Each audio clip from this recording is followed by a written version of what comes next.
Tsuyoshi was working as a dungeon cleaner on a routine C-rank mission. After the heroes finished their raid, his team entered to collect whatever was left behind. He moved methodically, checking corners and debris for anything valuable, though most of it had already been taken. 3 hours passed with almost nothing to show for it, only a damaged shield barely worth selling. He needed more. His sister's medical bills wouldn't wait. Ignoring the others, he went deeper into the cave, beyond the usual search area. The tunnel narrowed and twisted until he reached a small chamber that didn't appear on the team's map. At its center stood an old, dry well. Curious, he looked inside and noticed a faint glimmer at the bottom. He climbed down carefully. There, half buried in dust, lay a skeleton with a simple golden ring on its finger. He picked it up, turning it in his hand. The glow brightened, reacting to his touch, and the moment he slipped it on, he was sucked into the portal. When he opens his eyes, he finds himself captured by beast folk and standing in front of a giant altar, treated like a criminal about to receive divine punishment. This divine punishment is actually a deadly lightning strike that hits the altar from the sky. The Beast King gives the order to begin the punishment. One of the guards announces that today, 3 major criminals will be judged. The first is one of their own kind, someone who sold secret information about their land to the hated elves and humans. Hearing this, the beast folk around grow angry and shout that the traitor should be punished without delay. The guards drag the man onto the altar and declare that the hammer of the Divine King, a lightning strike from the heavens, will crush all sins. They say no one has ever survived once placed on that altar. Right after, a huge bolt of lightning crashes down onto the man, to which he gets killed instantly. Then the Beast King's assistant steps forward and announces the next one, Tsuyoshi. The beast folk prepare to throw him onto the altar. Terrified, our hero quickly pleads with them to wait and tells them he's not one of the humans they're talking about and that he ended up here by accident. But they don't listen to him and forcefully throw him onto the altar. He feels terrible, thinking about his sister Karina and his dream of becoming a hero. Just as the others shout to bring down the divine punishment, a lightning strike crashes down, but our boy quickly jumps aside and narrowly dodges it. Everyone, including the third criminal, a beast girl, gets shocked that he managed to avoid the strike. Refusing to give up, our hero stands firm, but suddenly, another lightning strike hits him,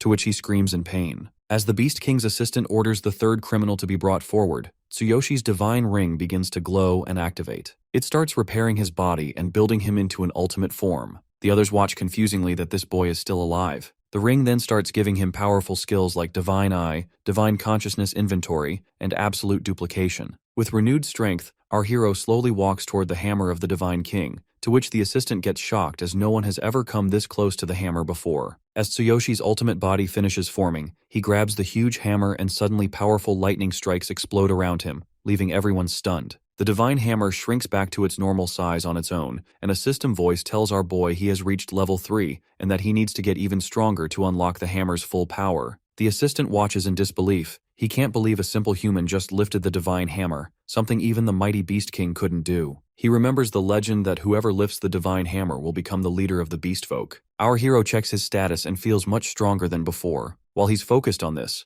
a huge and powerful beast suddenly flies in angrily and orders him not to touch the divine hammer with his filthy hands. Everyone recognizes the beast as Ryuga, the great general, and they beg him to help them restore the beast folk's honor. Ryuga says he doesn't know how this boy managed to grab the hammer, but tells him to quietly return it and accept his punishment. Our hero then uses a skill called Divine Eye, and when he looks at Ryuga, the system shows all of the general's abilities and power levels. When the beast notices that the boy isn't answering, he quickly pulls out his huge sword, ready to kill him. Our hero begs him to wait, saying it's just a misunderstanding, but the beast doesn't listen and swings his sword to strike. The beast girl watches nervously, knowing that one hit from Ryuga would easily cut the boy in half. As the beast's sword comes down, our boy raises the divine hammer just in time and blocks the powerful attack. Everyone gets shocked to see him stop Ryuga's strike so easily. The beast says the boy is lucky the hammer saved him this time but warns it won't protect him next time. Tsuyoshi tries again to explain he's not from this world, but the beast grabs him with one hand and throws him high into the sky, preparing to finish him with a powerful move called Earthquake Shaker. At that moment, our boy notices a new skill called Absolute Replication. It lets him sense an opponent's heart by touching them and choosing one skill to copy from all their abilities. Without hesitation, he leaps up and touches the beast's chest, to which the system quickly shows him many skills. As the huge beast prepares to strike again,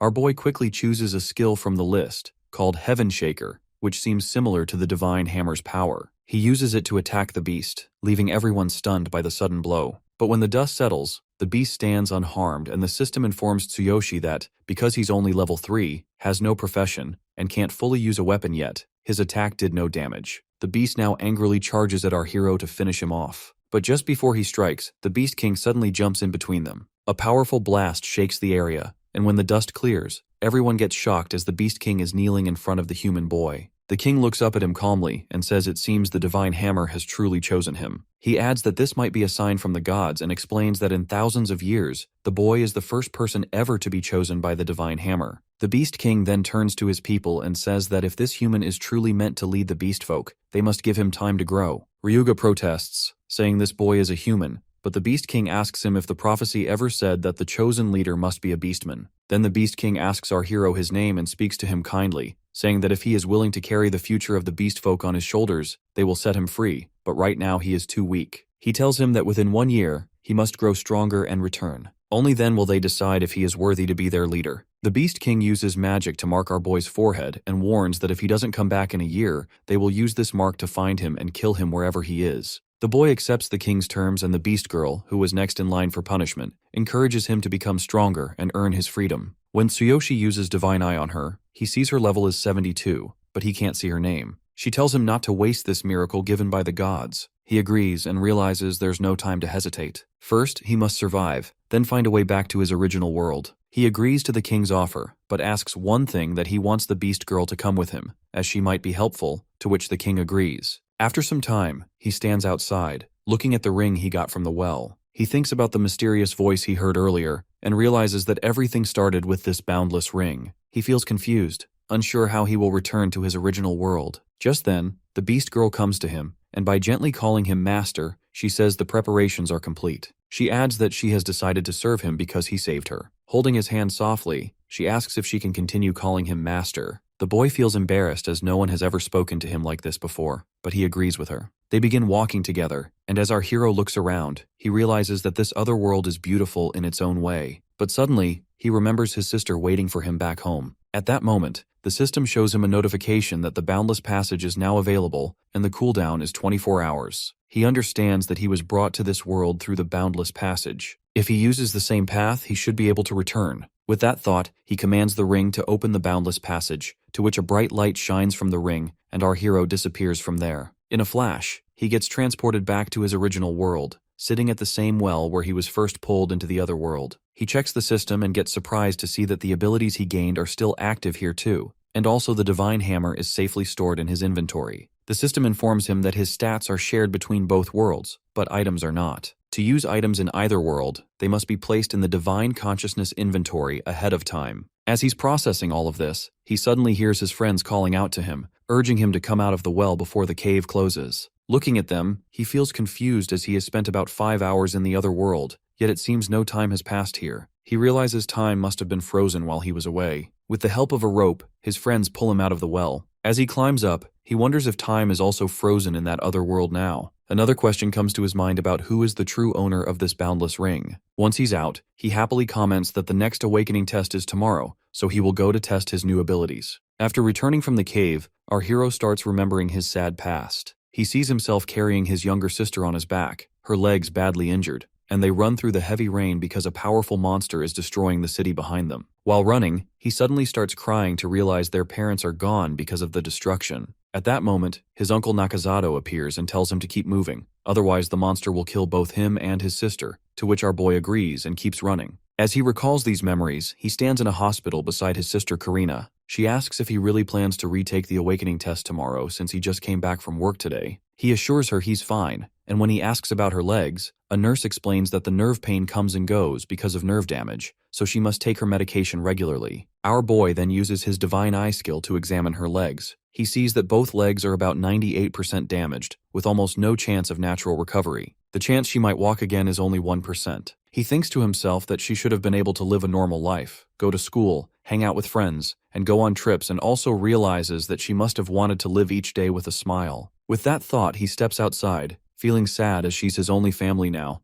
and he can't bear to see her suffer anymore. He decides that he will do whatever it takes to help her stand on her own again. He thinks that if he can become a hero, he might gain access to more resources and information, maybe even find a way to heal her. So he makes up his mind that he will become a hero. Later, he arrives at BTG, the Awakening test site. Another boy is already being tested. The result shows that he's level 3 with a combat power of 540, which qualifies him as a hero. The doctor hands him a hero's emblem, and the boy walks away proudly. Now it's Tsuyoshi's turn. The doctor looks at him and asks if he really wants to retake the test after failing the first time. He tells him that when he's ready, he just needs to step inside and place his hand on the device. But he also adds that the machine scans every angle, so the result is likely to be the same as before. Our boy steps into the room, thinking to himself that he already knows his level is 3, so he should pass this time. Still, he feels unsure as he doesn't know what his combat power will be. He places his hand on the machine and activates his ultimate physique skill. Suddenly, the entire area begins to shake like an earthquake. The machine lights up and displays the result.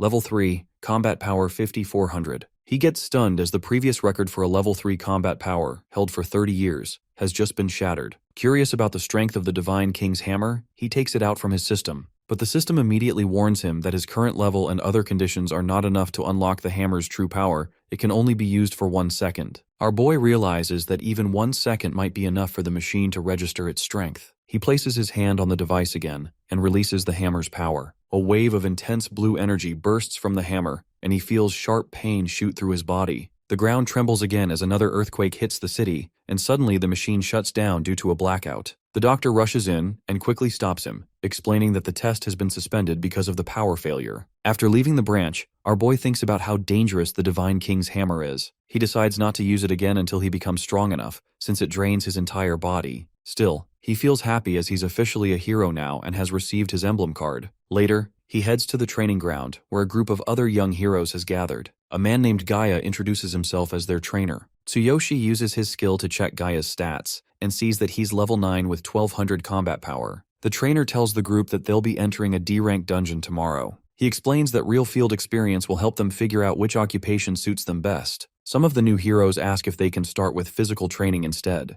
but the trainer rejects, saying there's no time for that and warns everyone that the training will be strict, so anyone who isn't ready can leave now. While listening, our boy quietly thinks about the beast girl in the other world that once the Boundless Passage cooldown ends, he will return and check on her. Later, he returns home where the news is reporting about the recent earthquake in the city, but luckily, no injuries have been reported. At that moment, our boy notices the cooldown is over, so he activates the Boundless Passage and instantly gets transported back to the other world. Looking around, he sees that everything is just as it was before. Even his clothes have changed back to what he wore the first time he was gone from here. As he sits on the ground, lost in thought, the beast girl walks up to him and asks if something's wrong. He smiles and gently tells her he's fine, then asks her to lead the way as he wants to level up quickly. She agrees and says there's a level 3 goblin nest nearby where they can train. But she warns him that even though the goblins are only level 3, they're lecherous and dangerous in their own way. He agrees and they head toward the nest. When they arrive, he points out that she's level 72, so taking down goblins should be easy for her. Feeling surprised, she asks how he knows her level and also explains that if she helps him fight, he won't gain any experience points. Even so, Tsuyoshi says he wants to see her skills in action,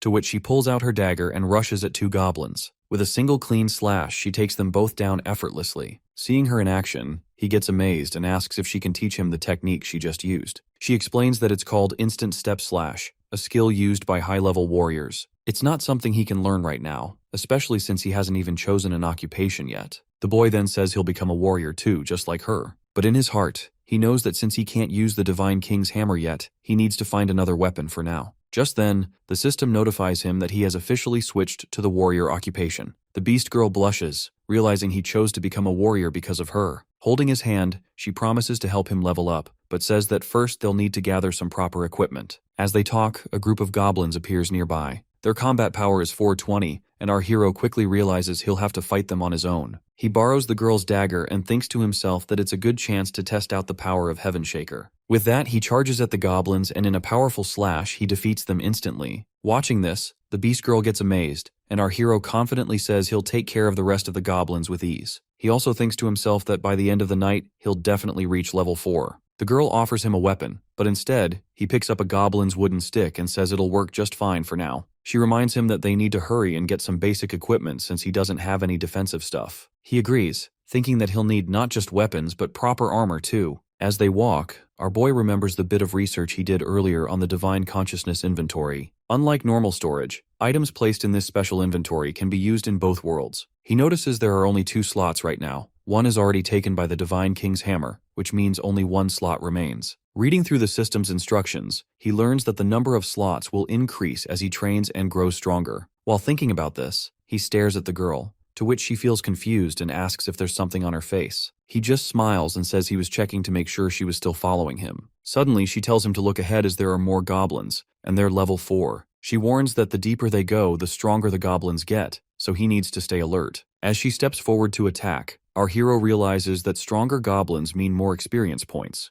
Without hesitation, he leaps at them, eager to fight by himself. With just one powerful strike, he defeats all the goblins instantly and comments that the higher the enemy's level, the more experience he gains. But he also notices his wooden stick is broken and too weak to keep using. The girl watches in shock as she can't believe he defeated them all using such a poor weapon. As they go deeper, the goblins grow in number and level, but Tsuyoshi's explosive power makes their numbers meaningless. While fighting, he thinks about how he never expected the bonuses in this world to be so big, and also he is leveling up much faster than before. After finishing off the last goblin, he remembers his time working as a cleaner, when heroes took all the good items and experience points. Now, he can keep all the experience for himself, and these monsters seem to give even more experience than before. Then they find a hiding spot near the goblin boss. The girl warns that the boss looks dangerous and says it has been possessed by darkness. Our boy feels uneasy to hear that this world has darkness too, and she explains that enemies possessed by darkness are extremely powerful. The boss is level 6, but with darkness possessing it, its strength grows exponentially. She adds that she will handle the goblin boss alone since it's dangerous. But our boy refuses and says that he will take it down with his own hands. He thinks about the ones who killed his parents, and vows to kill them all. With courage, he leaps at the boss and kicks it hard in the head, but the boss easily throws him aside. The boss tries to attack with its huge tongue, but the girl quickly cuts it off with her dagger. Our hero stands up, thinking that anyone who is an enemy to his sister won't be allowed to kill him. He activates Ultimate Physique on his right hand and shouts that if he doesn't have a weapon, he will use his own body. With a powerful punch, he strikes the goblin boss, to which the boss shatters into pieces and gets defeated. At that moment, Tsuyoshi's level rises to 4, and he happily says that he will now wipe out all the darkness. Then the system alerts him that his right hand is badly injured and needs immediate treatment. The pain becomes overwhelming, and just as he's about to collapse, the beast girl catches him and gently assures him that she has medicine that will help. She applies the medicine to his injured hand, and after about an hour, our hero wakes up feeling much better. His body has healed well, and the girl feels happy to see that the medicine worked. She tells him it's time to go collect their rewards, to which he agrees. When they arrive at the reward spot, the system notifies him that the rewards have been added. In front of them are 2 treasure chests, one normal and one dark. Our boy gets surprised to see such valuable loot. He opens the dark chest first, and the system announces that he has received the Dark Goblin set. He suddenly remembers that he has only 1 slot left in his Divine Consciousness inventory. Hoping for the best, he presses the yes button to store the set, and feels pleased when the entire set fits into that 1 slot. Then he turns to the girl and asks if she knows how to sew. She confirms, and says she's been sewing her own clothes since she was a child, and even has her sewing kit with her. Later, under a beautiful night sky, the girl sits beside him and sews a shirt for him. He watches her work and feels genuinely happy. Now that he has leveled up, he knows it's time to return to his original world. He tells her they should settle down for the night to rest and recover, and she agrees. Together they find a place to sleep. Sometime later, our hero returns to his own world, at the same place he was in before being transported. Feeling exhausted, he thinks back to how he and the girl found a quiet spot to stay, and how he had to wait for her to fall asleep before sneaking back here. He lies down on his bed, ready for sleep, knowing that tomorrow he'll enter a cave for the first time in this world. The next morning, he opens the system and selects the Dark Goblin set. When he presses the yes button, the system displays the set's skill, Roaring Tentacles. When it will activate, this skill lets out a loud scream that stuns all low-grade enemies within earshot. Our boy smiles, excited by how useful the skill is. But then he realizes that there's a risk, as if other heroes see him in this rare outfit, he could attract trouble. Also, many heroes won't hesitate to kill others and steal their equipment. Realizing that, he presses the other button to make his clothes look normal again. He thinks to himself that he still has a few minutes before the meeting and should get something to eat. Suddenly, he receives a call from the nurse who tells him that some scary men are at the hospital, trying to take his sister Karina. They say she owes them money. Hearing this, our hero gets shocked and remembers borrowing money from those men. But he's confused why they're after his sister, as he's been paying them back every week, just like they agreed. Feeling angry, he rushes to the hospital to save his sister. At the hospital, the men are treating her badly. They say her brother borrowed money but didn't pay it back on time, so now they're taking her as part of the contract. One of the men thinks that they lent the money because the boss likes this girl, and because she could be sold for a good price on the black market. Karina insists her brother couldn't have signed such a contract, but the man says her brother's weekly payments barely cover the interest. As he grabs her face and speaks harshly, they suddenly hear the door burst open and notice that Tsuyoshi has arrived.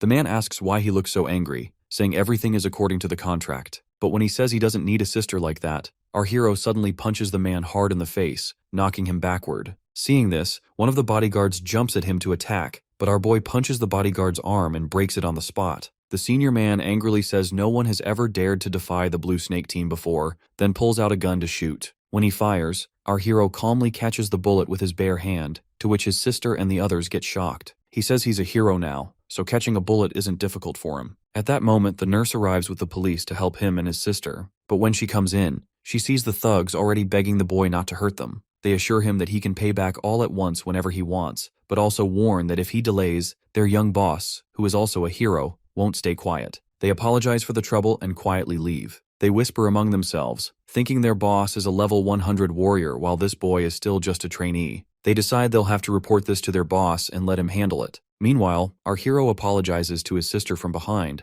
saying he wanted to visit her sooner, but has spent the past few days trying to figure out how to repay the money he owes the gang. She asks if he really became a hero, to which he confirms, but explains he's still just an intern. He'll only be officially recognized after completing today's mission in the cave. He recalls that he borrowed $60,000 from the Blue Snake gang to pay for his sister's treatment. If he tried to earn that money steadily, even as an official hero, it would take far too long. So he decides the only way is to sell all his hero gear. Later, he arrives at the entrance of the cave with a group of other trainees. Their trainer stands in front of them and says that today's mission will test their abilities to determine if they're ready to become full-fledged heroes. But he adds one strict rule that any hero equipment they find in the cave must be handed over to him. Hearing the trainer's words, Tsuyoshi recalls hearing something similar before, but he reassures himself that there's probably nothing valuable in a low-level cave anyway. The trainer then explains that as long as they follow his lead and obey instructions, they should have no problem passing the exam. However, in return for becoming official heroes, each trainee must pay him 20,000 yen. At this moment, our boy speaks up, asking why they have to pay when they're already handing over any equipment they find. The trainer simply says those are his rules and adds that if he is too poor to pay, he can register for the solo test instead. Hearing this, the other guys whisper that no intern has ever passed the solo test, and even top-ranked heroes avoid entering a cave alone. But Tsuyoshi calmly says he'll take the solo test, to which everyone gets surprised. He heads to the designated portal for the solo trial. One guy warns him that he's making a mistake and that no one has ever returned from this challenge. Still, our hero doesn't listen to him and steps inside without hesitation. On the other side, he finds himself standing in a beautiful forest. He looks around in surprise as he expected a dark, gloomy cave, but this place is bright and full of life, unlike the usual caves he's seen after heroes have cleared out the darkness. Then suddenly, a goblin attacks him from behind, but the hit does nothing. Without getting scared, our hero grabs the goblin's stick and strikes it hard, saying his combat power is 6,400, and a low-level goblin like this is no match for him. After defeating it, he notices his experience points only go up by 20. He realizes that this real-world training ground offers much less compared to the other world. Then he shouts a clear warning to all the goblins hiding nearby. No more sneak attacks and come at him all at once. In response, dozens of goblins leap down from the trees to swarm him. At that moment, our boy activates his Dark Goblin set. With a loud roar, he unleashes the Roaring Tentacle skill, to which all the goblins get slashed to pieces instantly, and the battle over in seconds. Meanwhile, outside the cave, the trainer checks the timer and thinks that it has been nearly an hour and assumes Tsuyoshi must be dead by now. But to his shock, our hero suddenly steps out of the portal, alive and having completed the solo test. Meanwhile, Gaia steps out of the portal with the rest of the group and proudly claims that if it weren't for him, they would have all been dead long ago. He then demands 40,000 yen from each of them instead of the original 20,000, saying he saved their lives. Just then, he gets a call from the guy who was supervising Tsuyoshi. His expression changes to shock upon hearing that the boy has passed the solo test. Without wasting time, he rushes over to see for himself. He confronts Tsuyoshi and asks how he managed to clear the test, despite being only level 4. Our boy is calmly cleaning goblin blood off his clothes, and when the trainer suspiciously asks if he used high-grade gear, he simply comments that nothing is impossible, and maybe it's thanks to the 20,000 yen the trainer tried to charge him. Hearing this, the trainer angrily grabs his collar and demands an answer. But the boy mocks him again, pointing out that someone with only level 9 and 1d200 combat power doesn't seem very impressive for a guild trainer. Then the trainer throws a powerful punch at him, but our hero catches it with ease, to which the trainer gets stunned that this boy was able to stop his strike so effortlessly. He grows more suspicious, pulls out a dagger and demands him reveal what he's hiding. But when he tries to stab him, the dagger shatters on impact, completely broken by our hero's ultimate physique skill. Realizing this could expose his secret and draw unwanted attention, our boy quickly pretends to be terrified, acting like the dagger scared him. Just then, another official arrives and shows the trainer Tsuyoshi's identity verification, confirming that he is now a certified hero. Later that night, our boy returns home, and as he lies in bed, he reflects on how he started attracting attention, especially from Gaia. He also finds himself thinking about the beast girl still in the other world. At that moment, Gaia arrives at the building with another mage, intending to kill our hero and steal his equipment. The mage is level 10 with a combat power of 3,500, and he uses magic to try to break the door lock. But before he succeeds, our boy suddenly kicks the door open and smashes the mage in the head with the stick, using Heaven Shaker. He immediately senses the pressure as this mage is 6 levels above him, and it's clear the battle ahead won't be easy. He realizes that combat power is a useful way to gauge a hero's overall ability, but it's not everything. His own combat power is 6,400, yet his level is only 4. If the level difference is within 2, he can usually manage. But when the gap widens, like facing someone at level 10, even if their combat power is lower, their level advantage can make them harder to deal with. He considers running from here is the best option. Just then, the mage stands back up and says he's impressed this boy reinforced the defense on his cloak, but warns that he'll kill him and steal everything he has. Activating fire magic on his cloak, the mage sends waves of heat toward our hero, making his body feel like it's burning. Realizing things are getting worse fast, the boy starts running. He leaps out the window, focusing his body enhancement skill into both legs. With the Dark Goblin set's defensive boost, he believes he can absorb the landing impact. But just as he prepares to land, a third attacker with level 12 and 3,900 combat power strikes him midair and slams him into the ground. Luckily, our hero had already reactivated his full body enhancement just before impact, so he takes minimal damage. As he stands back up, the new enemy jumps down after him, surprised to see that this boy is still alive. Just then, Gaia and the mage arrive at the scene. Seeing all 3 of them ready to kill him and steal his gear, our hero makes up his mind that if they're coming to kill him, he's ready to do the same. He activates the Dark Goblin set and tries to unleash his Roaring Tentacle skill. But to his surprise, the skill fails as his level is too low to use it right now. The 3 attackers charge at him, aiming to finish him off and take everything he has. But at that moment, he realizes the cooldown on the Boundless Ring has ended, and he can now return to the other world. Without wasting a second, he opens the path of Boundless. Just before the enemies reach him, he vanishes through the portal. As he disappears, he declares that he'll return stronger, and that's when the real fight will begin. Moments later, he finds himself back in the beast world, at the exact spot where he first left. Looking around, he thinks to himself that now is the time to level up and master new skills. He sees the beast girl still peacefully sleeping and realizes it's still nighttime here, so he quietly decides to rest for now, before the real journey begins. As he notices she smells like cherry blossoms, he feels a sense of romance for a moment. But then, the memory of the 3 men hunting him flashes back into his mind. He quickly reminds himself that he must first deal with the crisis in his original world. Before anything else, he needs to focus on leveling up and learning new skills. The next morning, the beast girl wakes up and cheerfully says it was the best sleep she's had in a long time. Meanwhile, our boy hasn't slept at all as his mind was too restless. He gently asks her if she can sew him a new set of clothes, saying they'll move out soon after. She agrees, and as they talk, she explains that to learn skills, he needs skill scrolls, and the fastest way is to study at the Combat Academy. Together, they head to a small combat academy in the Beastmen tribe. An old beastman greets them and asks if he is the human the Beast King is interested in. He then lays out the conditions for enrollment that he must first reach level 6, and then pass an entrance exam. Hearing this, our hero feels a bit discouraged. The beast girl looks guilty and apologizes, saying she spent so much time training in the caves that she didn't know about these requirements. He reassures her, saying it's fine as he just needs to level up first and he'll come back later. She then tells him that there's a nearby low-level cave perfect for training and gaining experience. As they both walk away, the old beastman mutters that if the Beast King weren't interested in this boy, he would have torn him apart right here. He also makes harsh remarks about the beast girl. Hearing this, she feels guilty, thinking it's her fault her master is facing all this trouble. She decides to tell him the whole truth and quietly leave. But our hero suddenly turns back, and by grabbing the old beastman by the collar, he warns him that if he ever speaks like that again, he'll tear his mouth apart. He demands the old man apologize to the beast girl immediately. The old beastman says he's just stating facts as the girl is a hybrid of human and beast, which is why she doesn't have a proper name. Then Tsuyoshi realizes why her name didn't appear when he looked at her with his divine eye earlier. At that moment, several beastmen aim their arrows at him, and the old beastman warns him not to get arrogant just because the Beast King has shown interest. He adds that if he disrespects a beastman warrior, he will be met with equal force. Then the old beastman offers that if the boy passes the exam, he will apologize to the beast girl. But he also adds that a mere human like him probably can't succeed. At that moment, the beast girl tells Tsuyoshi there's no need to get involved on her behalf, but the boy surprises her by giving her a name,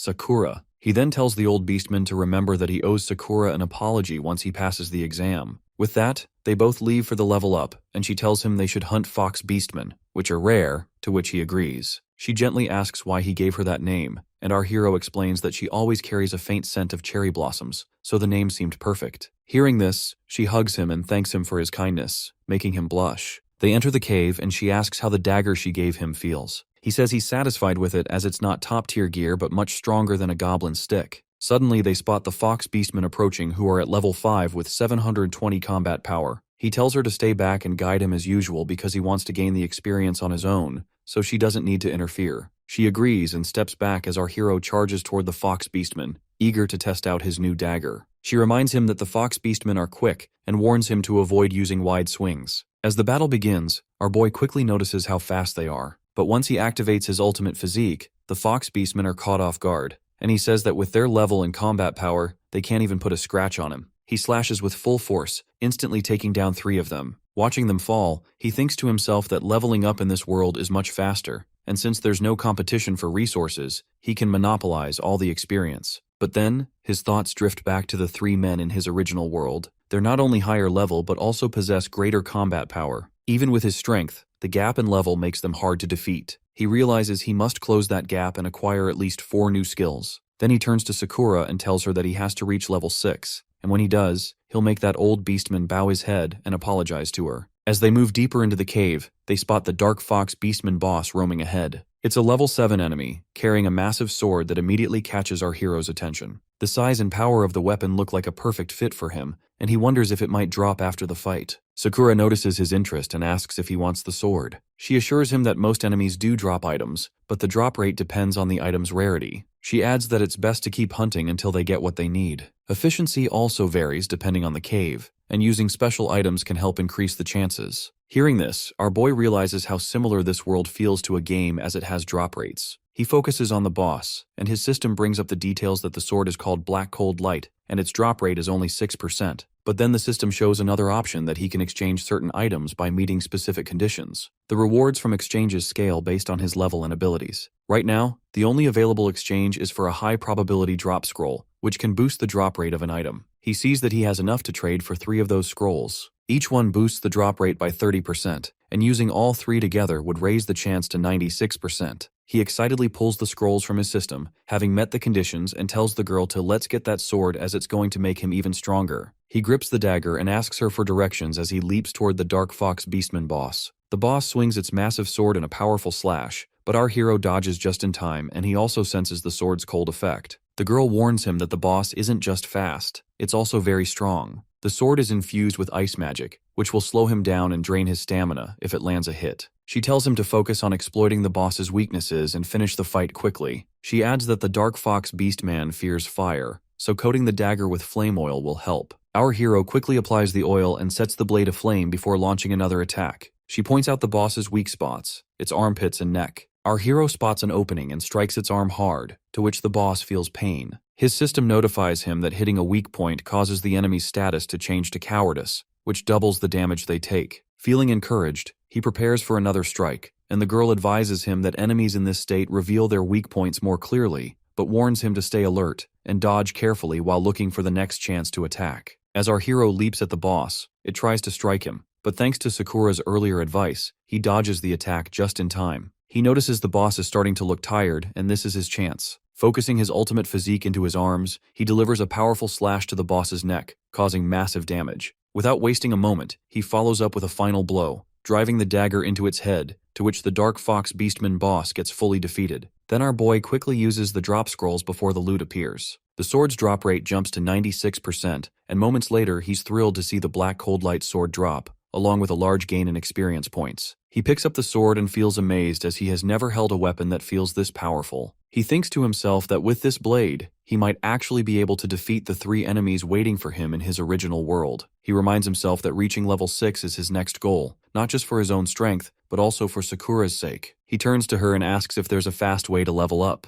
She assures him that it's simple as they can use a reset scroll to reset the cave and fight through it again. She adds that she has a few helpful items that can speed up the process, including healing potions. But first, they'll need to take a short break to recover. They both sit outside the cave while she uses the reset scroll, restoring the cave to its original state. Our hero steps back inside, this time holding the black cold light sword to face the enemies. As he defeats the regular Fox Beastmen, the girl explains that some weapons have special effects, and their power can vary. She's confident he'll find even better gear as they continue. He thinks that he also has the Divine King's hammer in his inventory, but even with his ultimate physique, he can only hold it for about a second before it becomes too much. He enters the boss room again and notes that he's reached level 5 by defeating the boss's minions. Now it's time to take down the boss once more. Using the reset scroll, he repeats this process 6 more times, resetting the cave, battling the minions, and defeating the boss. After the 6th victory, he finally levels up to level 6, with his combat power rising to 8,800. After all that, he comments that he's replenished his stamina 6 times from morning until night and must have collected a full set of Fox Beastmen gear by now. Meanwhile, at the Combat Academy, the old Beastman sits with a friend, saying that no mere human can reach level 6 in their land so quickly. Suddenly, our hero walks in wearing the Fox Beastman armor. He calls out the 2 men, telling them they doubt he can reach level 6, but he's already there. The 2 old men get stunned that he's leveled up twice in just one day. Our hero then demands they wake the examiner immediately, saying he won't wait until tomorrow. He also orders the old Beastman to prepare to apologize to Sakura. The Beastmen then bring out the examiner, who grumbles that he was just about to go to sleep. He warns them that if they waste his time, there will be consequences. Our hero steps forward and confidently states that he meets all the requirements. He demands to begin the trial immediately, and also mentions that he wants to choose a skill from the skill vault. In every combat academy, skill scrolls are stored in a special vault,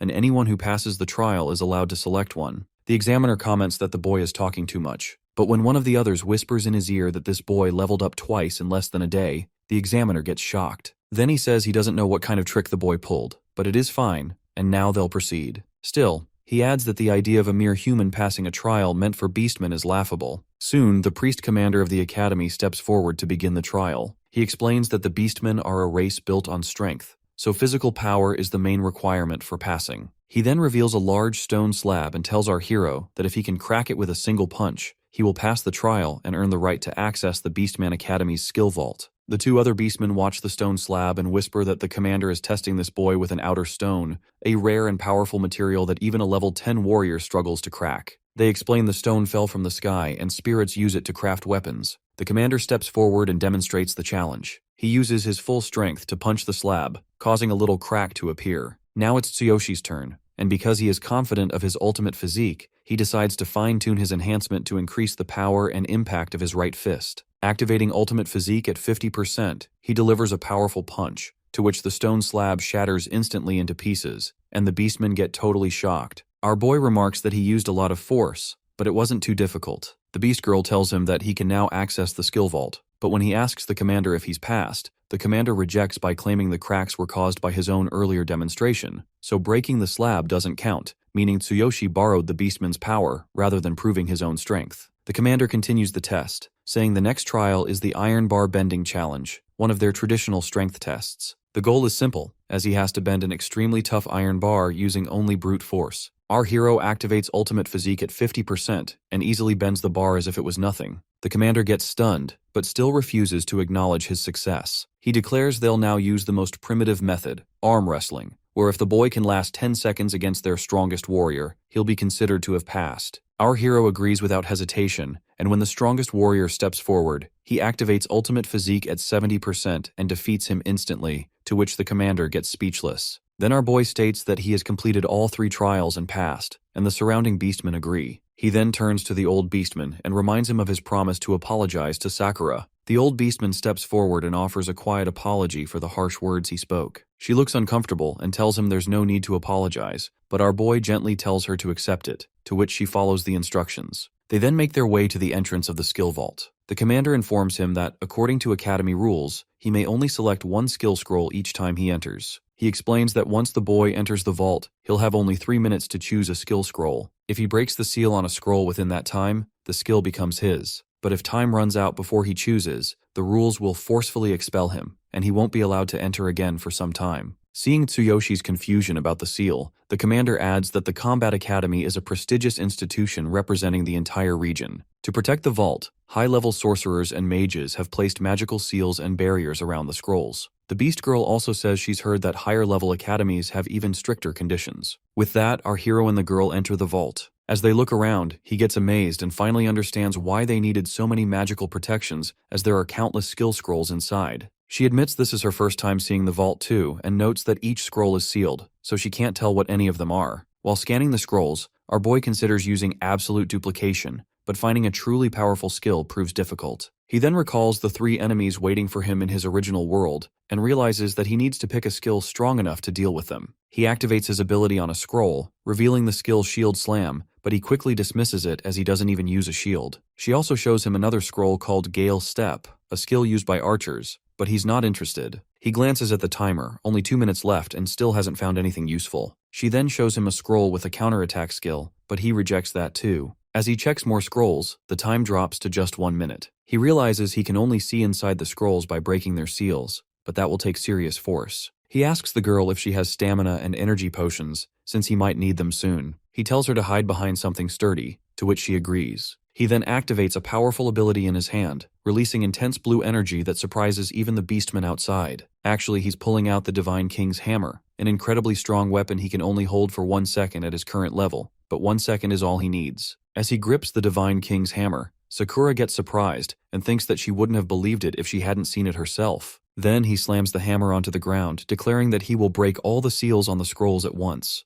The entire vault shakes violently as the powerful impact shatters the seals on every scroll, and the Beast Girl gets stunned by the sheer force of it. The hammer then deactivates, and our hero feels a sharp pain in his hand. Suddenly, information from all the scrolls floods into his mind all at once. She grows worried, fearing that his brain won't be able to handle so much data at once, and the same thing happens that our boy's head starts shaking as he struggles to process it. He commands the scrolls to show him only the strongest skill that suits him best, to which suddenly he sees a scroll crackling with lightning. With just 30 seconds left, he quickly tells the girl where the scroll is and orders her to bring it to him. She agrees and uses her ability to leap swiftly to the scroll. When she looks at it, she feels something's off as it's a fragmented scroll. She brings it back to him and asks if he's sure he wants to take it. She warns that there isn't much time left, to which he quickly grabs her and activates his strongest body skill, boosting his leg's power by 50%. He sprints toward the exit. Meanwhile, the examiner notes that only 5 seconds remain and remarks that the boy will be thrown out of the vault soon.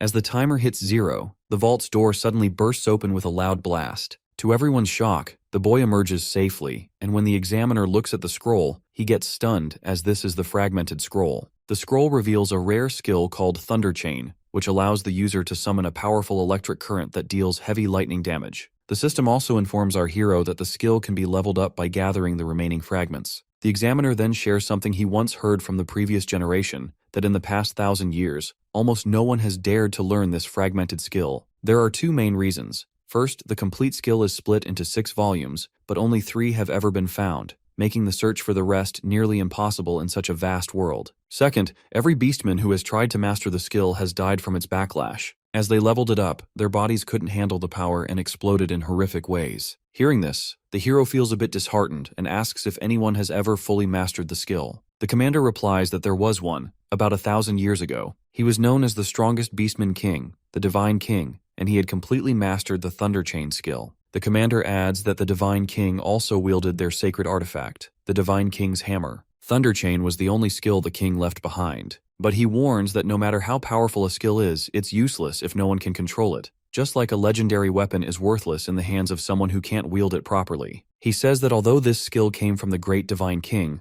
very few believe it still exists, since no one has been able to master it for 1,000 years. The hero listens quietly and then says the skill might actually be perfect for him. Then he and the Beast Girl begin to move forward, and the commander comments that this fragment is just the beginning. Whether the hero finds the remaining pieces and fully learns the skill depends on his own strength and luck. Then, the commander turns to the Beast Girl with a serious look and asks if she is the one marked for execution by divine punishment next. He questions how she can do this to a fellow beastman and says that the human boy probably still doesn't know her true identity. He also asks if she plans to sacrifice him too. She stops the commander, signaling him not to say more, and then she moves on with Tsuyoshi. The next morning, they are in an inn where our hero drinks a healing potion and comments that it works incredibly well, even though the taste is terrible. He also mentions that she has been acting strange since they returned, but she assures him she's just a little tired. He asks if her background is the reason she was also marked for execution. She quickly changes the subject and asks if he has studied the remaining scroll. Our boy says he memorized it earlier, and that the old beastman said some strange things,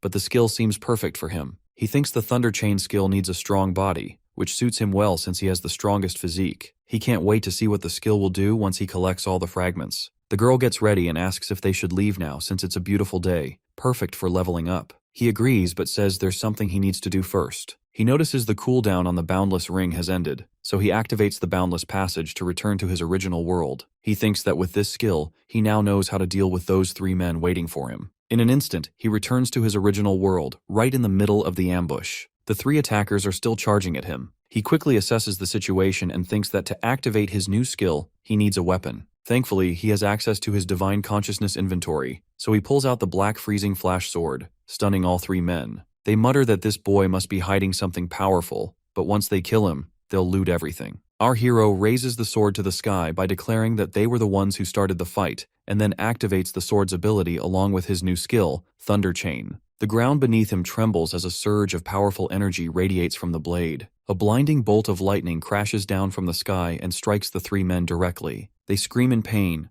their bodies paralyzed by the electric shock, to which they fall on their knees. The mage realizes that they completely underestimated this boy as he is nothing like before. One of the men begs for mercy, but our hero shows none, and with a swift slash, he strikes the man's neck and kills him on the spot. Seeing this, Gaia warns him that they are members of the Crazy Wolf Gang, but the boy doesn't respond, and without hesitation, he cuts Gaia down as well. The mage grows fearful as the hero approaches to finish him off, but he throws an adhesive blast fruit, a magical explosive, right at the boy. When it hits, the fruit detonates with a powerful blast. The mage grins proudly, boasting that he spent a fortune on these fruits. Even a level 12 hero would take damage from them, and for a level 10 the explosion is strong enough to shatter their body into pieces. But to his shock, our hero emerges from the smoke unharmed as he had activated his ultimate physique and the Dark Goblin set just in time, protecting himself from the blast. Without hesitation, he leaps forward and delivers a powerful punch, to which the mage crashes backward and dies instantly. After finishing them all, our boy prepares to move on, but suddenly notices a little bag is placed on the mage's chest. He curiously picks it up and finds a dimensional ring inside, to which he gets pleased as the loot is valuable. The system explains how to use the dimensional ring by infusing mana into it. He wears the ring onto his finger and remarks that a normal hero wouldn't even get their hands on such a rare item. Besides its high price, dimensional rings are almost impossible to find on the market. He channels some mana into the ring, activating it, and gets surprised when it responds immediately. Soon after, the hero's security forces arrive at the scene where our boy has defeated the 3 men and begin inspecting the area.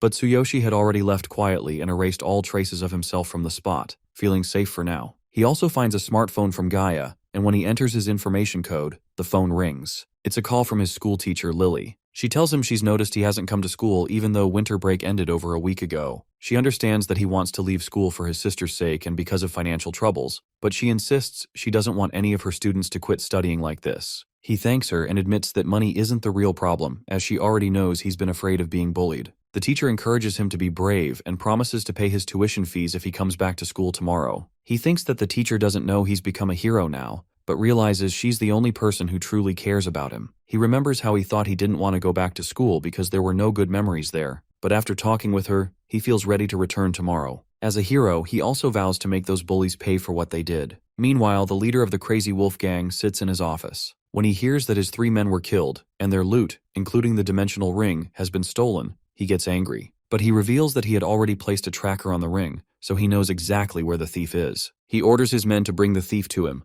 to which all the men agree. The next day, our boy arrives at school with his sister Karina, who walks slowly using leg braces and canes. He gently tells her not to rush and take her time. Ever since she found out he was returning to school, she insisted on coming along. Using a wheelchair is much harder for her, so he's relieved he managed to buy these newly developed braces. Her body still can't support her standing on its own, but with the help of a cane, she can just barely manage to walk. The braces were extremely expensive, but compared to a wheelchair, they're a better option. He was only able to afford them by using the money he took from the 3 thugs, but now he's completely out of funds. Selling the dimensional ring isn't an option either. Still, as a hero, he knows he'll have more chances to earn something. As they walk together at a slow pace, he feels happiness just looking at his sister's face. From a distance, a girl named Mina notices them and asks her friend about the girl with the canes and strange-looking equipment. Her friend replies that it's Karina, who was attacked by the darkness, lost her parents, and suffered severe injuries to both legs. Mina mutters that people like her are better off dead, to which her friend surprisingly asks if she is planning to bully that girl again.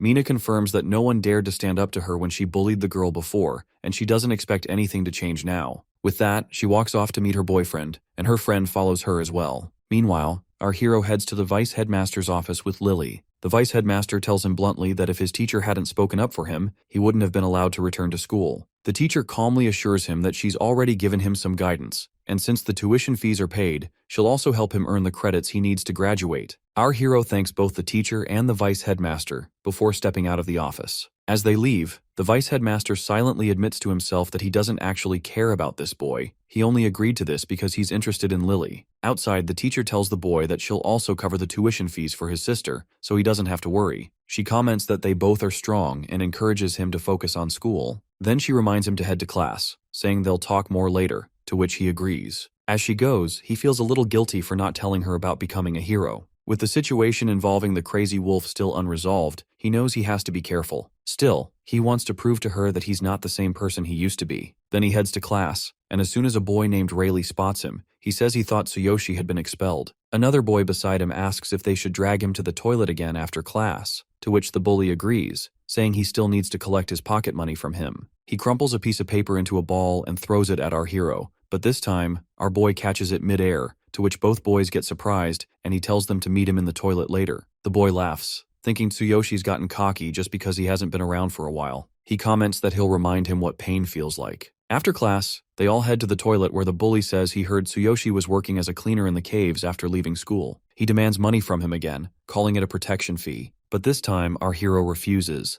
to which the bullies look shocked. Rayleigh quickly tells his two lackeys to beat him up. As they step forward and try to attack, our boy grabs their wrists with a powerful grip, to which they can't move at all. He thinks to himself that the old version of him would have been too scared to fight back, but not anymore. He activates his Divine Eye skill to scan their abilities, but finds nothing worth worrying about them as they are not heroes. He delivers a powerful kick to both boys, sending them back hard, to which Rayleigh gets completely shocked as the boy he used to bully so easily is now fighting back. On top of that, he doesn't even look like the same person as before. Just then, the boy standing guard outside the toilet rushes in and warns Rayleigh that the boss is coming, to which the bully grabs his two fallen friends and quickly escapes. Watching them flee, our hero thinks to himself that if he had used his full ultimate physique strength in that kick, they might not have survived it. Meanwhile, in Karina's class, her classmate Haru is helping her with her schoolwork. Suddenly, Mina comes there and without warning, she pushes Haru aside and says she has something to discuss with Karina. Haru tries to explain that the girl is injured, but the bully ignores her. She glares at Karina and complains that ever since she stopped coming to school, she hasn't had anyone to squeeze money from. When Karina quietly says she doesn't have any money now, Mina's eyes shift to the braces on her legs, and she comments that those strange things on her legs look valuable enough to sell. Karina softly replies that her big brother worked hard to buy the braces for her, so they're very important to her. In response, the bully girl slaps her hard across the face, but none of the other students step in to help. Just then, the teacher walks into the classroom and firmly tells everyone to return to their seats. The bully tells Karina and whispers that class will be over soon, and their conversation isn't finished. She promises to deal with her after school. Feeling helpless, Karina thinks to herself that she needs to run as soon as the class ends because she can't wait for her brother. She has to avoid this bad girl and the others, even if it means sneaking out through the back gate. More than anything, she wants to make sure her brother doesn't cross paths with them. Meanwhile, in Tsuyoshi's classroom, the bell rings and Lily approaches him. She asks if he's starting to settle back into school life after being away for so long. She offers to help if there's anything he needs. Our hero assures her that he's doing fine and thanks her for always being so kind. She tells him she's glad to hear that, especially since he used to be bullied so often. With a gentle reminder to go home soon, she leaves the room. As she walks away, one of Rayleigh's former companions approaches him.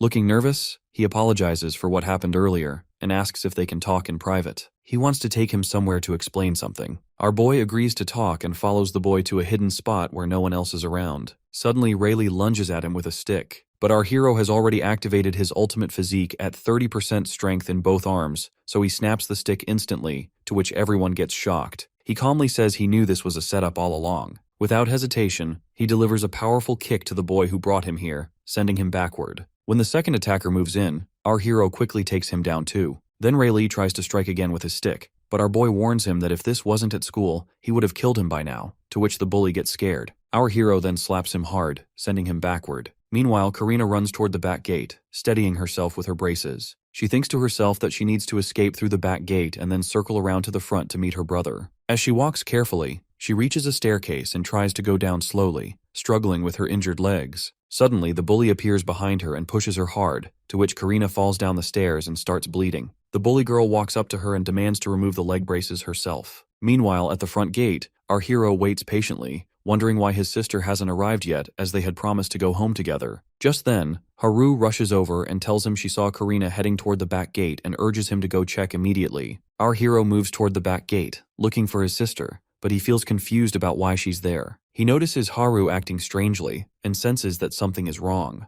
As he searches, he reaches the stairs, and when he looks down, he gets shocked to see his sister lying injured at the bottom. She looks up at him with a smile, asking why he's here. She says it's her fault that she fell down the stairs. But when he uses his divine eye skill on her, the system reveals that her injuries were caused by someone else. He realizes she wasn't hurt from falling, she was beaten. She calls herself stupid and points out that even her walking stick is broken. When she says she doesn't want to be a burden on him, he gently tells her that they are family, and family is never a burden. Then she asks about the braces, worried if they're still okay. He confirms they are, to which she feels relieved. He carefully lifts her onto his back, and together they head home. As they walk, he asks if she remembers the last time he carried her like this, when darkness attacked the city, and he feels how much she has grown since then. She confirms and says that ever since that day, they've always stayed together. He tells her that she's the only one he has, and from that moment on, he's wanted to grow stronger to protect her. Now that he's become a hero, he promises not to let her go through something like this ever again. He gently sets her down on a bench and tells her to wait here as he forgot something and will be back soon. Meanwhile, in the classroom, Mina sits with her boyfriend Billy and a friend.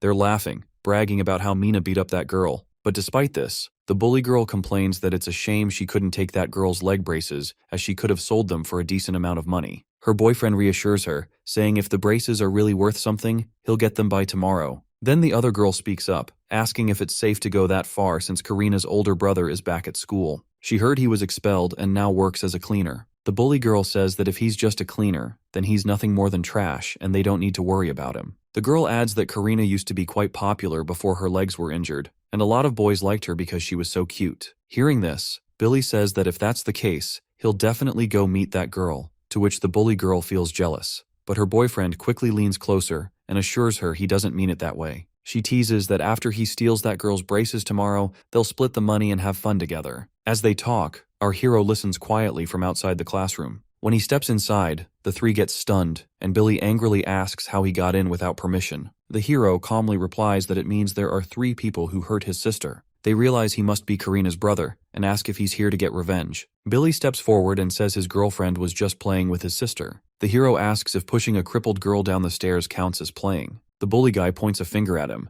but suddenly our hero grabs his finger and snaps it instantly, to which the guy screams in pain, while the 2 girls look confused. Our boy closes the door with a serious glare and says he won't let any of them leave now. He scans them and sees none of them have any special abilities like a hero. Mina moves closer to check on her boyfriend, while the other girl steps in front of the hero, warning him that they might not be heroes, but they're not people to mess with. Before she can say more, the hero delivers a powerful punch that sends her crashing backward. The bully girl and her boyfriend get shocked, and when the boyfriend tries to speak, the hero punches him hard in the face, saying he needs to deal with the girls first. The hero grabs Mina by the neck and presses her to the wall, to which she feels so much pain. He tells her that from what he heard earlier, she was the one who started bullying his sister. He makes it clear he won't forgive her for this all and orders her to stay away from his sister from now on, warning that if she doesn't listen, he'll twist her head next time. Then he releases her neck, to which she takes some breath, and our hero turns to the boyfriend by asking if he still wants to bully his sister. He grabs a steel ruler, ready to strike, and the bully suddenly yells that he's the son of the Blue Snake Gang's leader, a level 10 hero,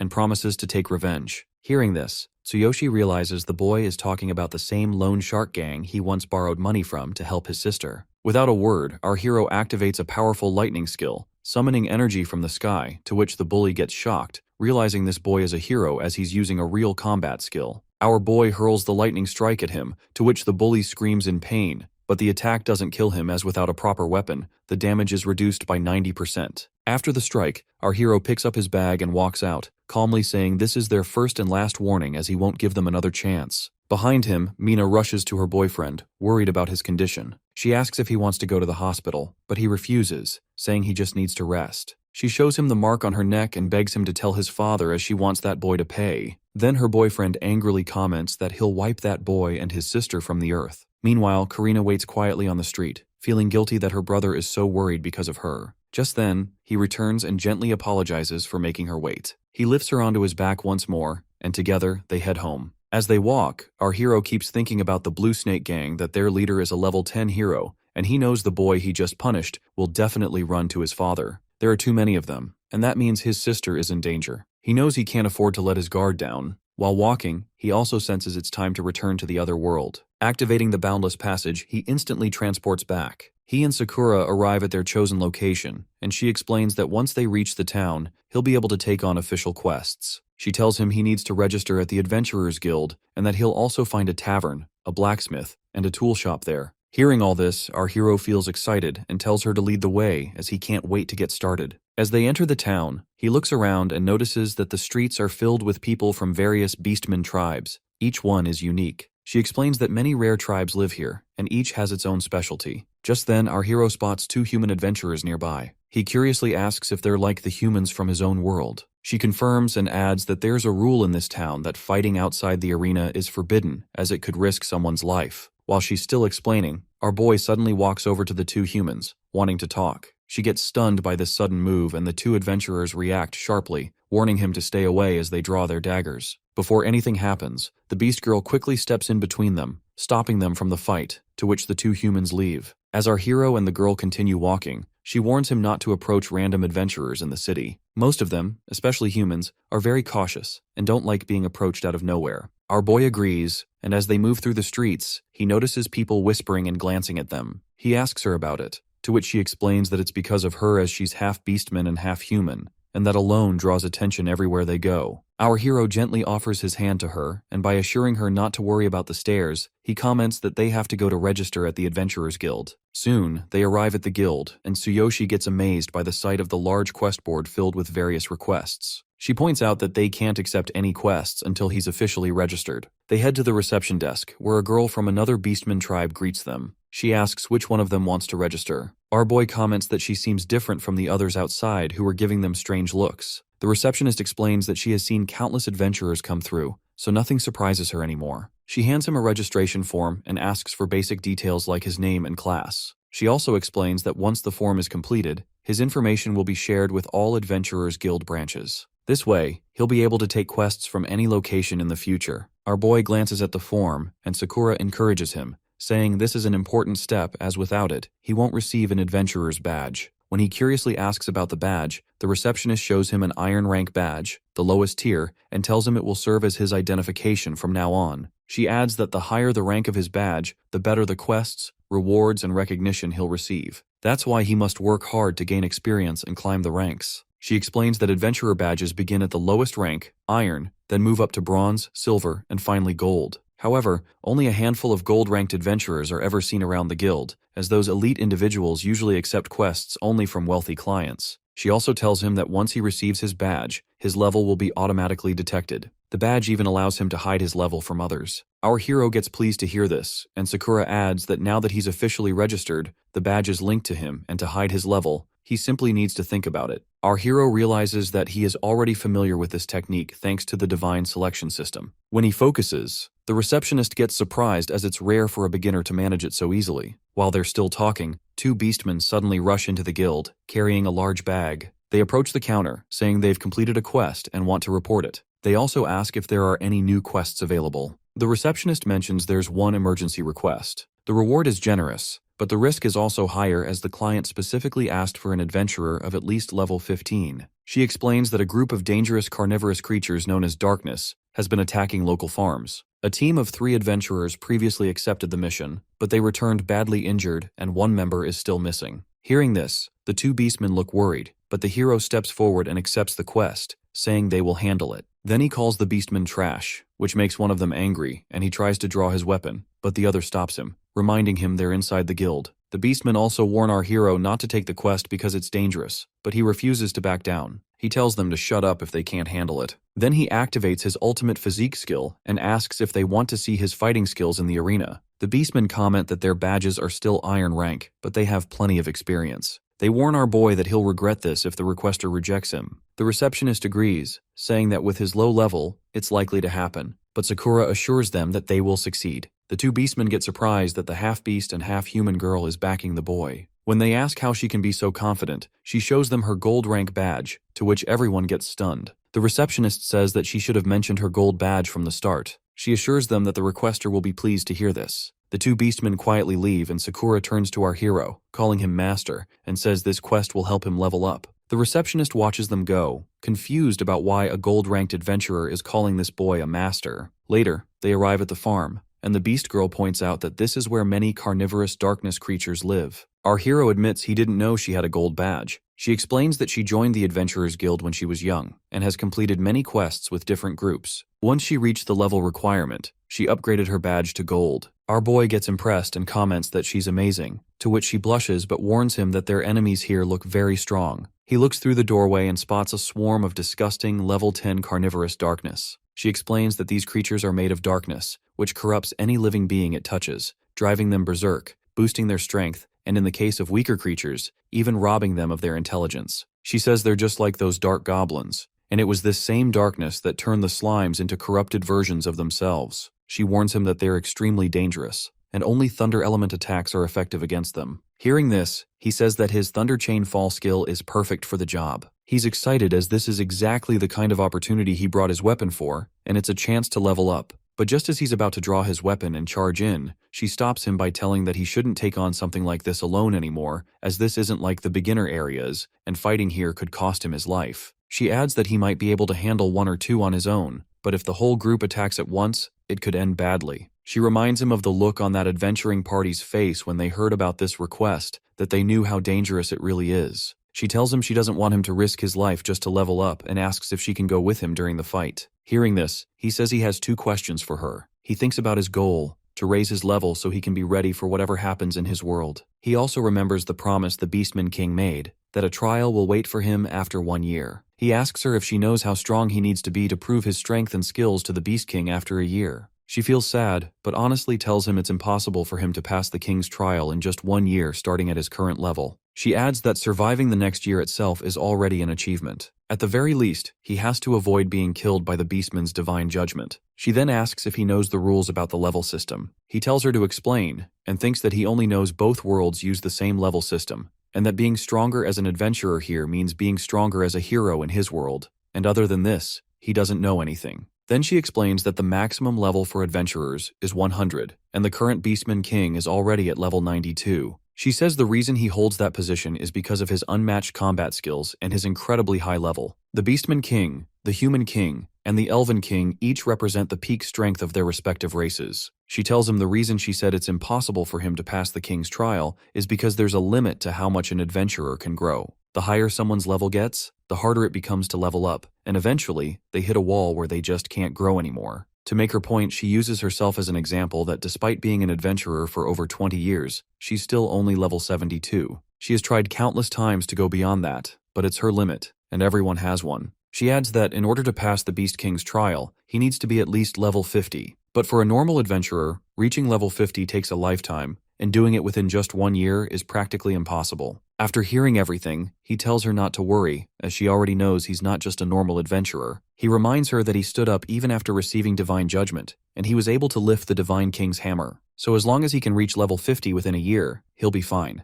It might be impossible for others, but for him, it's within reach. He thinks to himself that everything is possible thanks to the ring, the very reason he's in this world. He has the divine selection system, and he's the chosen one. With that, he believes he can overcome anything. Hearing his words, she feels some hope, and tells him he's definitely a legend. Then he pulls out his freezing sword from the system, and starts walking toward the corrupted slimes, ready to hunt them down. But before that, he asks her his second question, that if he were to fight a level 10 warrior along with dozens of minions at the same time, what level he should be to have an advantage. She answers that for a battle like that, he would need to be at least level 12. He confidently says he'll reach level 12 in about a week, and as he steps into the farm, the massive slime lets out a thunderous roar. He decides to use the system to its fullest from now on. When he activates his divine eye, he scans the slime and sees its abilities. The system also reveals that there's a slime core inside its body. When the main body takes damage, the core glows and starts regenerating the slime. During this time, the core's location can be detected. He understands the slime's weaknesses, thunder attacks, and its core. He knows he has to use Thunder Chain Fall targeting the core. Jumping up, He prepares to find the core inside the slime's body. At this moment, Sakura warns him to be careful, as if the slime hits him, the touched part might get corrupted. As he reaches near the slime's chest, he feels confident. With his ultimate physique activated, he believes he can withstand the slime's attack. He strikes the chest with a powerful slash but realizes the core isn't there. Meanwhile, the slime begins to heal itself. Suddenly, the slime lunges at him with its massive mouth. But he catches it with his bare hands, activating ultimate physique in both arms. With a surge of strength, he forces its jaws apart, tearing its mouth into two. The girl watches in shock, as this boy truly has the power to make the impossible possible. Seizing the moment, he grabs his freezing sword again and spots the core hidden beneath the slime's tongue. Channeling his thunder skill, he strikes the core with a powerful lightning strike, to which the darkness within the slime gets destroyed instantly. He says that this request might be easier than he thought, and notices the system awarding him 300 experience points. After 30 minutes, he finishes off all the carnivorous darkness outside. Just as the Beast Girl said, the higher his level gets, the more experience is needed to level up, and the points from weak mobs like these barely make a difference. Our hero has earned only 3,600 experience points from the fight, and it's clear this request alone won't be enough to level up. He reminds himself that he needs to reach level 12 in less than a week and level 20 within a year, so he'll have to push himself even harder. He then asks the girl if she has any thunder oil, to which she takes out a small bottle and wishes him good luck. Actually, thunder oil can imbue a weapon with the thunder attribute, and it's a rare magical item often used by magicians and shamans. She explains she has 4 bottles left, all prepared for the two of them, and tells him to use them however he wants. He comments that she's as reliable as ever. Of course, she bought thunder oil from the item vendor before they came here. He asks if it's expensive and suggests she stock up on oil-based items next time, since the fire oil they used before was also very useful. But she explains their financial situation, that items like this aren't cheap, and she has already spent all the money she had to buy these supplies. She apologizes for the situation, but he reassures her and asks how much the thunder oil costs and what the reward for their current request will be. He admits that he's been so focused on leveling up that he forgot how important money is in this world. She explains that prices vary depending on the item. Since thunder oil is rare, it costs about 30 silver coins per bottle. As for rewards from low-level quests, they also depend on what's being requested, usually the value of lost or recovered items. From her experience, low-level guild requests rarely pay more than 1 gold coin, which is why people often prefer to hire adventurers directly when they lose something valuable. She adds that 1 gold coin equals 100 silver coins, and 100 silver coins equal 10,000 bronze coins. For their current task, clearing out the carnivorous darkness, she expects the reward to be about 3 gold coins, though the final amount depends on the requester. Once they complete the quest, the Adventurers Guild will calculate and distribute the payment. Hearing all this, our hero prepares to enter the food warehouse, certain the boss is inside. But before he can step forward, the farm owner arrives with several men and sharply demands to know who they are, accusing them of trespassing on his land without permission. Some of the men notice traces of thunder element magic lingering in the air and ask if this boy was the one who exterminated the carnivorous darkness outside. They scoff at the idea, saying it's impossible for just a human and a half-beast to wipe them out, as such a task is extremely difficult even for a full party. They then ask if they are also after Cardiololis, making it clear they've already taken this request and claiming that the drop item will be theirs. Our hero confusingly asks what Cardiolus is and explains that they accepted this quest from the guild. The Beast Girl suddenly gets surprised, asking if Cardiolus will drop from the boss. The farm owner confirms, and another man warns that since they don't even know what Cardiolus is, they should leave now. However, the Beast Girl tells our boy not to give up on this request, as Cardiolus is extremely valuable, a rare drop from a dark boss after it's been purified, and it can be used to connect to a dark area. She explains that the drop rate and experience gain inside a dark area are 10 times higher than in a normal area, and any adventurer aiming to level up would never let such an opportunity slip away. She adds that if Cardiolus were sold at auction, it could fetch around 100 gold coins before purification, and at least 150 gold coins after purification. Hearing this, our hero gets shocked and realizes he must obtain it no matter what, as it's crucial for reaching his goal. As tensions rise and the two sides prepare to fight, the farm owner steps in to stop them. He points out that one party came through the guild, while the other came through him, so they should settle this by proving their skills. The rule is simple, as only the boss remains, and whoever defeats it will claim the reward. The Beast Girl suggests they should be the ones to enter first, but a member of the other group insists they have priority since the requester brought them here personally. The owner agrees and grants the other party permission to go in first, to which the group readies themselves, eager to show their abilities. Watching them, the Beast Girl tells our hero that it's a well-balanced party, a magician, an archer, a warrior, and a tank, and if they work together perfectly, they could definitely take down the boss. Hearing this, our boy gives them a suggestion that they'll let him go in first alone,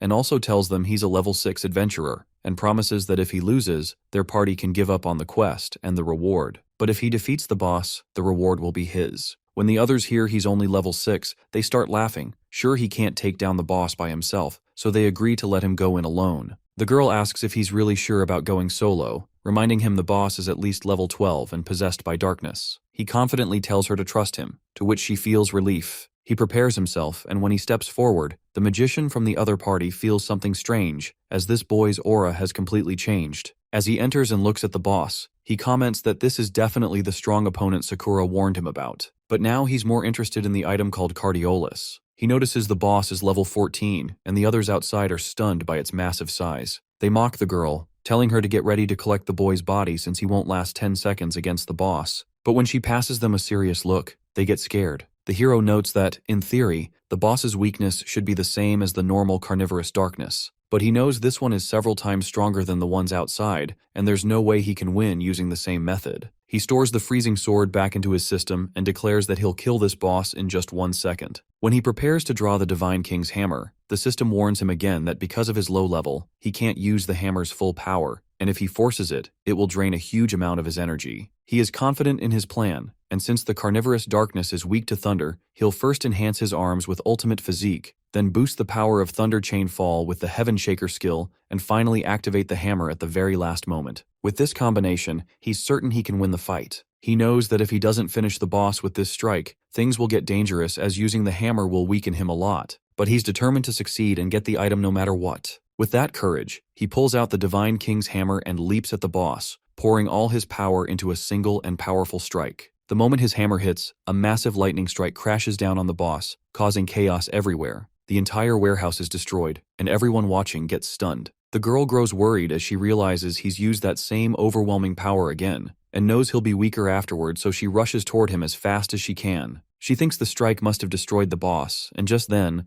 our hero emerges from beneath the rubble, holding up a small stone and asks if this is the Cardiolus they were talking about. Afterwards, they return to the Adventurers Guild where the receptionist hands the Beast Girl a reward and remarks how quickly she finished the request. No wonder she has the gold badge. The Beast Girl thanks her but insists it wasn't her, as it was her master who defeated the enemies. She says there's no way she could have taken down the final boss. The receptionist comments to not joke around as the boss was a massive level 14 carnivorous darkness, not something a rookie level 6 adventurer could handle, especially one who's completely exhausted now. Still, the Beast Girl insists that her master cleared it alone and wore himself out both physically and mentally, which caused his stats to drop. Suddenly, our hero shifts back to his original form and asks the Beast Girl if she's learned anything more about Cardiolus. The receptionist gets surprised and explains that if they put Cardiolus up for auction, it would fetch a huge price. She adds that there's a large auction venue in the city center if they decide to sell it, but the Beast Girl says they aren't planning to sell it, but wants to know if the Shaman Guild in town requires a referral, as they want to request purification for Cardiolus. The receptionist asks if they plan to use the Cardiolus themselves. If so, they'll need to see a shaman, since Cardiolus must be purified and infused with magic before it becomes usable. She tells them the Shaman's Guild is located east of the city and offers to write a referral letter. However, she warns that with the upcoming shaman exam, there's a chance they may be turned away. While the receptionist steps away to prepare the letter, the hero asks the Beast Girl about the shaman exam and whether shamans also have ranks. She explains that shaman is an honorary title, similar to pharmacists or elven awakeners, and it's earned through an exam. Shamans are divided into 6 ranks, and like awakeners,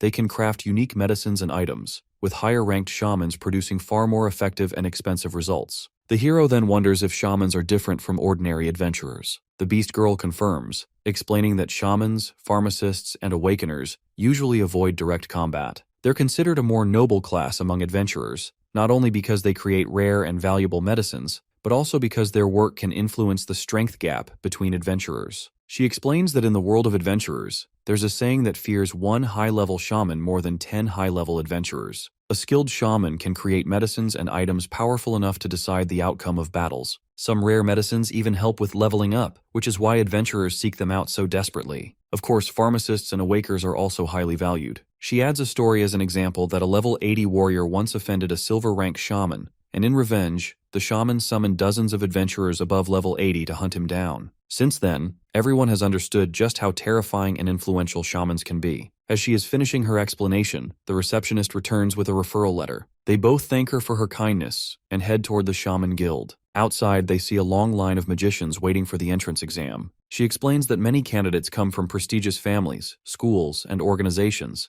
so passing the exam is extremely difficult. Still, she reassures him that with the referral letter, they have a chance. When they approach the gate and ask a shaman guard about the purification of a cardiolus, the guard mentions that since today is exam day, only shamans are allowed inside. She explains that they have a referral letter, but the guard refuses, saying it doesn't matter who the letter is from. He adds that in the Shaman Guild, they hold the authority, and no one can enter until the exam is over, no matter how many days pass. Hearing this, the hero grows frustrated. Just then, Doug, the president of the Shaman Guild, arrives, to which the guard quickly informs him of the situation. The hero steps forward and asks if he is the one in charge, questioning why they are being denied entry even with a referral letter. The president calmly replies that he will handle the purification, but since today is exam day, he has no time for them. He advises our hero to return after the exam is finished. Our boy then asks if there isn't any other way, to which the president comments that if this boy takes the shaman exam and earns the highest score, he will personally arrange it as a bonus. But he quickly points out the problem that since the boy is a warrior, he doesn't qualify to take the shaman exam.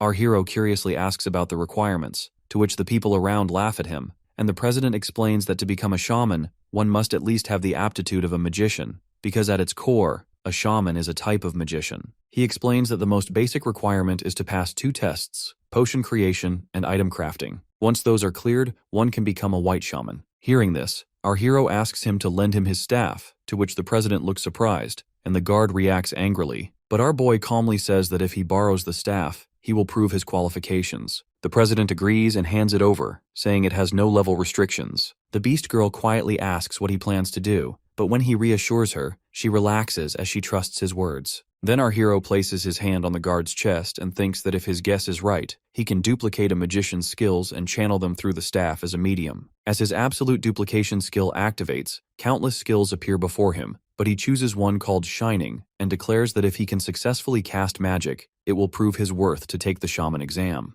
With the staff in hand, waves of magic spread around him, and he tells the beast girl to close her eyes, then casts the shining spell, to which the president quickly raises a shield to block the light, confident that such a basic spell won't affect him. Just then, the system informs our hero that he can amplify the spell's power by using his ultimate physique skill. He curiously decides to try, and the brightness instantly surges from 150 to 3500, to which the president's shield shatters under the intense light. Our boy cancels the magic and asks the president if this proves his qualification for the shaman exam, to which the president agrees. Then they arrive at the exam hall, where members of other races whisper among themselves, surprised that a human is taking the shaman exam. Some of them say a human should be sitting for the pharmacist's exam instead. Hearing this, our hero grows nervous, but the girl reassures him by explaining that he is the first human ever to attempt the shaman exam, which is why everyone is reacting this way. She tells him that humans have the pharmacist class, similar in role to the Beastmen shamans and the Elven Awakeners. While there are no rules forbidding a human from taking the shaman exam, tradition has always kept the classes separate.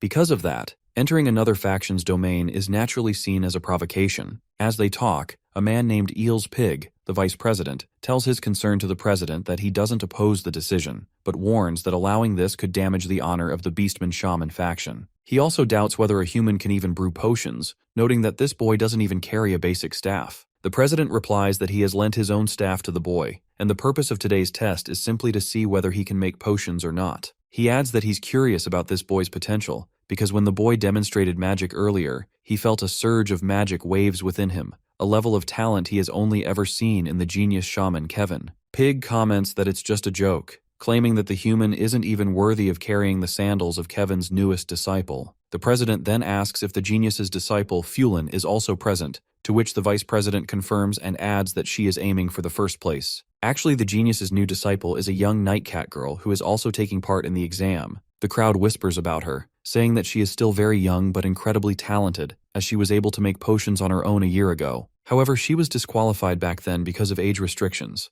but this time, she has her sights set on winning. As the discussion continues, the vice president announces that the shaman exam is about to begin. He instructs non-participants to leave and tells the examinees to stand on the spots marked with their assigned numbers. Our hero checks his own number, 15, and when the beast girl leaves the area, he notices the numbers written on the floor and steps onto his spot. Nearby, the cat girl glances at him, surprised to see a human among the candidates. Our boy also thinks that she's actually quite cute. And then the president explains that in this shaman exam, the participants will be tested on their basic shaman skills, starting with making potions on their own. Suddenly, several tables rise automatically from the ground, surprising our hero, and the cat girl remarks that this is the shaman's refining station, though the human clearly has no idea about it. Our boy thinks to himself that potion making in this world still feels old-fashioned, as back in his old world, the videos he watched showed everything done through full automation. Then the vice president steps forward and begins explaining the test. With a tap of his staff, glowing magic circles appear beneath the participants, and sheets of paper float down into their hands. The instructions state that they must create 3 basic energy potions within 1 hour. The president adds that the first challenge is material selection. On the refining tables lie a wide range of ingredients, but proper knowledge is crucial. He explains that there are 9 essential materials for a basic energy potion, and using even a single wrong one will ruin the result. Hearing this, several participants start to look nervous, and our hero notices that many of them clearly don't know which ingredients to choose. At that moment, the cat girl mutters that when a proper magician makes potions, the ingredients are always prepared beforehand, as forgetting the basic materials for such a simple potion is nothing short of pathetic. Our hero gets surprised to see that she has already chosen the materials, and using her staff, she begins to create the potion with magic, to which the presidents also seem impressed. She first crushes the ingredients with the staff, and then our hero activates his divine eye skill to analyze her every move so he can learn from it. When she starts pouring the potion into bottles, the president explains that the next step, refining, is the most important and final stage. While everyone watches her closely, the president suddenly notices that the human boy hasn't even started yet. At this moment, the cat girl finishes her task, and the president gently tells her to wait until the test is over for her work to be checked. She feels disappointed that she has to wait,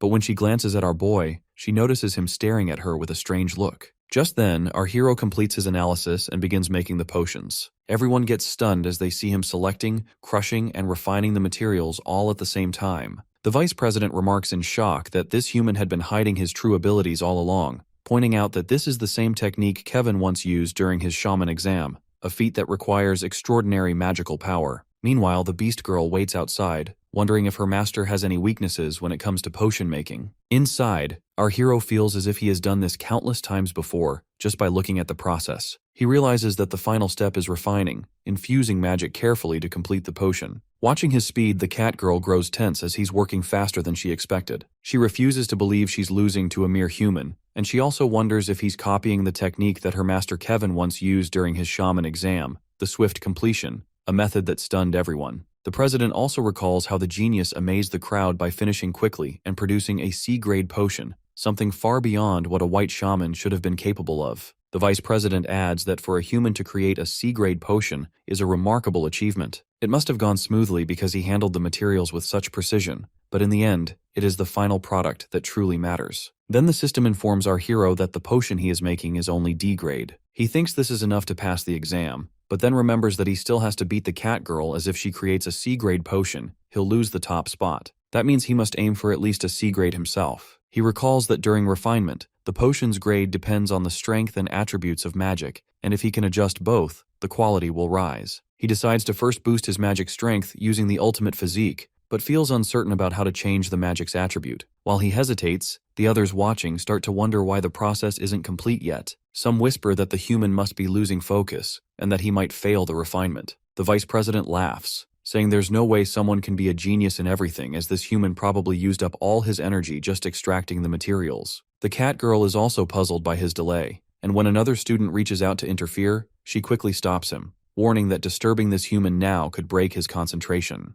At this moment, our hero thinks that he only has regular magic with no attribute, but suddenly remembers the lightning attribute that appeared when he used the Divine King's hammer, realizing that the weapon must have been endowed with it. He understands that if he borrows the power of the Divine King's hammer, he should be able to change his magic attribute. While everyone continues to mock him, he suddenly activates the hammer's power, and lightning begins to flow around his body. Everyone gets stunned as his magic power surges, his capacity increases, and his attribute shifts to lightning. With the staff in hand, he quickly performs the refining and solidification process on the potions, and then announces that the basic energy potion is now complete. The others are shocked, and the president comments that he just felt the presence of a different elemental wave, clearly confused about what this human has done. A short while later, all participants complete their tasks. The president and vice president declare that they will now decide the grades of the potions. The president checks the first participant's potion, remarks that the scent is weak, and assigns it a D grade, but still allows the participant to pass. The vice president examines the second participant's potion, smells it carefully, and then announces that the potion fails, to which the participant feels bad. They begin checking everyone's potions one by one, with some passing and others failing. When the vice president inspects the cat girl's potion, he praises its fragrance,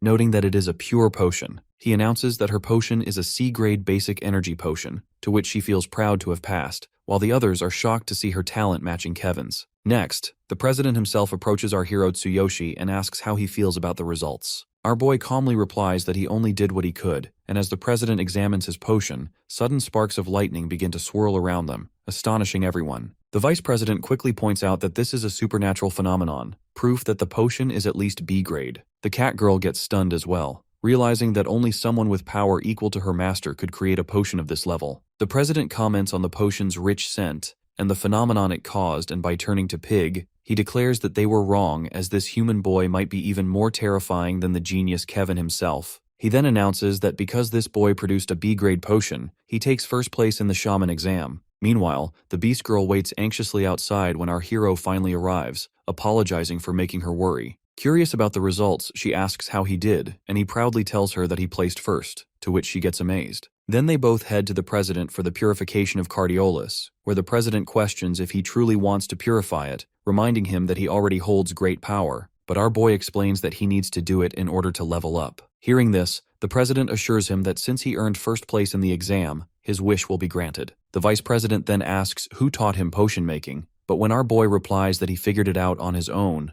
both get completely shocked. The president tells him to follow him, promising that after the purification, he will reward him with the white shaman's robes. As they move toward their destination, the cat girl walks outside, and by whispering her master Kevin's name, she feels bad about losing to a mere human, to which the Beast Girl gets serious to realize that this cat girl is the genius's disciple. Then our boy calls her to follow, reminding her that once the purification is complete, they still have another goal ahead. They head into the ritual room, where the president places the Cardiolus at the center of the 4 great elements and orders them to begin the purification. The vice president explains that the Cardiolus is filled with dark power, so a special ritual is required. He adds that the boy is fortunate, since the chairman himself is carrying out the purification. Watching the process, our hero feels amazed and asks if this is the kind of spell used by shamans. The Beast Girl confirms and explains that shamans are also a type of magician. For certain kinds of magic, the stronger the spell, the longer the incantation, and this purification is a form of specialized magic. At that moment, the president commands the elements to cleanse the Cardiolus and give it new life. He then instructs the boy to channel his own magic into it,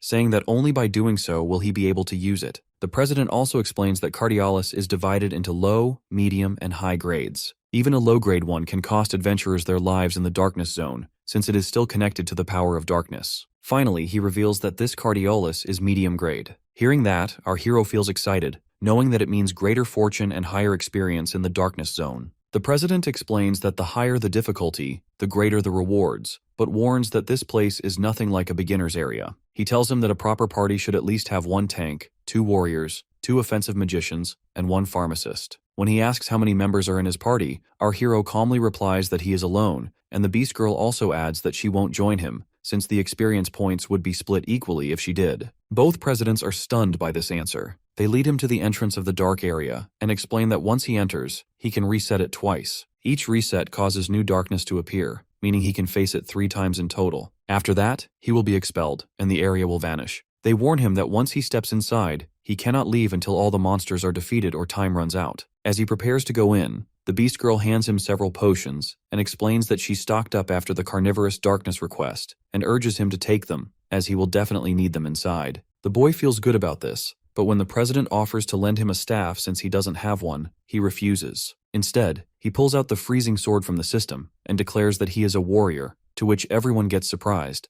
and the president wonders how much further this human will grow. Soon after, our boy enters the dark forest and the system informs him that he has 12 hours, and if he resets by his own will, the entrance will remain closed for another 12 hours. He understands and decides to defeat the monsters as fast as possible since he can't afford to wait. Not long after, he encounters a pack of level 10 dark wolves. He knows these wolves move in groups, their speed is dangerous, and being surrounded could be fatal. Without hesitation, he activates ultimate physique in his arms and launches himself at them. using the Thunder Chain Fall skill. The attack heavily damages the wolves, and he realizes each kill gives him 500 experience points. He notes that the rewards here are much higher than in the outside world. With this in mind, he plans to clear 3 rounds before heading out, confident that he might level up twice. Then suddenly the wolves lunge at him again, but this time one of them blocks his strike by using its own teammate's body as a shield. Feeling surprised, our boy quickly boosts his ultimate physique by 60% in his arms and unleashes a powerful slash, cutting through them instantly and gaining more experience points. Outside, the Beast Girl grows more anxious, and the president remarks that he has never heard of anyone entering the dark area alone.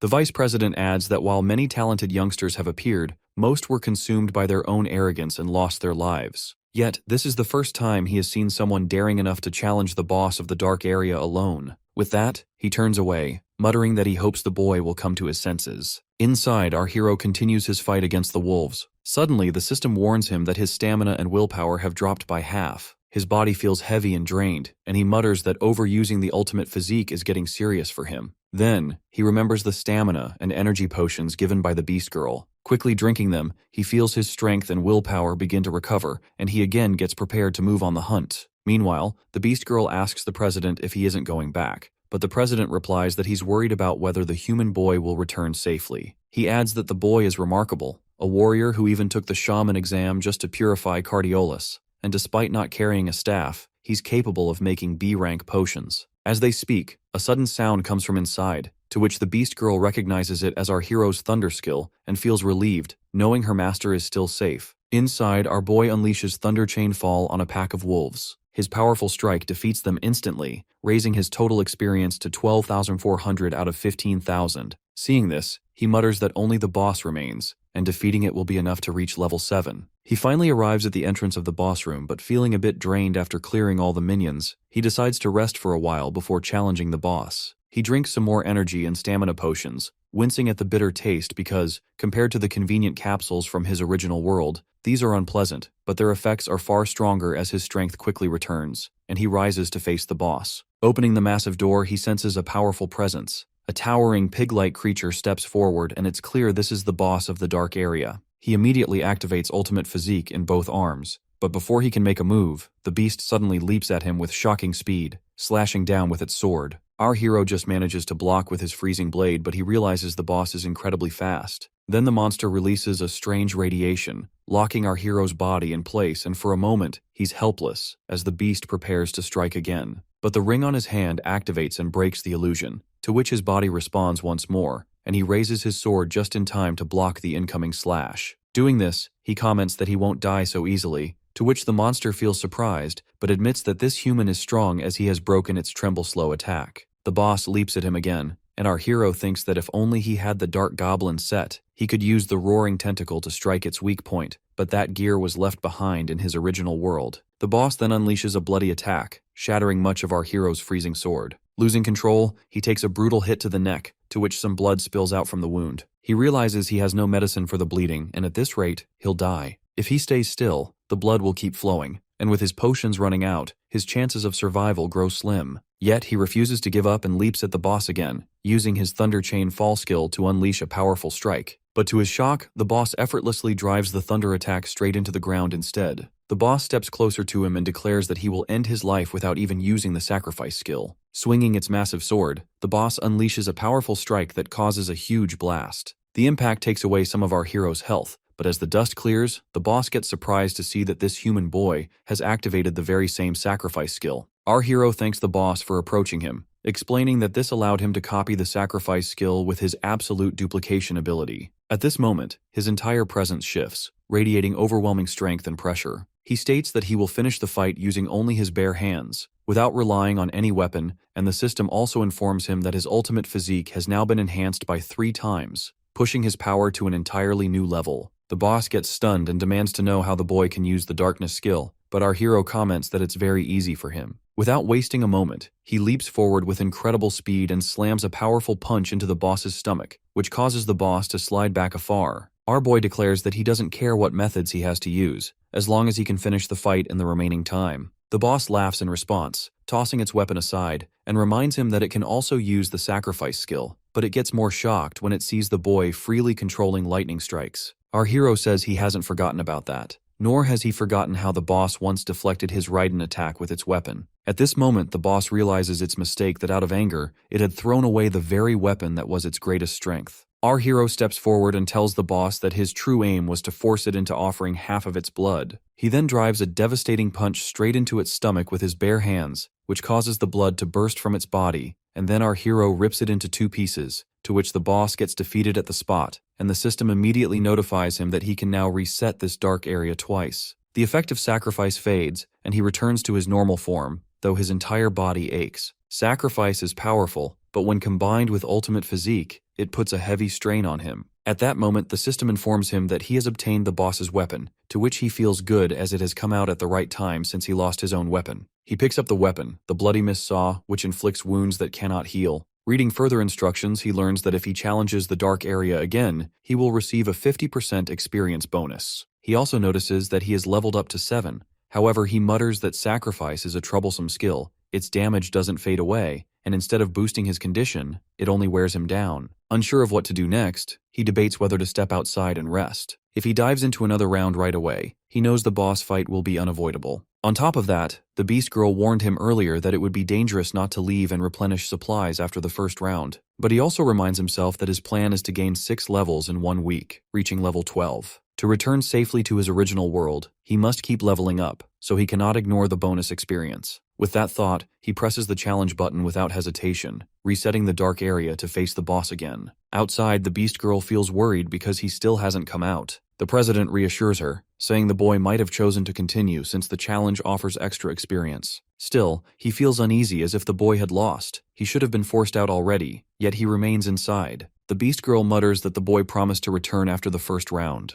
Just then, the Vice President Pig returns from his nap. Seeing the situation, he asks if the fight isn't over yet. He mocks that the first round has already ended, and yet the boy's body hasn't been expelled. He mentions that he has seen countless young challengers before, but not a single one has ever cleared this phase. He remarks that if the boy survived the first round and still hasn't emerged, it means he's attempting the next round, and without any healing potions, that could be fatal. The Beast Girl insists that she can still hear the thunder, proof that her master is alive. The Vice President mocks her again, but when she looks at him seriously, the President senses the bloodlust radiating from her, and orders them both to stay silent until the boy appears. He tells the Vice President to leave and mutters that this man is a fool as he can't even sense the Beast Girl's bloodlust, and her power is clearly limitless. The Beast Girl grows more anxious as the thunder suddenly stops. Just then, the President hears an unusual sound and notices that the seal of the dark area is starting to break. He quickly orders the others to prepare as the darkness begins to emerge, but the Beast Girl suddenly stops them, realizing this isn't the darkness, it's her master, Tsuyoshi, stepping out of the dark area. He apologizes for making her wait and explains that he completed the challenge 3 times,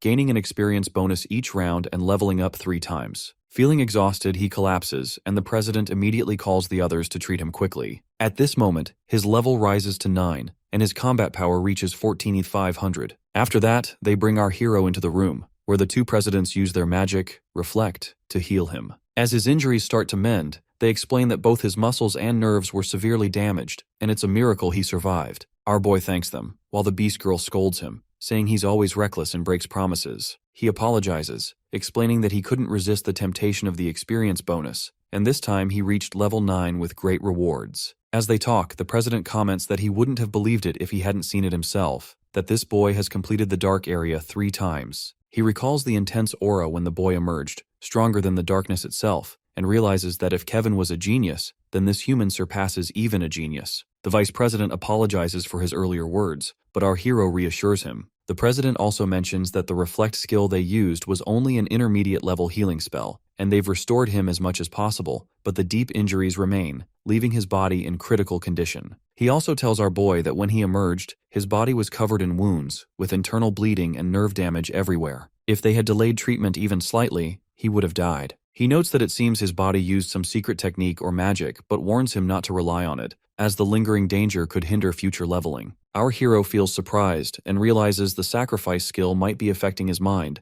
as he briefly sees 2 strange eyes. When the Beast Girl asks about it, he brushes it off, saying he's just a little tired. The President then gives him a special medicine, instructing him to take it once a day and meditate afterward to absorb it more effectively. The Vice President surprisingly asks if they really intend to give such medicine to a human. The President explains that it's Kevin's favorite medicine and will greatly help heal his body. He also suggests that it would be even better for the boy to meet the genius directly, as if he has the talent, the genius might take him as an apprentice and teach him even more advanced knowledge of medicine. He explains that the genius is one of the few people on the continent who has mastered the legendary law of ruin, which surprises the Beast Girl. She asks what number it is, to which our hero feels confused, and the vice president clarifies that in this world, the magic of heaven and earth is governed by certain laws, and using magic according to these laws grants immense power. It's called the forbidden spell of ruin. For shamans, mastering these laws is important for improving the potency and quality of the medicines they refine. However, the laws themselves are extremely violent, and some even seem to possess their own will. There are 12 laws in total, all hidden in unexplored regions, and even if one discovers them, proper training and ability are required to harness them. The vice president adds that Kevin is called a genius because he mastered the 12th law, the law of the great winds, 10 years ago, greatly enhancing his magic. As a shaman, this mastery has been invaluable in refining medicines. He also notes that if anyone can heal the deep internal wounds in this boy's body, it would be Kevin. Hearing this, they both feel good, and the president then gives him a letter, explaining that with this letter of introduction, he will be able to meet Kevin. He also instructs them to bring along some rare items and valuable medicinal materials to trade with him. Our hero and the Beast Girl agree and move on the way for their next destination. From behind, Pig mutters to himself, saying he's certain that the president provided him with a B-grade forbidden blood potion, which they had obtained from the genius in exchange for a large quantity of valuable medicinal materials. The president explains that his intention is simply to see how far this human can go. He views lending him assistance now as an investment for the future. He adds that while he has never personally heard of anyone clearing the dark area alone, it is not entirely unheard of in history. Pig curiously asks if there really was someone else who managed such a feat. The president replies that 1,000 years ago, there was a great being named Garces, the ancient god king, who was said to have given birth to the Beastmen clan. Meanwhile, our boy and the Beast Girl are moving carefully through the forest. When he asks about the genius's location, she reassures him that the president had told her, though it is still quite a distance away. She mentions that this journey will give them the chance to level up along the way, preparing them for the challenges ahead. As they move through the bushes, the Beast Girl explains that this path is closer and fits well with their quest objectives, but to complete it, he will need to form a party. They arrive at a spot where many adventurers are gathered. She tells him that this is a popular quest point, though after a certain time, adventurers often leave or move on to other quests. Feeling confident, our boy steps forward to try forming a party and test his level 9 skills, while the Beast Girl stays back to wait for his return. At that moment, another adventurer calls out, searching for a warrior or tank of at least level 15 with combat power over 6,000. He already has some party members at level 15 but needs one more to complete the team. No one steps forward, knowing the quest is extremely dangerous. One adventurer from another race suggests choosing a different quest, since they've already lost 2 days, but the quest leader refuses. He reminds them of the valuable information he purchased at the tavern that this is a level 12 quest, and it is the only one where they can obtain the blood rose, which is worth 500 silver coins. Actually, the blood rose is a rare medicinal ingredient that greatly boosts recovery, which is why it commands such a high price. As everyone is getting worried that no one is joining them, our hero raises his hand and announces that he is a warrior. He admits his level is slightly lower but expresses confidence in his abilities. The other adventurers get pleased to see him and say it's not a problem if he is at level 12, but when our boy reveals he is only level 9, the party leader grows angry. They notice that the quest entrance will close in just 10 minutes, and one of the members urges the leader to accept this boy,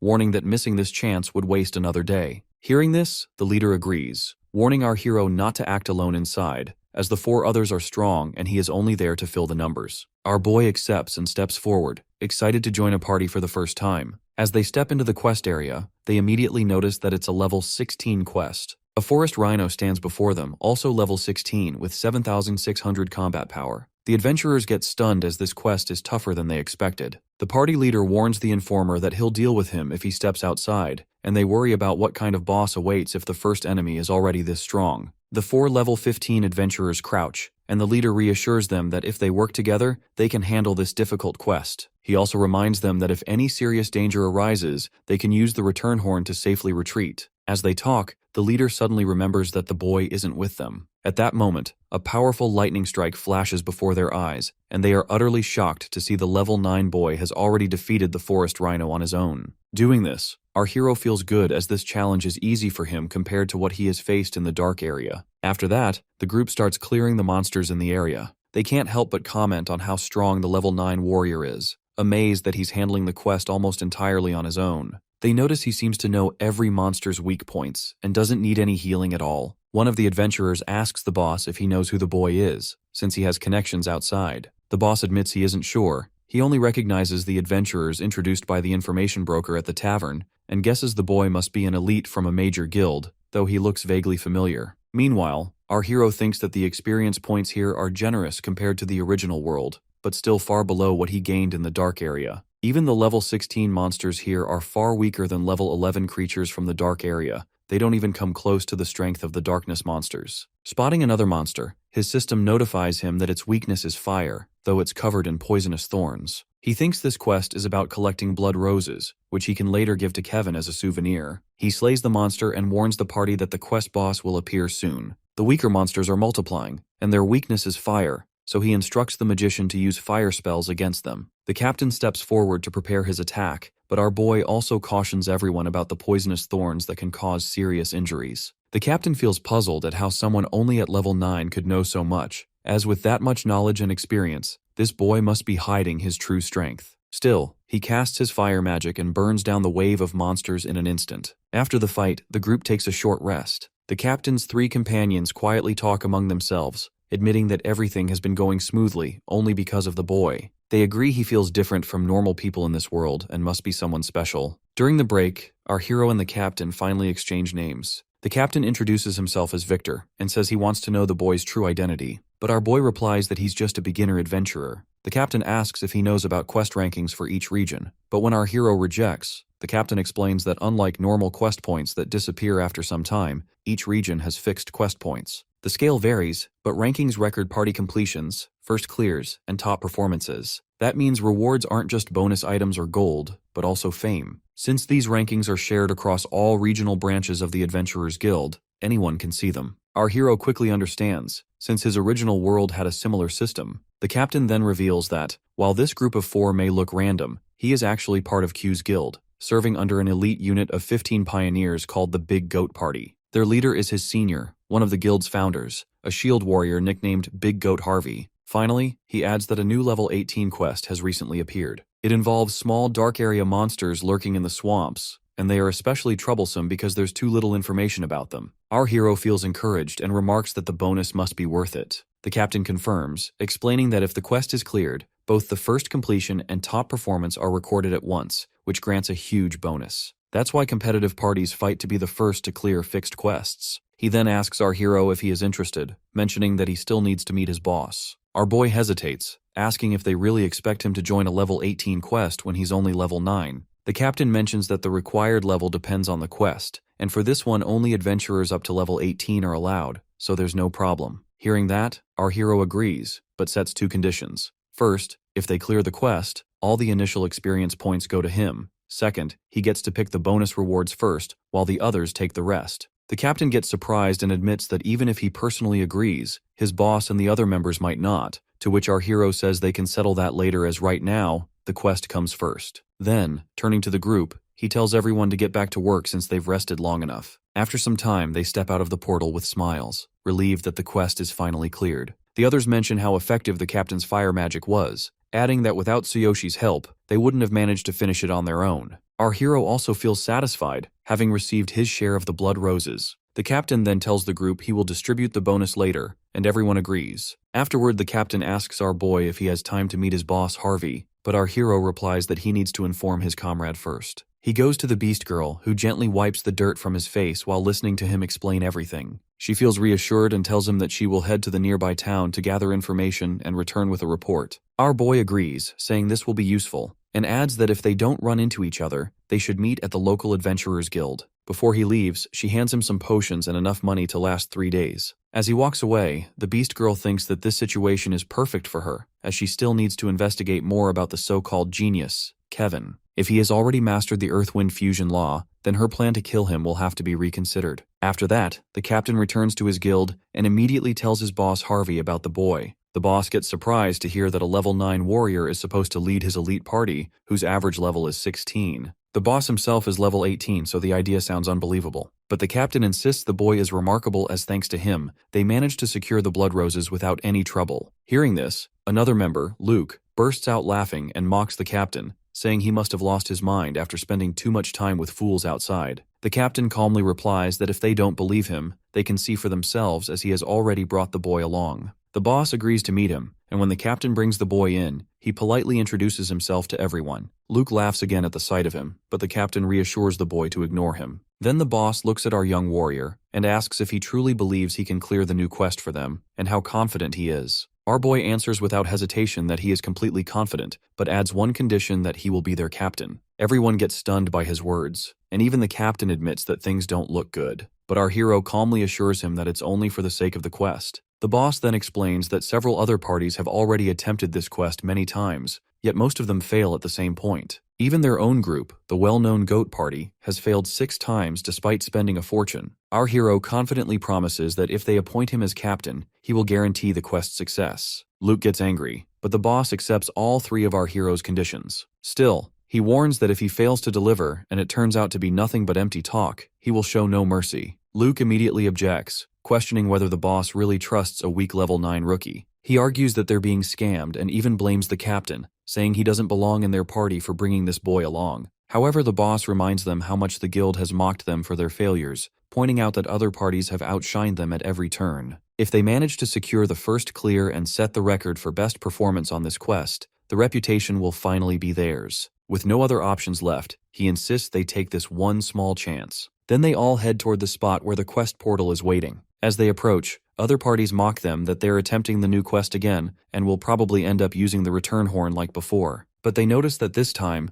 the person leading them isn't Harvey, it's a new boy. One guy laughs, saying they've even gone as far as changing their leader. The captain then explains to the new leader that this man is the captain of the rival party and has always looked down on them. Understanding the situation, our boy pushes the rival captain aside and steps forward, which instantly angers him. Without hesitation, he accepts the quest and commands his team to get ready as they're going in now. He recalls the captain's words about this quest involving an unknown type of darkness monster lurking in the swamp, creatures said to be extremely troublesome. But with the power of the Divine Eye skill, he feels there's nothing to fear. As they move inside, the boss asks him about the plan, but our boy calmly replies that he first wants to make sure all the experience points will belong to him. The boss confirms, assuring him that the party's honor matters more to them, so he can take it all. Still, he warns him not to disappoint them, reminding him that being made captain carries a heavy responsibility. When our hero checks the system and notices that all the experience will go to him, he feels motivated and prepares to continue the task. He recalls what the captain mentioned about hard mode and realizes now is the time to activate it. In hard mode, all rewards, including experience points, are tripled, which excites him.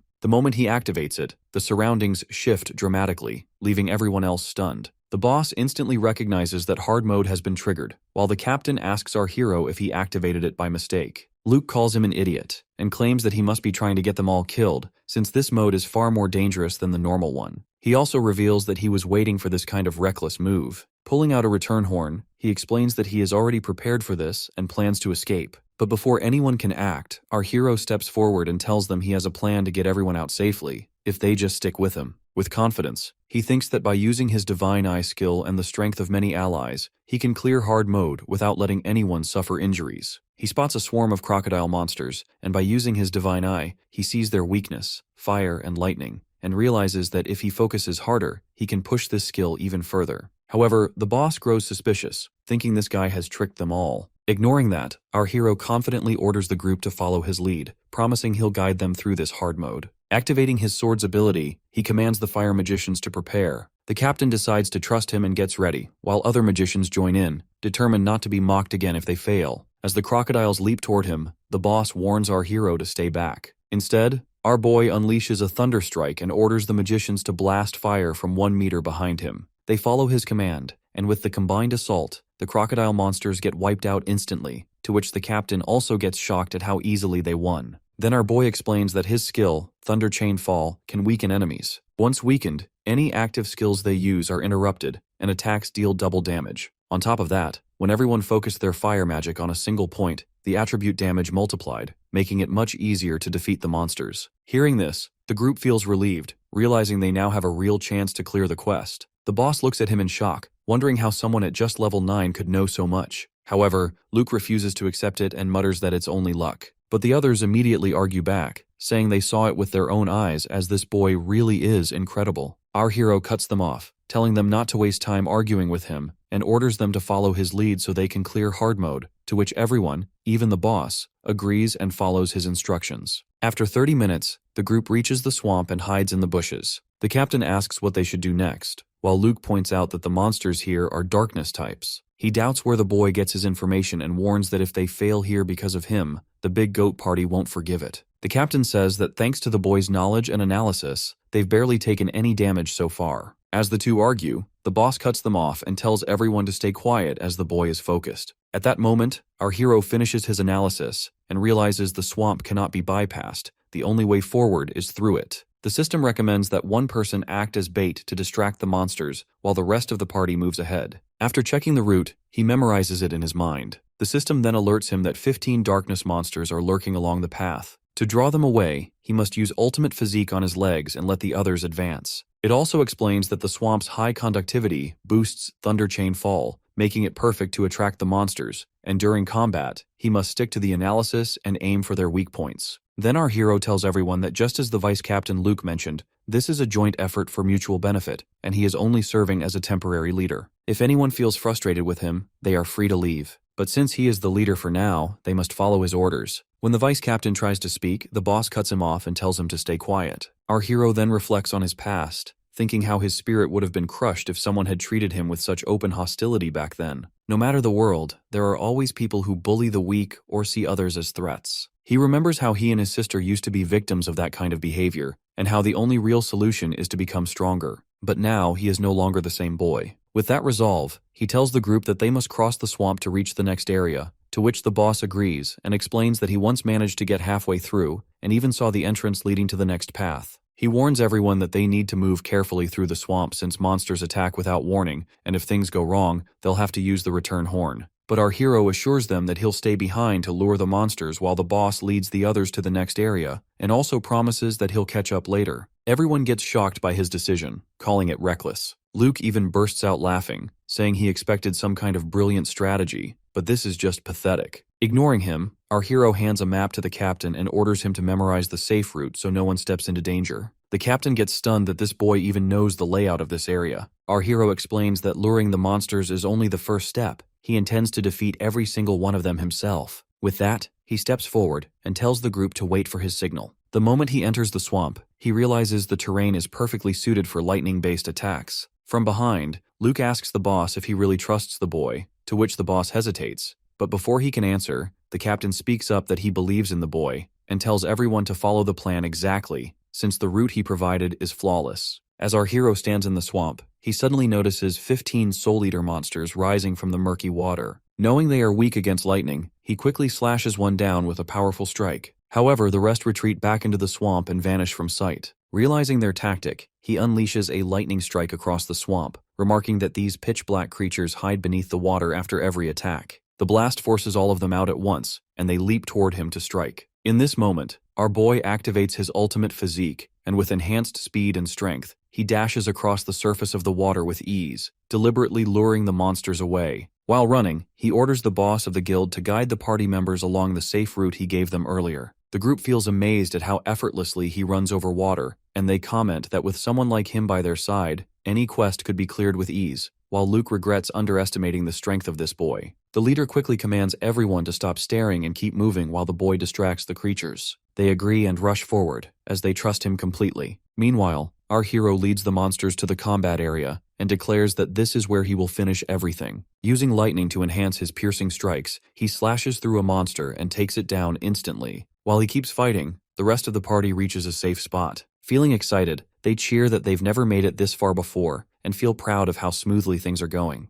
At that moment, the captain informs them that the boss's trigger point is just up ahead. The group starts talking about going in and proving that they can handle the boss themselves, but Luke stops them by reminding them that they should wait for the boy. He admits he doubted the boy's strength at first, but it's thanks to him that they've come this far. Since they've already reached the boss area, it's smarter to regroup and go in together. Hearing this, the others agree, and even the captain says that the vice captain made the safest choice. Just then, our hero returns and tells them that he's already cleared out all the darkness monsters and that the boss area is right ahead, so they need to regroup.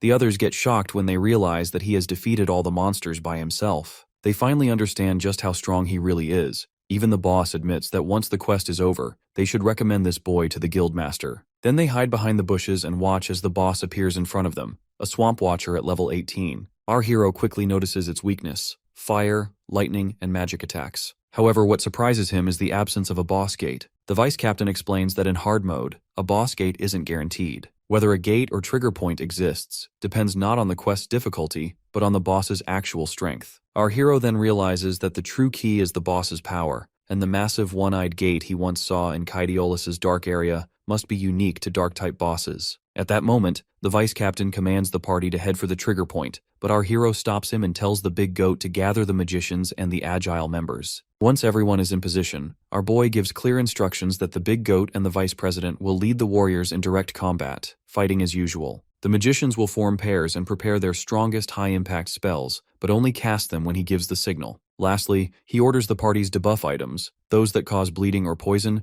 to be collected and evenly handed out to the agile members for the fight. The guys look surprised when they hear about the debuff items, but our boy explains that this boss has unusually high HP, and in hard mode it is doubled, so using debuff items will make the fight much easier. He orders the agile members to surround the boss and keep throwing debuffs, while the magicians stay at his side, ready to interrupt the boss's skills whenever needed. As he calmly explains the strategy, the big goat feels surprised at how much this boy knows, and even the vice captain remarks that with him here, clearing this quest will be much easier. Meanwhile, at the entrance of the portal, the other parties watch and discuss the big goat party that has just gone in. They notice the young warriors with them and the reddish glow at the entrance, which means they have entered the hard mode. The dog says that this time a human warrior is leading them, and mocks that big goat will surely end up using the return horn again. Inside the portal, the fight with the boss begins. Everyone moves according to the plan, attacking and throwing debuffs. The captain asks our boy if the magicians should provide support magic, but he tells him to wait until he gives the signal. The moment the boss monster prepares to strike, he quickly orders the magicians to unleash their spells. They act without hesitation, and after a tough battle lasting about 15 minutes, the Swamp Watcher gets finally defeated. Everyone is stunned as they have managed to clear it in just one attempt. The big goat remarks that he must introduce this boy to the guild leader, since having him officially join would greatly boost their guild's achievements. The group celebrates their success, while our hero realizes he has leveled up to 10. Feeling excited, he marvels at having gained all of the boss's experience points for himself. Just then, the system notifies him that he has unlocked a black armor disguise set from the Ring of Infinite as a reward for reaching level 10. When he equips the set, in an instant, a sleek and striking armor forms over his body. The system explains that the armor is highly flexible, can only be worn by those with the Ring of Infinite,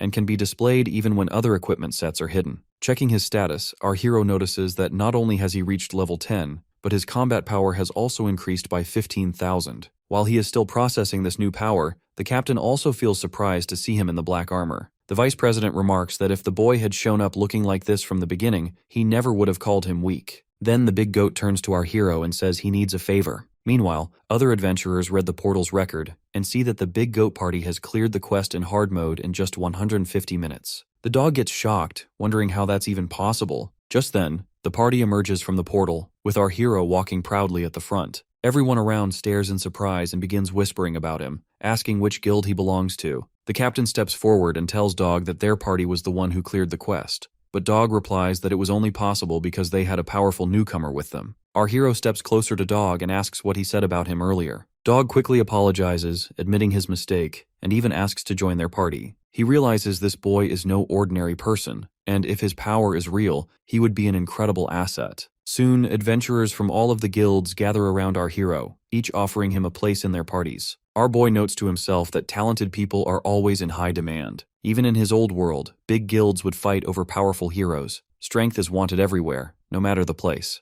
Just then, the big goat tells everyone to step aside, declaring that this boy is already joining their party. After that, the party takes our hero back to the Beastmen city. As they walk through the streets, everyone stares at him in surprise because of his uniform. The Beastmen whisper among themselves, recognizing the famous goat party, but wondering who this unfamiliar boy with them is. Our hero tells the party to wait outside while he enters the guild alone, wanting to check if Sakura, the beast girl, has arrived since he promised to meet her there. Inside, he finds the same receptionist talking to the two beastmen who are once again pestering her to join them for food or drinks, but she clearly doesn't want to go. At that moment, our boy steps forward to the counter, and when the two beastmen glare at him, they realize he's the same human they met before. The receptionist also notices and remarks that he has changed quite a bit. The beastmen mock him, asking where he stole that uniform, but our hero ignores their insults and calmly asks the receptionist if the beast girl has come by. She replies that she hasn't seen her today, and aside from these two loud troublemakers, no one else has stayed around. The two beastmen get angry at the receptionist, but before they can cause more trouble, our hero grabs one of their hands using ultimate physique, to which the beastman feels pain. Both of them get angry at him, warning that the guild has guards and demanding he step outside to fight. Our boy apologizes to the receptionist for the disturbance and heads out. She quickly warns him not to go, saying they'll beat him if he leaves,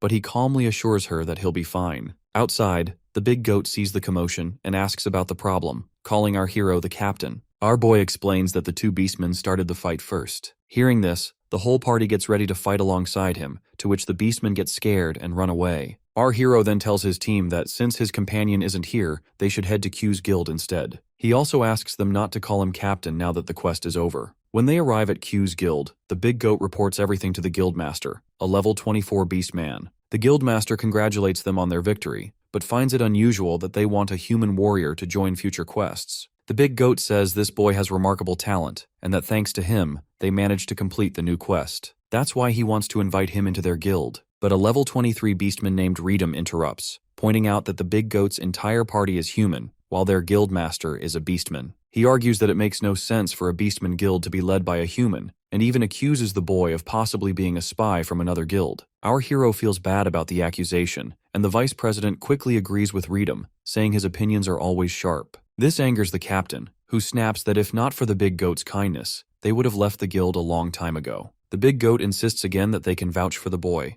praising his keen observation and analytical skills. But Reedum comments they don't need another leader in their party, especially not a human. He adds that since the big goat's party is made up of humans, of course they would understand each other. Hearing this, the big goat feels angry and argues that his party has worked hard to earn great results for the guild. Still, the beastman counters that if other guilds discover they accepted a human as their leader, they'll be mocked, and the guild's reputation could collapse. The big goat asks the guildmaster for his opinion, and the guildmaster agrees with Reedum's suggestion, saying they should send this human off with proper hospitality. Hearing that, the big goat looks disappointed and our hero steps in, saying he only came here because of the big goat, but if that's how things are, he'll leave. He reassures the big goat, telling him it was fun fighting together, and adds that they'll meet again if possible. As he walks away, the big goat mutters that they just lost a huge opportunity since this boy could have changed the guild's future. Then he leaves with his entire team as well. Outside, our hero feels unsure whether he should focus on leveling up or start looking for the beast girl. At that moment, Dog, the beastman who mocked him earlier, approaches. This time, he politely asks for help,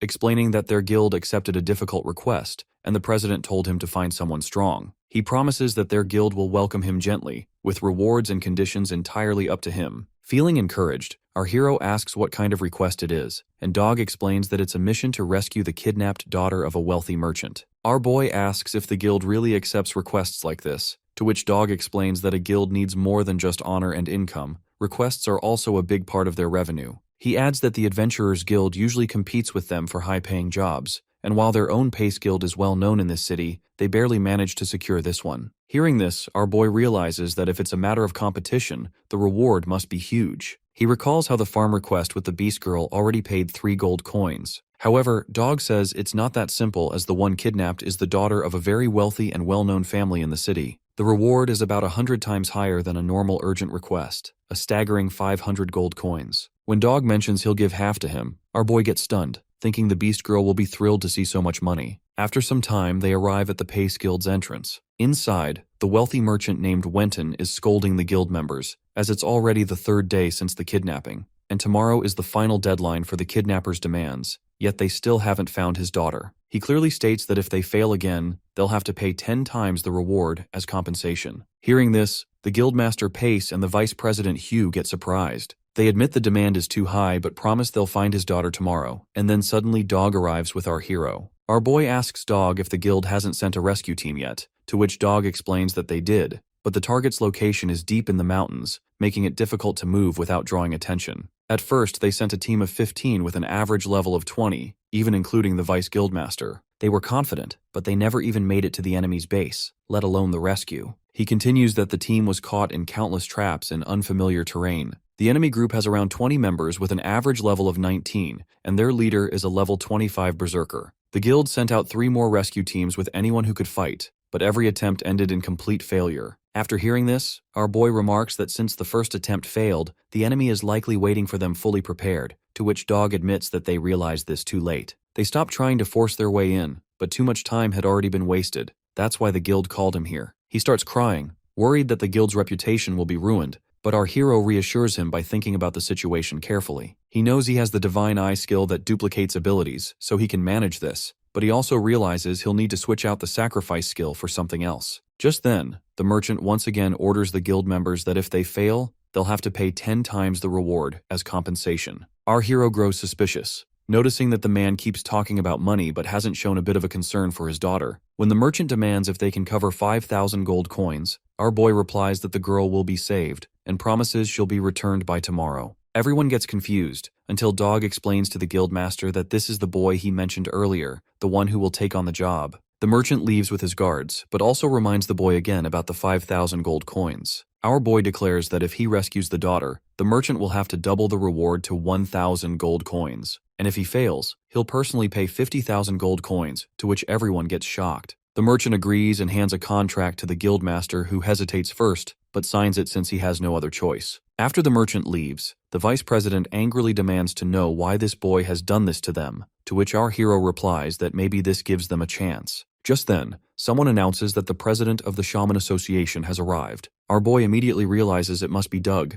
the man he met before. The president enters and asks about the vice guildmaster's condition, who explains that he called him here to treat his injury, since the guild's priest couldn't heal it. The president uses magic to close the wound, then asks if the injury came from Wenton's request, and whether the mission is truly that difficult. At this moment, our hero steps forward and admits that it is tough, but he is confident they can handle it. When the president notices him, he surprisingly asks why he is here, to which everyone else gets stunned that the president already knows him. Soon after, they sit together at the table, where our boy reassures the president that he will do his best to complete the request. The guildmaster tells the dog that the president isn't someone who easily gets close to others, then asks who the boy really is. The dog admits he doesn't know either, but says it's clear the boy is far stronger than they imagined. The vice guildmaster then steps forward and tells the boy he'll join him on the mission since he has attempted it before, to which our boy agrees, and they both head out immediately. As they leave, the guildmaster asks the president if he truly knows who this boy is. The president explains that this boy recently passed the White Shaman exam,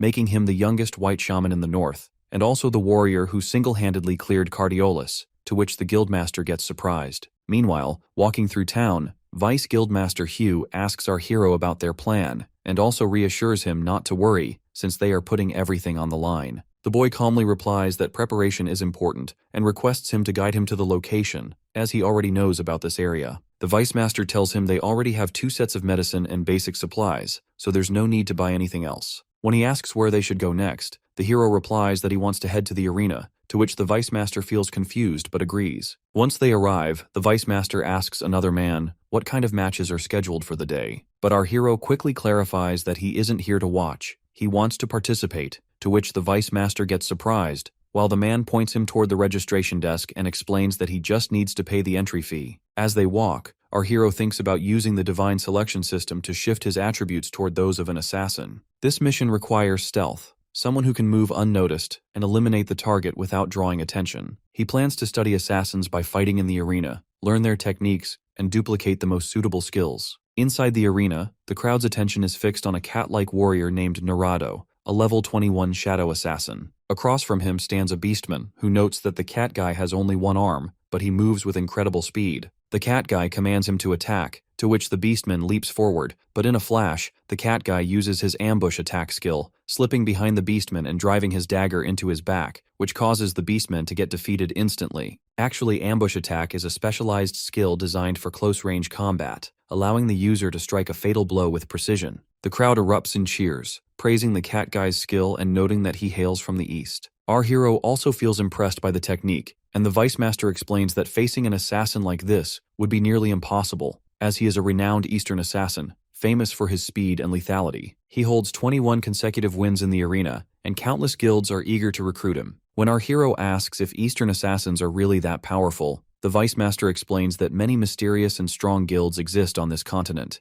and the Eastern Assassin Guild is one of the most notorious. He adds that the cat-like fighter came from that guild, and rumors say he was exiled and lost his arm. At that moment, the announcer introduces our hero to the crowd, mentioning that this newcomer has zero experience in the arena and will now face the cat guy. The audience laughs, teasing that the human boy has no chance and will likely be defeated quickly. Our hero steps forward to face the cat guy, who warns him to leave without taking a risk, but our boy tells him to attack if he wants. As the match begins, the cat guy leaps toward him, confident that he will finish the fight quickly. In response, our hero activates ultimate physique throughout his body. As the cat guy approaches, he suddenly stops in the middle, to which the crowd wonder why the assassin halted. However, the cat guy gets stunned as he realizes that the seemingly weak human is now radiating an overwhelming and powerful aura that commands attention. He realizes that this boy is no ordinary opponent, and our hero calmly asks if the cat guy has already given up on the fight. At that moment, the system notifies him that he can now replicate his opponent's skills through combat. Feeling excited, he leaps toward the cat guy, pulling out his blade from the inventory. The cat guy immediately senses the threat and knows he has to be careful. As our hero swings his blade to attack, the cat guy quickly activates his Z-step skill, moving behind him to launch a sneak attack. But our boy senses his movement and activates ultimate physique on his neck, and when the cat guy tries to stab him, the dagger doesn't even leave a scratch. The cat guy and the entire crowd get surprised, and then the system displays all of the cat guy's skills to our hero. He selects the ambush attack skill, and immediately the system enhances it into thunderous ambush attack, adapting it to our boy's weapon and attributes. At this moment, our hero leaps at the cat guy and unleashes his new skill, striking him with a thunderous attack, to which the cat guy gets defeated instantly, and the hero remarks that now he can move on to rescuing the merchant's kidnapped daughter. Outside the arena, the Vice Master is also amazed by his victory, while our hero notices his body has become even more agile, moving like an assassin with divinely enhanced speed. The Vice Master asks if he still wants to attempt the rescue at night, warning that darkness will make it harder to see, but the hero confidently assures him that he can see perfectly and orders him to lead the way. At night, the Vice Master leads him to the fortress where the merchant's daughter is being held, noting that several days have already passed and wondering how she is faring. He explains that no matter how many times they tried to rescue her, each attempt ended in failure. The terrain makes the fortress easy to defend and difficult to attack, and the enemy, knowing the area well, has set numerous traps. When the Vice Master asks about the plan and glances back, he's surprised to see that the boy is no longer behind him. At this moment, 3 guards stand at the entrance, talking among themselves about how the Pace Guild will try again tomorrow. Meanwhile, the hero is perched in a tree, analyzing the situation with his divine eye skill. The system reveals 9 large trigger-type traps and 6 automatic traps at the main entrance. He feels relieved that the divine eye has even identified the trigger points. The system then highlights the location of the automated traps behind the 3 guards. Our hero readies himself to strike. He leaps from the tree, and the face mask from his equipped set automatically activates. With swift movements, he easily navigates through the large trigger traps and realizes his next task is to take down the 3 guards one by one. He whistles to draw their attention, to which one of the guards steps forward, convinced it's just an animal making the noise, and tells the others he'll deal with it. As he searches the area, our hero seizes the chance. He pulls out the knife given to him by the Vice Master and drives it into the guard's heart using the power of his ultimate physique, to which the guard collapses instantly. Our hero then moves ahead, carefully using a rope to bypass another trap. When the other 2 guards notice their companion hasn't returned, one prepares to check, but his senior warns him to hurry, reminding him that if the boss finds them wandering too close to the traps, he'll be furious. At that moment, the senior suddenly realizes the 2nd guard has vanished from sight. Actually, our hero has already taken him out. Before the last guard can trigger the manual traps, our boy bursts forward with his thunderous ambush attack, striking him down in an instant as well. With all 3 guards down, the entrance is now clear. Watching from behind, the Vice Master gets astonished that this human boy has managed to handle everything effortlessly. The hero then guides him on a safe path through the traps, and the Vice Master follows carefully, reaching him without incident. When he spots the manual triggers for the traps, he angrily wants to destroy them all, but our hero stops him, knowing they will be useful later. Together, they move deeper into the fortress, navigating past additional traps safely, and finally reach the innermost chamber. Inside, heavily armored level 24 warriors patrol the area. The Vice Master remarks that they all look extremely strong, and admits that without the boy, he would have died many times already. Our hero reassures him, saying he has done everything correctly, and instructs him to distract the warriors. The Vice Master agrees, and our hero makes sure to clarify that he isn't using him as a pawn,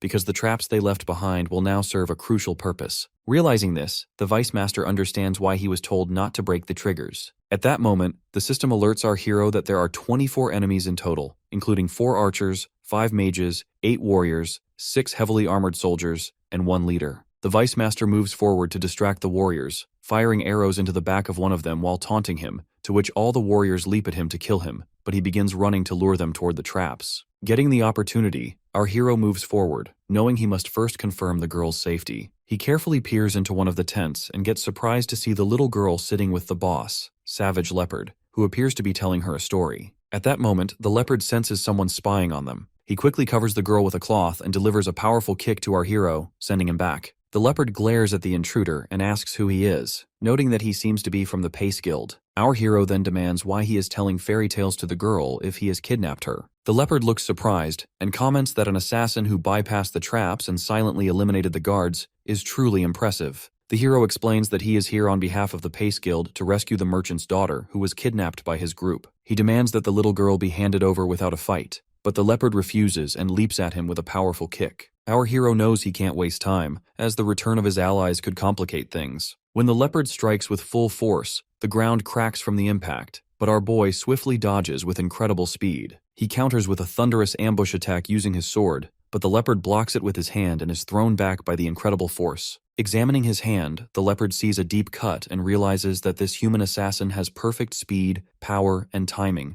as he is clearly not weaker than the leopard. Still, he is puzzled why the boy wields a broadsword. Our hero activates ultimate physique in his arms, and just as they leap at each other again, the little girl emerges from the tent, asking the leopard what he is doing, to which the leopard freezes instantly. Our boy feels puzzled, noticing how gentle the leopard is with the girl, as if she is very important to him. The girl checks the leopard's hand, but he reassures her that he accidentally cut himself. She then scolds our hero, telling him not to bully her uncle because he is a good person. The boy calmly explains that he is only here to rescue her and is not a bad guy. Seeing her, he feels a familiar connection, like the care he has for his own sister. However, the girl insists that she doesn't want to be rescued and wants to stay where she is. Feeling confused, the hero asks the leopard about the matter, and the leopard tells him to come inside first, as he wants to put her to bed. Once she falls asleep, the hero comments that she is clearly attached to the leopard, and this is more than a simple kidnapping. The leopard then explains that he works for the merchant, to which our hero gets surprised and asks if that's the case, why he has kidnapped his daughter. The leopard replies that it's a scheme to extort large sums of compensation from other guilds. They were secretly hired by the merchant as low-level thugs to carry out this plan.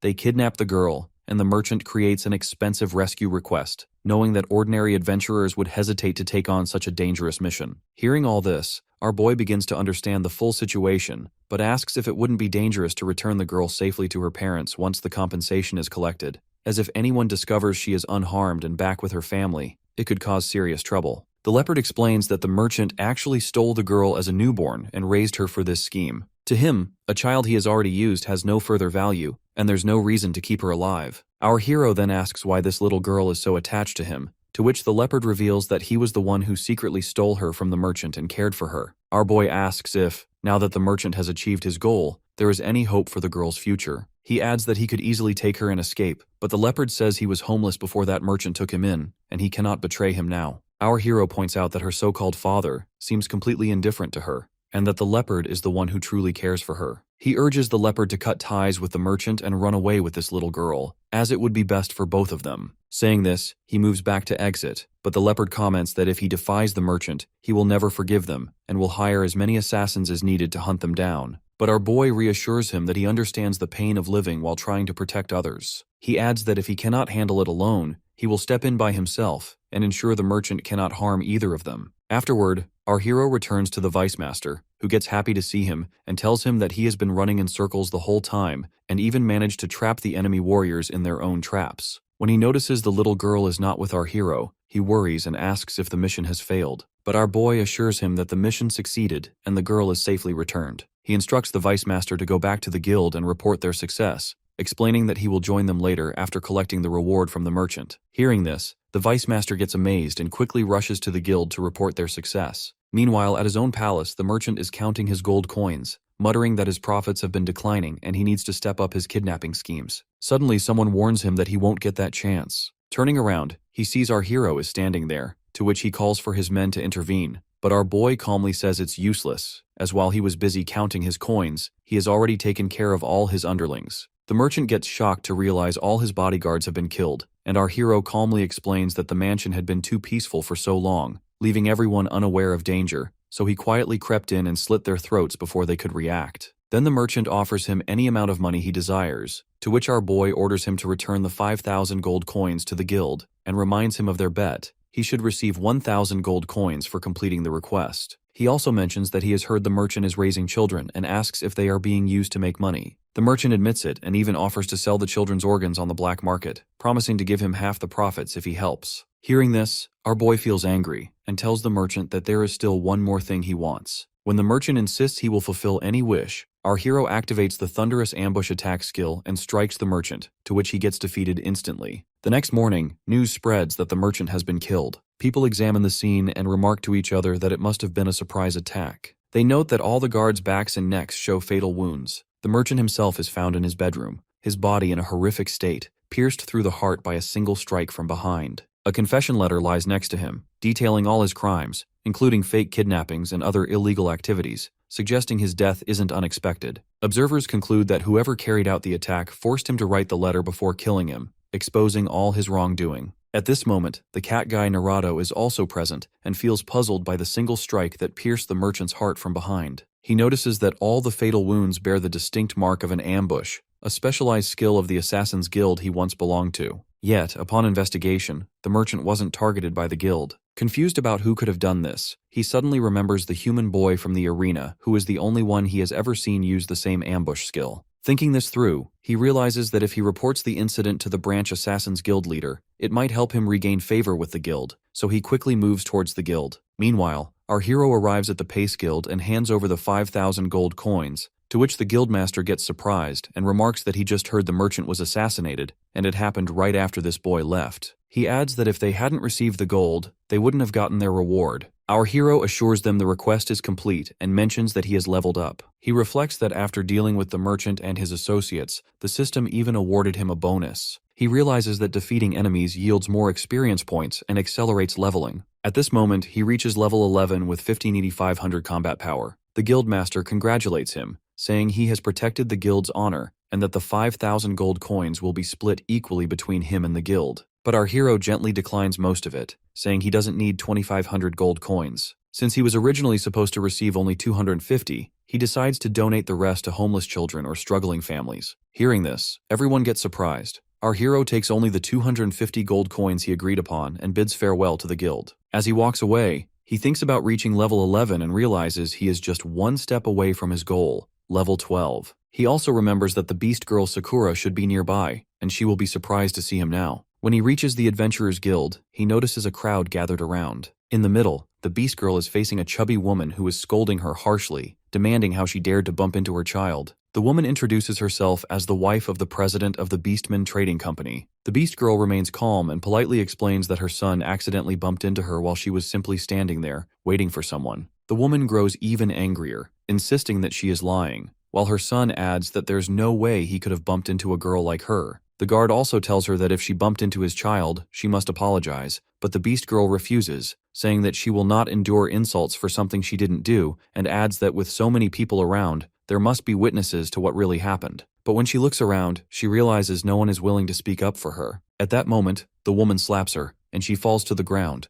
yet she firmly declares that she will never apologize for a wrongdoing she didn't commit. Feeling angry, as she is going to pull out her sword, she reminds herself to endure the situation to avoid ruining her master's plan. Suddenly, our hero jumps in, delivering a powerful slap to the chubby woman, to which her son gets shocked, but our hero also pushes him aside. By looking at them angrily, he asks how they dare lay a hand on Sakura, warning that no matter who they are, they will face the consequences. Meanwhile, the cat guy arrives at the Assassin's Guild, feeling that even in daylight, the place is as dark and cold as ever. Suddenly, two human assassins, the guild's leaders, one level 30 and the other level 27, stop him by putting a knife to his neck. The cat guy quickly explains that he used to belong to the guild and has come to share critical information. One of the humans points out that he is no longer part of the guild, while the other mocks him, saying this is the assassin who embezzled a target's money, got caught, lost an arm, and was expelled. The cat guy ignores him and states that he has discovered a warrior in the city who has stolen a skill from the Assassin's Guild, which is why he came here. The humans get focused and demand all the details, to which the cat guy explains that he fought this warrior alone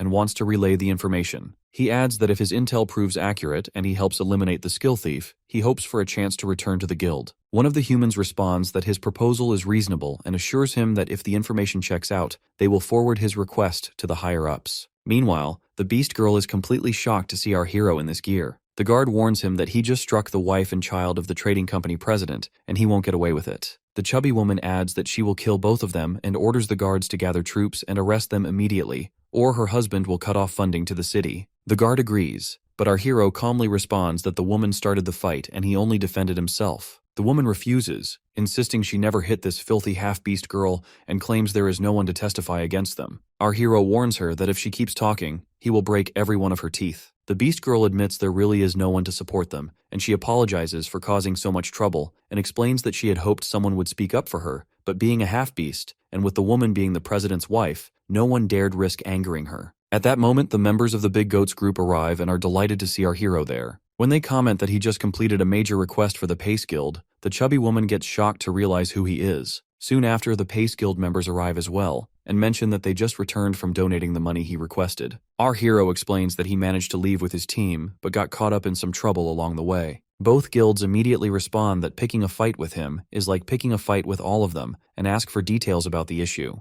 The city guard explains that the human boy and the half-beast girl are in trouble with the trading company president's wife and need someone to testify on their behalf. He adds that if no one can prove that the wife struck first, the law requires both of them to be taken into custody. Hearing this, everyone gets stunned about how they could arrest this boy, who has donated so much to the poor of the city and even deserves recognition. They all agree to testify for him, including the guild's receptionist girl. She states that she saw the chubby woman strike first, and emphasizes that this beast girl is a gold badge-ranked adventurer and completely innocent. Seeing this, the others also testify that the chubby woman struck the beast girl first. The guard tells the woman she must be arrested, but our hero steps in and says she must first apologize to his companion. Everyone orders her to comply, and the chubby woman apologizes to the beast girl for causing trouble, and then the guard leads her away. Our boy thanks the guild members for their help, and they assure him that if he ever runs into trouble in Northern, he only needs to mention it. Then he and the beast girl leave the town together happily. Along the way, she comments that he looks so different, as she almost didn't recognize him. He explains that he got some special equipment that slightly changed his appearance,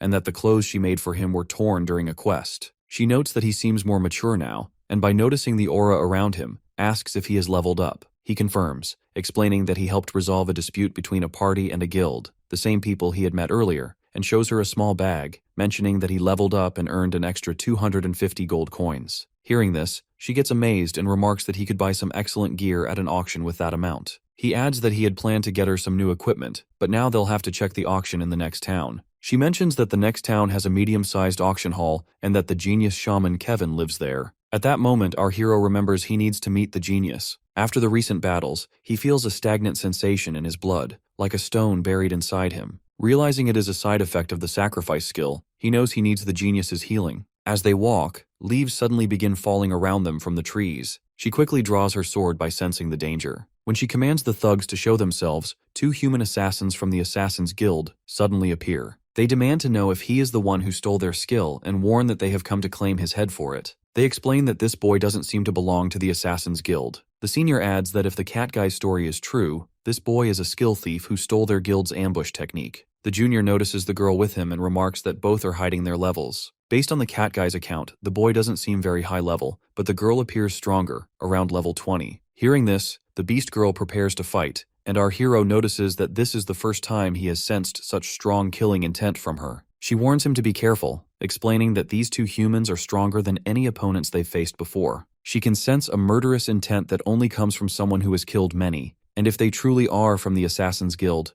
they will be extremely dangerous. She adds that the Assassin's Guild is a fearsome underground organization with roots in the East, composed entirely of powerful assassins, and they are famous for taking the heads or body parts of their targets as trophies. Hearing this, our hero recalls the cat guy warrior who said he was expelled from the guild, but feels confused, as he has no connection to any such organization. Then it hits him that these assassins are calling him a skill thief. The ambush attack skill he copied must be unique to the Assassin's Guild, which is why they are targeting him. At this moment, the senior assassin tells the junior that he'll take the boy, while the junior can handle the half-beast girl, but warns him to be careful since she seems skilled. Both activate their first skill, combo skill, Absolute Darkness. The girl warns our hero that this is a unique guild skill and urges him to stay close so they don't get separated. However, our hero suggests splitting up, reasoning that fighting one-on-one will be more effective. The assassins leap forward to attack where the senior assassin moves behind our hero, aiming for a true ambush attack, but our hero easily blocks the dagger and comments that the assassin will need to level up more to defeat him, to which the assassin gets shocked and our hero pushes him away with his blade. When the assassin asks about his level, our hero calmly says he's level 11. The assassin refuses to believe it, insisting it's impossible to fight like this at such a low level. He immediately leaps forward, using a skill called Serpent's Walk. The system quickly informs our hero about the ability, giving him confidence, knowing that without it, he would have been caught off guard. The assassin then activates another skill, Multiple Enclosure Killing Method, which creates multiple dark clones to encircle and attack the enemy simultaneously. Our hero responds by activating Ultimate Physique on his upper body, so when the assassin strikes, his attacks fail to cause any damage. Feeling confused, the assassin asks again about his level. Getting an opportunity, our hero displays his level and slashes the assassin across the chest, to which he slides back and remarks that if he is truly level 11, he's a prodigy any major guild would want. Introducing himself as the branch leader of the Assassin's Guild, he offers our hero a chance to join, saying the higher-ups will notice him and train him with the utmost care. But our hero rejects the offer, saying the guild does not suit him. In response, the assassin unleashes his true power. A strange and ominous aura flows from his body as he comments that he hasn't used this technique in a long time. Feeling surprised, our hero activates Ultimate Physique to defend himself, but the sheer force of the assassin's attack severely injures his arm.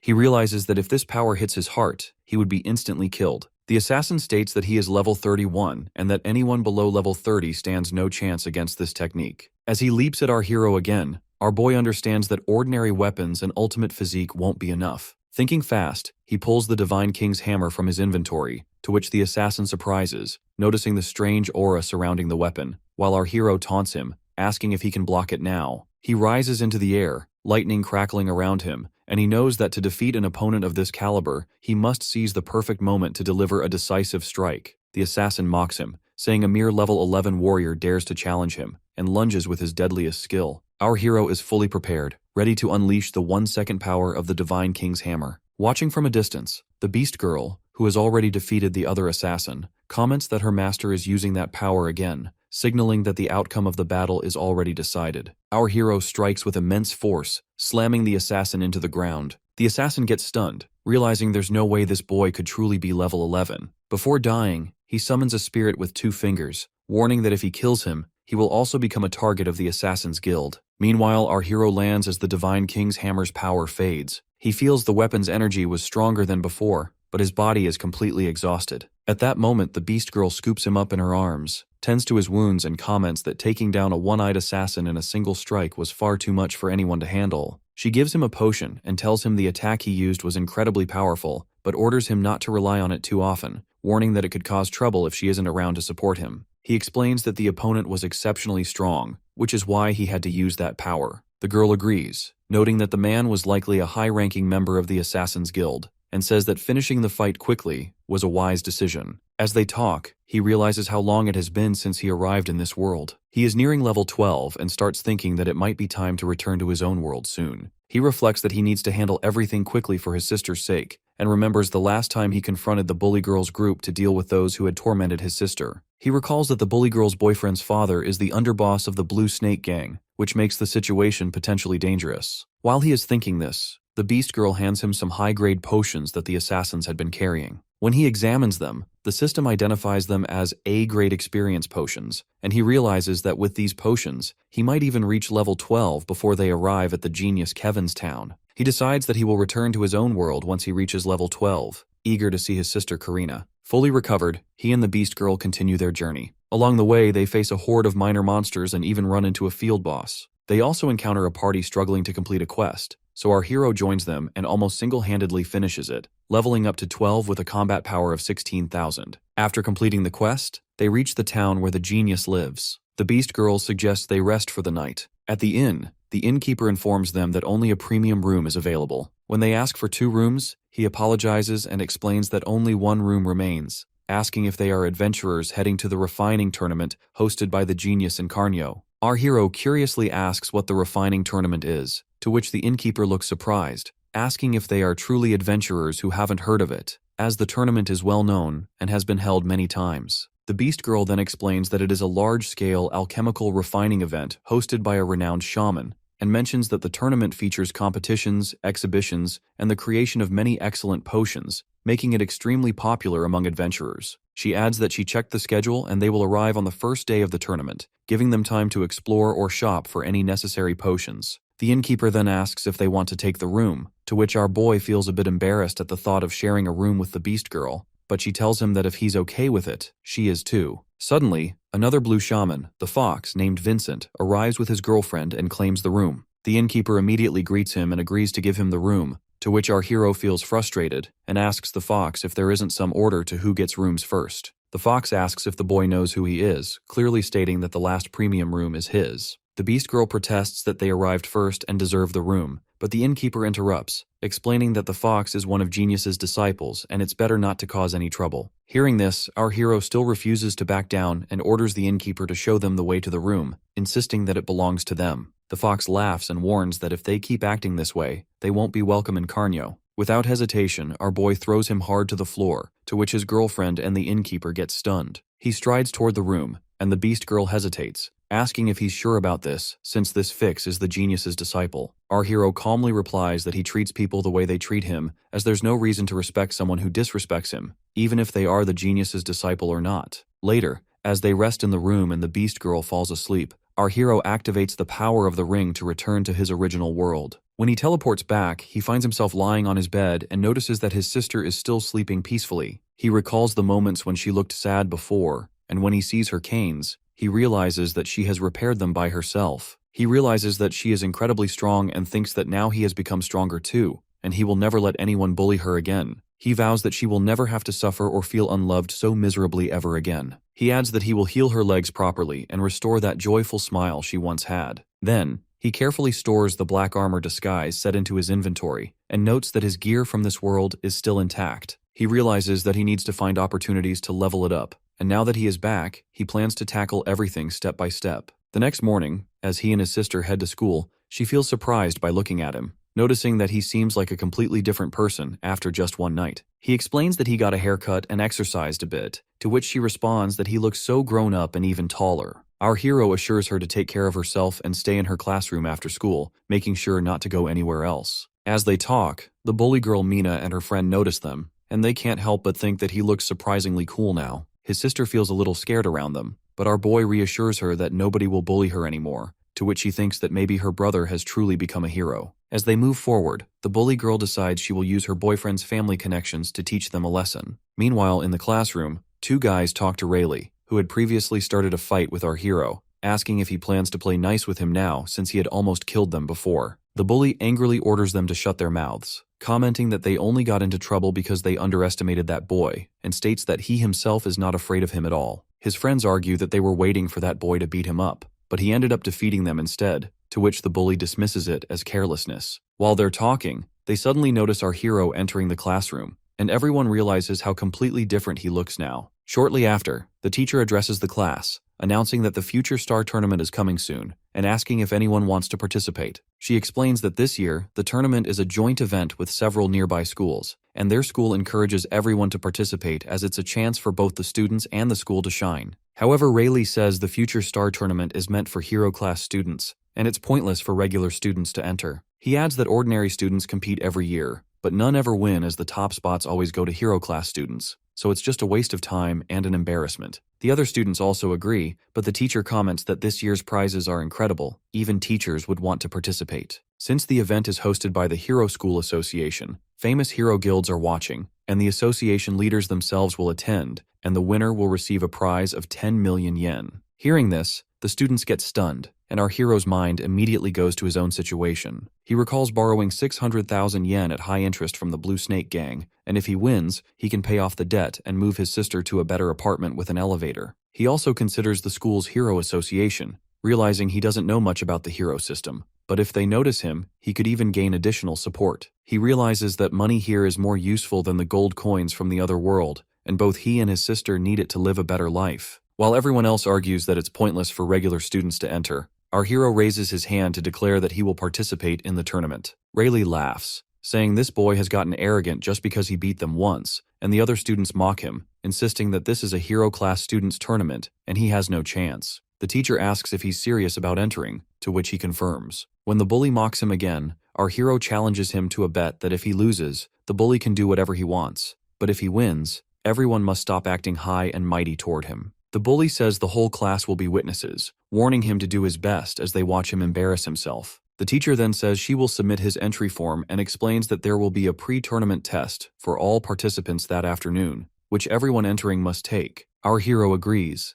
and after class, he goes to his sister who wishes him luck on the test, and he tells her he might pick her up late tonight so she doesn't have to go home alone. As they talk, some of the other girls notice how much more handsome this boy looks compared to before, and decide to ask his sister later if her brother has a girlfriend. When his sister returns to class, all the girls gather around her and start chatting. The two bully girls feel jealous, and Mina whispers to her friend that she heard this girl's brother is entering the Future Star Tournament. She adds that she already told Billy, who replied that his dad knows hero class students from other schools, so they might use this tournament as a chance to teach the boy a lesson. Meanwhile, in the principal's office, the principal explains that the Future Star Tournament is very important. Officially, it promotes interschool relations, but in reality, it serves as a power assessment for the Hero Union and major guilds. He adds that the strength of their top students reflects the school's overall power and affects how much support and funding they receive. He emphasizes that placing at least one student in the top 5 will guarantee the school receives full backing. Then the vice headmaster explains that all hero class students are automatically entered, while participation for regular students is optional. As expected, almost no regular students have signed up, which pleases the principal. He instructs the vice headmaster to ensure thorough preparations for this afternoon's test,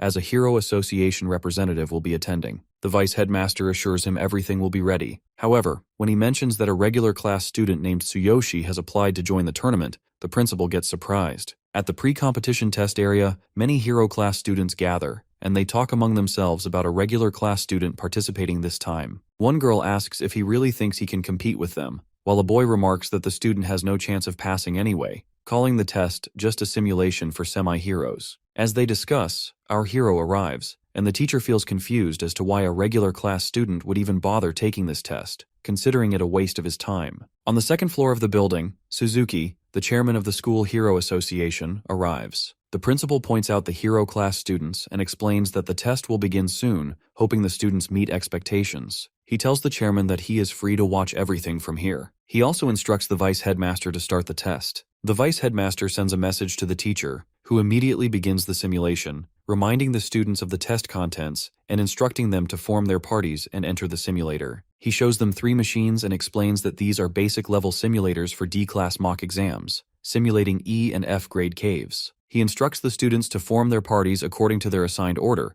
and mentions that results will be displayed afterward, with a passing score set at 60 or above. Our hero tells the teacher that he didn't know they had to form parties. The teacher, thinking this boy probably can't pass anyway, says it's not a problem and tells him to wait, as his test will be done last, just him alone. Meanwhile, the parties begin entering the simulators, and the chairman observes that this inspection is designed to identify outstanding semi-heroes. He reflects that the School Hero Association exists, so the Hero Union can recruit talent before other schools or factions get the chance. He also considers that during this time, powerful guilds compete to claim promising semi-heroes, and any slack could mean losing top candidates. Inside the simulator, the semi-heroes enter a forest-like area, noticing how realistic it feels. A message pops up, prompting them to choose their class and equipment before beginning the challenge. After some time, the students emerge from the simulators, and the machines display their results where many guys scored 72 and passed the test. Observing this, the chairman notes that the difficulty was F class, with a maximum score of 100. Most parties scored between 70 and 80, and no one scored above 90. He concludes that there are no exceptional semi-heroes in this school's hero class. He recalls that in recent years, the highest score in a 2-person E-class mock exam was 93 points. He thinks that if students can pass an E-class test, they can enter any hero school, and high scores will attract the attention of major guilds, but true geniuses like that are extremely rare. He tells the principal that with just a bit of training, these students could have bright futures. When he asks if the test is over, the vice master mentions that one last student remains, the one from the regular class, to which the chairman gets surprised and insists they watch him carefully. At that moment, the teacher tells our hero to get ready, while the other students mock him, suggesting that the simulator's dark forces might scare him. Our hero steps into the machine and finds himself in the forest. The system prompts him to select his class and equipment, but he comments that he already has everything he needs, so he just begins. As he draws his sword, a group of level 1 rabbits leaps at him, but he slices through them effortlessly. He reminds himself that his sister is waiting, so he needs to finish quickly. Within 6 minutes, he defeats the level 3 rabbit boss. The system notifies him that his abilities far exceed this test, and that he must now attempt the D-class mock exam. A new portal opens in front of him, and he steps through, noting that with his current level, there is no real difference between the D-class and F-class exams. Meanwhile, the other students grow restless, commenting that he hasn't emerged yet as maybe he is scared of the monsters. The teacher is confused that 12 minutes have passed, while the chairman remarks that the principal should reward the boy for his bravery, given how much time he has taken inside. Finally, the machine signals the end of the test. Our hero emerges, and the machine announces that he has passed with a perfect score of 100 in just 12 minutes. Everyone gets shocked, and the chairman asks if this student might actually be from the hero class. The others protest, saying it must be a mistake as no ordinary student could clear 2 exams in just 12 minutes. The results even show he completed the D-class exam, something they believe is impossible. Our boy says he doesn't know anything about that, and adds that as the test is over, he's going to pick up his sister. Before he can leave, the chairman calls him back. The vice master looks puzzled, muttering that the system was definitely set for a lower-level cave, and there's no way a D-class exam should have appeared. The chairman then asks him to describe the final boss, to which our hero explains that it was a level 6 dark wolf, fast but weak, so he just slashed it a few times and it went down. He steps forward by repeating that he needs to go pick up his sister, to which the chairman agrees, and orders the principal to allow this boy into the upcoming competition. At the same time, he instructs him to keep the results and everything that happened today strictly confidential. In his mind, he admits that this boy's words are true as there was no mistake. The final boss of the D-class mock exam is indeed a level 6 dark wolf. That means this ordinary student cleared both the F-class and D-class mock exams in just 12 minutes, and with a perfect score. He realizes he has discovered something rare, a monster in human form, a genius unlike any other. From now on, he must keep an eye on this boy, and make sure to recruit him into the Hero Association. On the day of the Future Stars tournament, all the students gather and talk about Kurozi and Sawahira high schools, both top-ranking schools known for their excellent academics. Rumors spread that many students from their hero classes are already strong enough to become real heroes. Then the announcer reminds everyone to register before entering the arena. When our hero introduces himself, the announcer advises him not to push too hard, warning that the hero class students are formidable opponents. At the same time, the chairman arrives and asks the principal if all the regular class students have been registered. The vice master confirms, adding that they should already be in the arena. The chairman realizes that this means Tsuyoshi is serious about the tournament. He worries that if large guilds and factions notice that boy, they might try to recruit him. The vice master then informs the principal that representatives from major guilds and factions have also arrived. The principal orders him to ensure that all guests are properly looked after. When the vice master mentions that both Kurozi and Sawahira high schools have sent their strongest students this year, the principal gets stunned and admits that while their school will do its best, it will be nearly impossible to win against such opponents. Then the announcer calls the students to the testing area, announcing that the practical ability test will begin soon. When the hero looks at the screen, he sees the rules. Participants must use minimal movement while maximizing their power. Each strike will be measured, showing a body score and a power score, both capped at 100. He quickly understands that the scores will reveal each student's true ability, and since machines handle the evaluation, cheating is impossible. The first student from Sawahira High steps up to the punching machine, where he has to strike the ball. Everyone watches closely, curious about his results. His punch earns him a 72 body score and a 74 power score, the highest they've seen so far, to which the crowd feels surprised. One after another, students from different schools take their turns, most earning solid results. But when it comes to Seishin Academy, our hero's school, the scores are far lower. Students from other schools start mocking them, sneering that Seishin even brought along a regular student just to fill the numbers. Many representatives are seated, closely watching the tests. They believe that Kurozu and Sawahira schools have the strongest heroes, so they plan to add them to the list, but they don't feel good about Seishin School. The principal feels disappointed, while the chairman grows curious about how well Tsuyoshi will score. The classmates of our hero and his sister are also watching. They mock him for not showing up yet, saying he must be too embarrassed. When the bully girl makes a harsh comment about him, our hero's sister speaks up, saying she believes in her brother, to which the girl snaps back that she'll enjoy watching him fail. At this moment, a student from Sawahira High named Vince steps forward. He is level 4 with a combat power of 580. Everyone whispers that he will surely be the winner since he's the ace of his school. He strikes the testing ball with a punch, and the crowd gets shocked when the results show a body score of 86 and a power score of 90.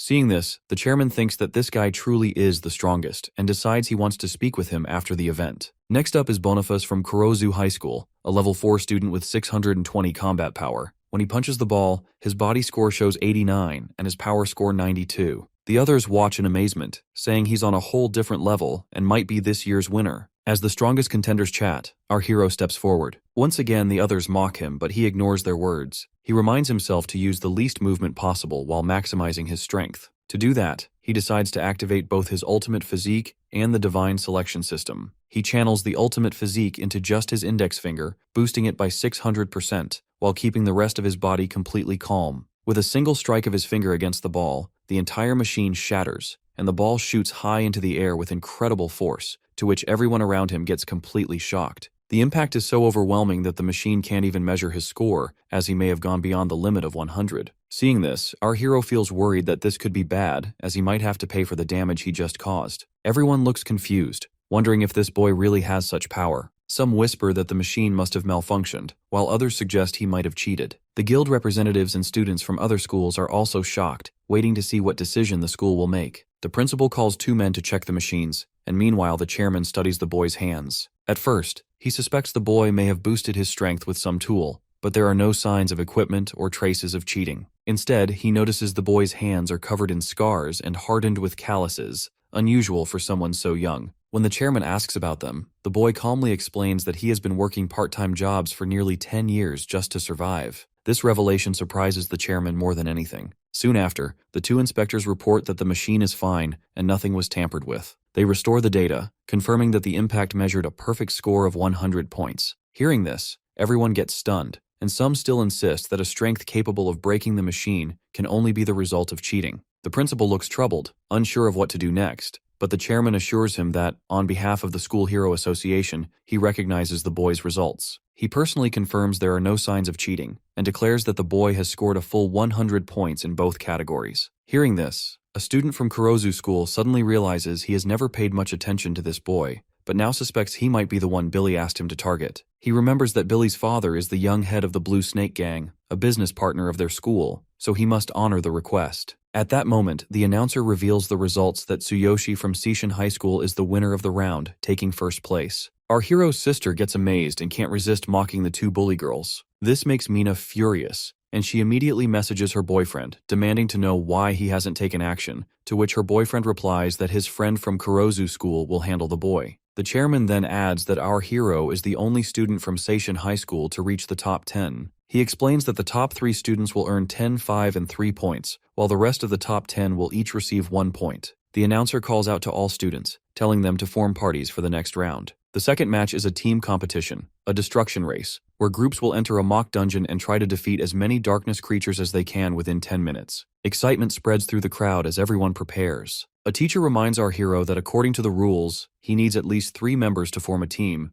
otherwise he cannot take part in this round. Our boy decides it's fine to sit out since Seishin School is already in first place with 10 points. Meanwhile, the student from Kurozu School rallies his teammates, boasting that they have done this kind of training many times before. He claims they are the strongest team in their school, specially prepared for this exact situation, and that they will surely take the top spot. At the same time, the team from Sawahara School also gathers, determined to give their best. The Seishin School students form their own party as well. Though they admit the other schools look powerful, they agree that their goal is to earn as many points as possible and secure a place in the top 10. With all preparations complete, the announcer signals the start of the match and orders the students to enter the simulator machine. Seeing our hero standing alone without a team, the bully and the others laugh, saying no one wants to partner with him. But our boy calmly thinks about how the ultimate star will be decided by the highest overall score, and that the player with the best performance in any match will also earn the title of MVP. Deciding to take it easy for this round, he sets his goal on becoming the MVP. If he can achieve high scores in the individual matches, the 10 million yen prize will be his. All the schools enter the machines and give their best. Sawahara School manages to defeat 48 creatures, while Kurozu School's team goes even further, slaying 62 monsters. The crowd is impressed,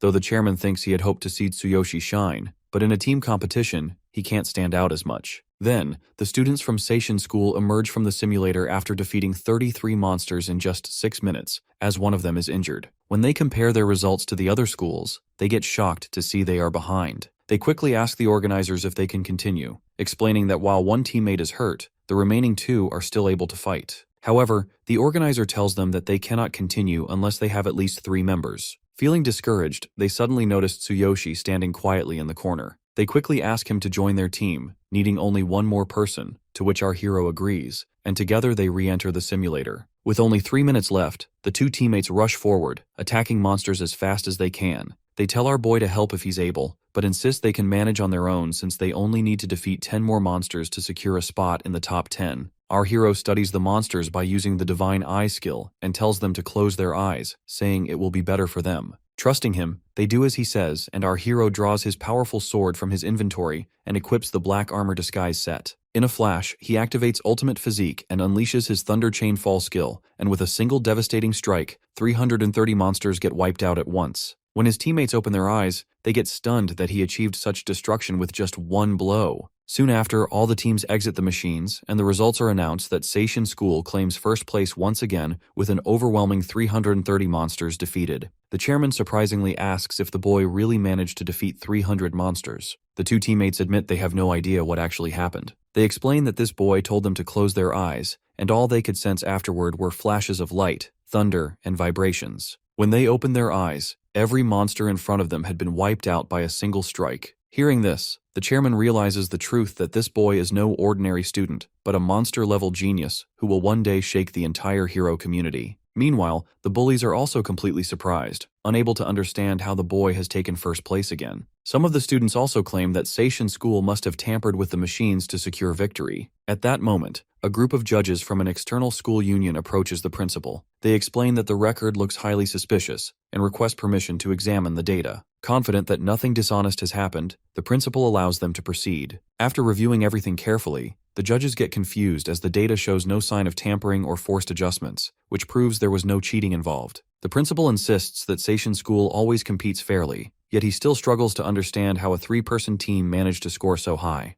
At that moment, our hero steps forward and calmly suggests that if Seishin fails to take first place in any of the upcoming matches, the judges can treat their earlier result as cheating. But if they continue winning every event, then there should be no doubts or complaints. Hearing this, a student from Sawahara School remarks to his teammates that he originally thought the fight for first place would be between their schools. But now, after passing the hero test, they have been completely overshadowed. Even so, he admits that facing someone this confident is strangely exciting. The judges accept our hero's proposal, and the next events begin: long jump, short sprint, and disc throw. In each competition, our boy easily takes first place, relying on his ultimate physique skill. The crowd watches in disbelief as he breaks record after record with overwhelming power. Meanwhile, Mina's boyfriend stands at the entrance, scowling as he watches the results. Getting frustrated, he quickly sends a message to his friend Boniface, warning him that the final event is coming up and urging him to take action. By now, the top students from the other schools are completely exhausted, realizing just how impossible it is to compete against Tsuyoshi. When Boniface reads the message, he grows worried, knowing there isn't much he can do. Then he suddenly remembers the P2P mental interference device that Billy's father secretly gave him. He decides this is the moment to use it against the boy. Actually, the item releases a powerful shockwave into the target's mind, causing unbearable headaches for a short time. It's extremely dangerous and strictly banned from circulation. Meanwhile, the announcer declares the final event of the day, the Tug of War lift. In this match, 3 players from each school must pull ropes with pure strength to lift a female student to the top. Once she reaches the bell and rings it, she must then lower her school's banner to claim victory. A teacher approaches our hero, explaining that the principal wants him to compete in this event too, so Seishin can secure first place once again. Our boy replies that he doesn't have a female student for the lift, to which the teacher reassures him not to worry, and quickly announces to the crowd that they need a volunteer to partner with Tsuyoshi for the match. Instantly, many girls step forward, eager to help, but they also get nervous, unsure if they can truly support him in reaching first place. At this moment, our hero's sister gets ready to help him, but another girl quickly stops her, reminding her that her legs are still injured. Then Mina, the bully, suddenly gets an idea. She decides to volunteer, planning to sabotage the match. Even if Seishin fails, she can make it look like the boy's fault instead of hers. When the teacher brings her over, our hero gets surprised to see her and asks why she came. She sweetly claims she volunteered because no one else wanted to. Together, they head to the stage and she climbs onto the lift, pretending she wants to help him secure first place. But her intentions are far from genuine. Our hero, seeing through her act, simply ignores her. Meanwhile, the other teams prepare for the match. Boniface feels angry, determined not to let this boy win so easily. Assistants double-check the ropes for safety, and soon the announcer signals the start of the final event, to which the competitors begin pulling with all their strength. Our hero knows that with his ultimate physique, he could finish this in an instant, but moving too quickly would look suspicious, so he decides to build his strength gradually, planning to secure first place at the very end. Watching him, Boniface comes to a clear decision. He no longer cares about winning for himself, as his only mission now is to make sure this boy does not take first place. As the match continues, the competitors strain with all their strength, each lift feeling heavier by the second.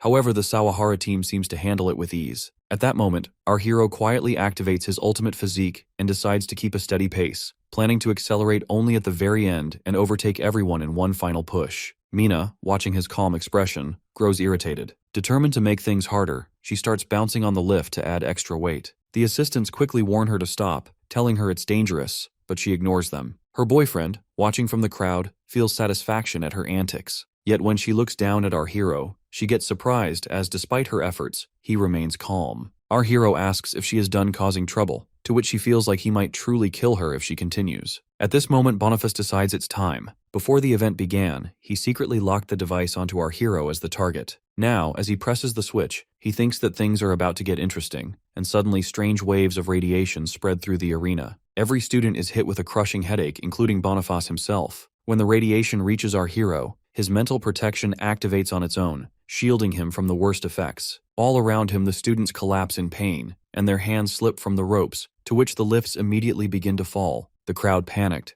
and the principal urgently orders others to rush in and help, but it's already too late. In an instant, our hero leaps into action. He grabs the rope of Mina's lift before it can crash down, realizing that if he only saves her, the other girls will still be in danger, so he pushes his body to the limit. Activating ultimate physique in his legs, he runs at incredible speed, catching every rope one by one until all the falling lifts are in his grasp. The entire arena gets shocked as none of the lifts touch the ground, but our hero feels the immense pressure of their combined weight. Each lift alone weighs 50 kilograms, not including the girls riding them. He activates ultimate physique into his arms as well, and with a mighty push of strength, he holds them steady, leaving the crowd stunned as they whisper in disbelief about his inhuman power. The workers rush in and quickly grab the ropes from our hero's hands, but our boy refuses to let go of his own rope, as he is determined to secure first place with his lift alone. Mina, watching from above, also surprises, and the others, impressed by his determination, call out their support and wish him luck. Summoning the last of his strength, our hero pushes himself harder and raises the lift all the way to the top.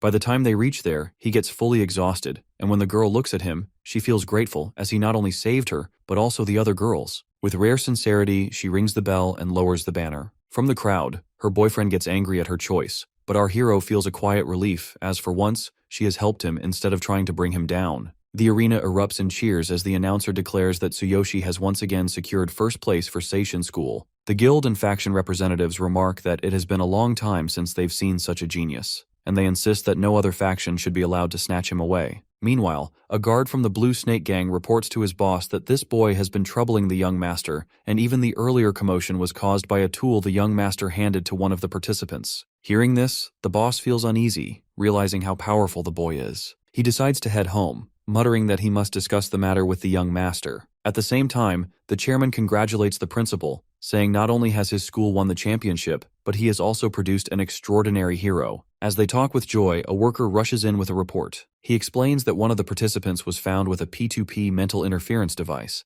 and it seems this was the cause of the earlier disturbance. The revelation shocks both the chairman and the principal, and the worker reveals that it was Boniface from Kurozu School who brought the device. The chairman immediately instructs him to continue the investigation, while he himself will contact Kurozu School directly. Then our hero arrives, and the principal greets him by calling him the star of Seishin School. He praises his incredible performance and declares that from now on, the school will cover all tuition fees and expenses for him and his sister. Our boy politely thanks him but insists he doesn't need any special treatment. The chairman then invites him to join the elite hero team. He explains that there has never been a case of a high schooler joining before, but he has the talent and qualifications to make history. As the future star champion, he will also receive prize money and a private unit in the #1 hero mansion. Hearing this, our boy gets amazed that he has even been granted a mansion. Meanwhile, Mina is walking away when her boyfriend suddenly drags her to a secret spot and angrily demands to know why she helped that boy when she was supposed to bring him down. She tells him that the boy saved her and everyone else, and without him, she would likely be lying in a hospital bed.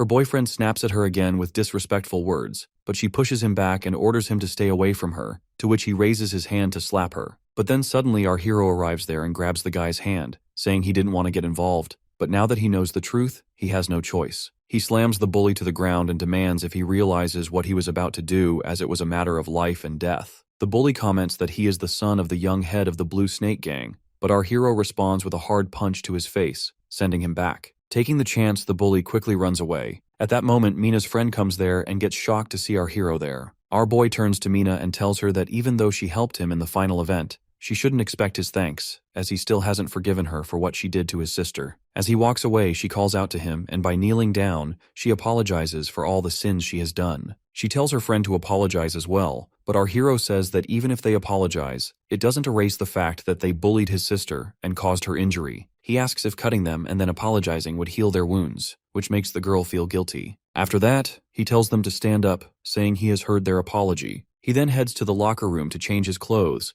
thinking that now he can go home with his sister. In his mind, he's already looking forward to tomorrow, when they'll finally have the prize money and the mansion. He imagines the mansion having an elevator, something his sister would surely love. Just then, the door bursts open and Rayleigh enters with his allies. Our hero wonders if they're here to fight again, but instead, the guy and the others kneel before him and apologize for treating him like a lackey all this time. Feeling surprised, our hero realizes that today, everyone is apologizing to him. Outside the school gate, everyone walks alongside him with respect, admiring how incredible he is. His sister, watching the scene, proudly remarks that her brother is really popular. Suddenly, Mina rushes over and warns him to run because Billy is coming with his gang. At that moment, Billy pushes her aside and glares at him, declaring that without his father, he now has plenty of allies to rely on. Seeing this, Rayleigh grows worried and asks our hero if he truly has such a powerful enemy. Still, he quickly adds that since he respects Tsuyoshi, he is willing to stand by his side in this fight. But our boy tells him not to get involved. Instead, he asks him to watch over his sister while he handles everything himself. Deciding there is no reason to keep hiding his true identity, he declares that he is a hero and suddenly transforms into his hero form.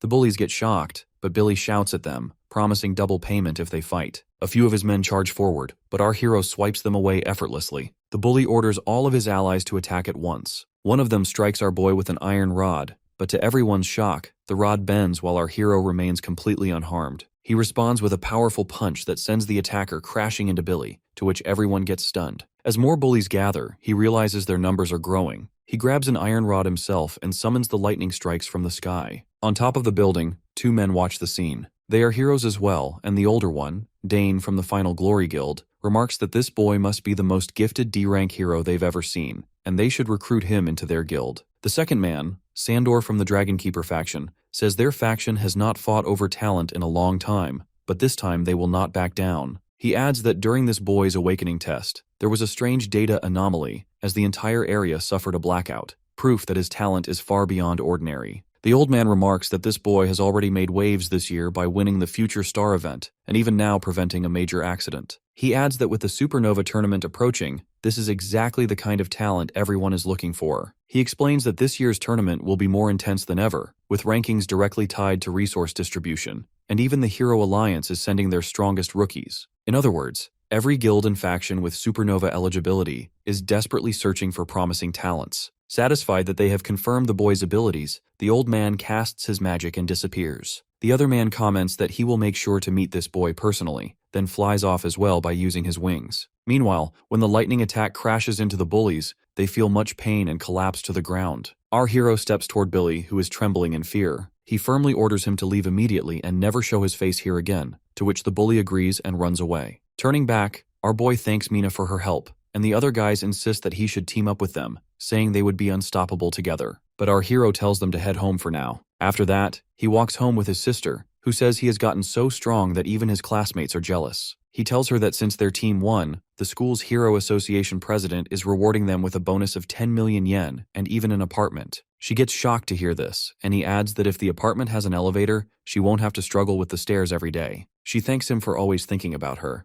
but he simply says that she's his sister, and taking care of her is his responsibility. As they continue talking, the chairman suddenly appears and comments that he wanted to meet him sooner and also discuss the upcoming Supernova tournament. He takes the chairman to his home and offers him tea. When the chairman asks if he lives here with his sister, our boy explains that ever since their parents passed away, it has just been the two of them. He mentions how the stairs are always difficult for his sister because of her legs, then asks if the new mansion has an elevator. The chairman confirms and even suggests they can move in right away since the mansion is already fully equipped. But our hero assures him, saying they should wait until they are fully prepared. When the chairman asks about his sister's condition, the boy explains that years ago she was attacked by darkness. Their parents died in the same incident, and both of her legs were crushed. With 98% of her nerve cells damaged, the chance of her walking again is almost zero. Still, he adds that his sister is strong and keeps living her life to the fullest. The chairman apologizes for bringing up painful memories, but then tells him that next month the Golden Rebirth Elixir will be up for auction,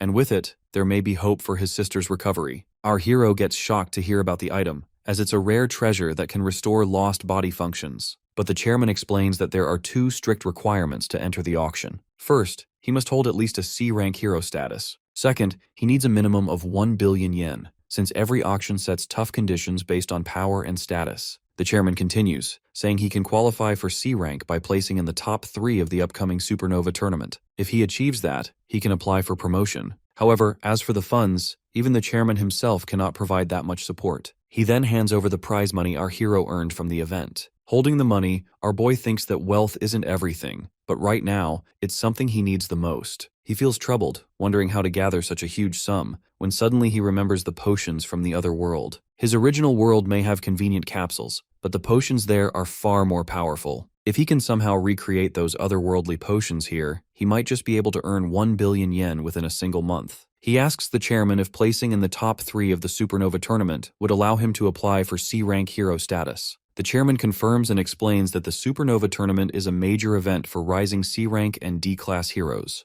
It draws a lot of attention, with guilds and factions, including their own hero alliance, sending their most talented newcomers. He adds that strong performances also increase influence in the distribution of dungeon resources. Hearing this, our boy immediately requests permission to join, but the chairman warns that it is dangerous, since it is not a simple school competition. But the boy doesn't hesitate. He just asks where to register, declaring he is ready for anything. The chairman directs him to the Hero Alliance headquarters, and when they arrive, the boy looks around in amazement and asks why the chairman brought him here. The chairman replies that it is a matter of mutual benefit. As the head of the school's Hero Association, he is under pressure to deliver results. He explains that it has been a year since they discovered any truly promising talent. Meanwhile, powerful factions and guilds outside offer exceptional treatment to young heroes, and many dislike the strict rules of organizations like theirs, preferring the freedom those groups provide. Hearing this, our boy assures the chairman that he will do his best and won't let him down. They then head to the registration office, where the receptionist informs him clearly that he doesn't currently meet the requirements to enter the Supernova tournament. The chairman mentions that he thought one of the 3 spots was still open.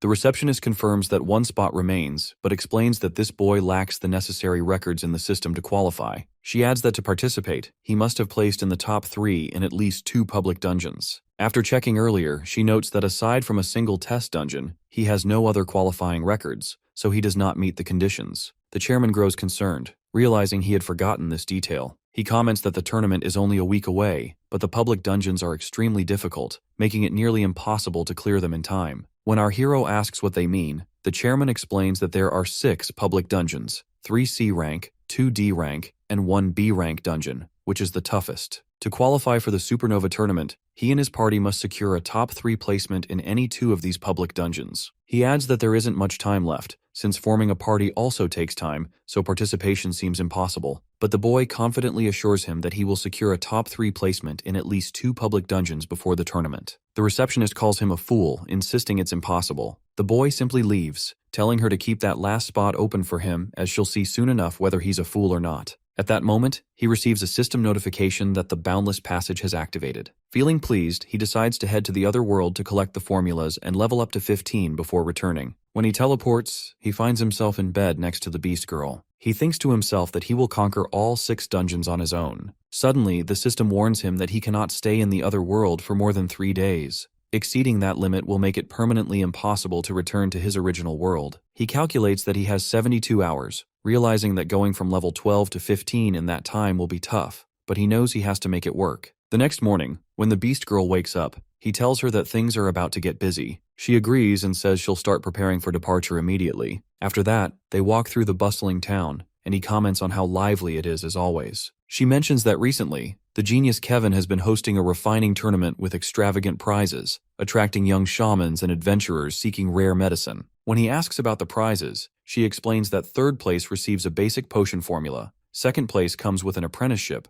a normal potion formula, and a level-up potion formula, while first place grants becoming the genius's direct disciple, 1 basic potion formula, and 2 level-up potion formulas. She adds that a single basic potion formula can sell for 300 gold coins. He realizes that if he can collect enough formulas, he could easily make 10 billion yen back in his original world. He tells her he will enter the refining tournament and aim for first place, since he can't just shamelessly beg the genius for the formulas. He leads her forward to register, and she thinks that their plans might be delayed once again. When they reach the entrance, the same cat girl, Fulin, who once competed with our hero in the potion-making contest, blocks his way. She asks what he's doing here, and our hero ignores her, which makes her even angrier. She reminds him that she was the one who stood by him during the Shaman exam and lost first place because of him. He calmly assures her and asks where he should register for the refining tournament. She warns him that this tournament is different from the exam, mentioning that even her senior, a talented blue shaman, is participating this time. Our hero ignores her warnings and steps forward with the beast girl to register, leaving the cat girl feeling frustrated.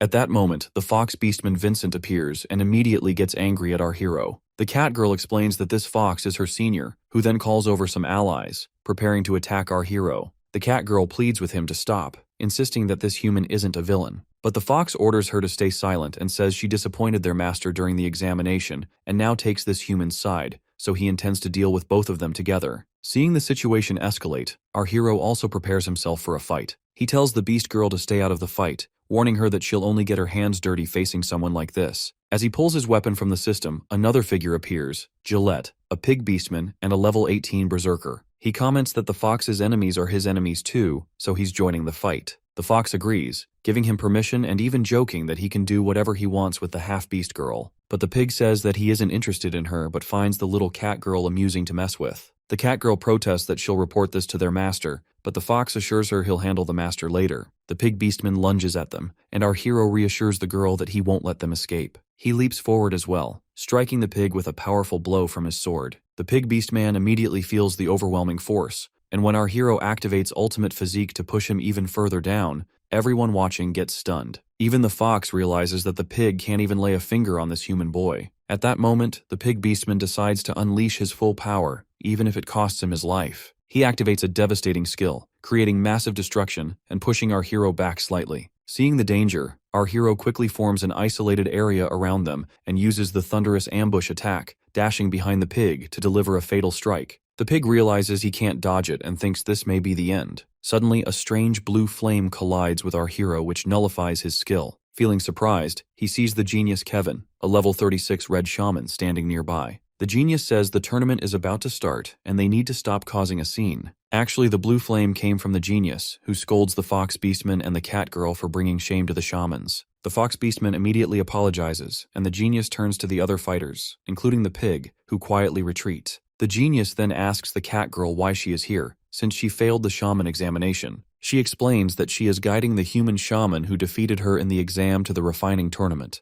At this moment, our hero hands the genius the recommendation letter and explains that he came with a recommendation from President Doug. He heard about the refining tournament and thought he'd give it a try. The genius reads the letter and immediately notices that this boy has lingering issues with his body. He comments that since his respected senior Doug recommended him, he will handle him with care. He tells our hero to follow him and orders the Fox Beastmen to prepare the tournament materials. Our hero then notices the beast girl isn't showing up, and the genius points out that the letter mentions the boy was afflicted by darkness and uses forbidden elixirs to manage the symptoms. He asks if he has been refining some special potion to maintain both his mental and physical strength under these conditions. Our hero explains that his body might have been naturally resilient, or maybe he was just lucky not to be fully consumed before taking on the challenge. When he adds that he ventured into the dark area alone, the genius gets surprised. He continues, saying he is a warrior, but at that time he had a request from President Doug. Since the shaman examination was happening, he decided to give it a try. The genius becomes even more stunned,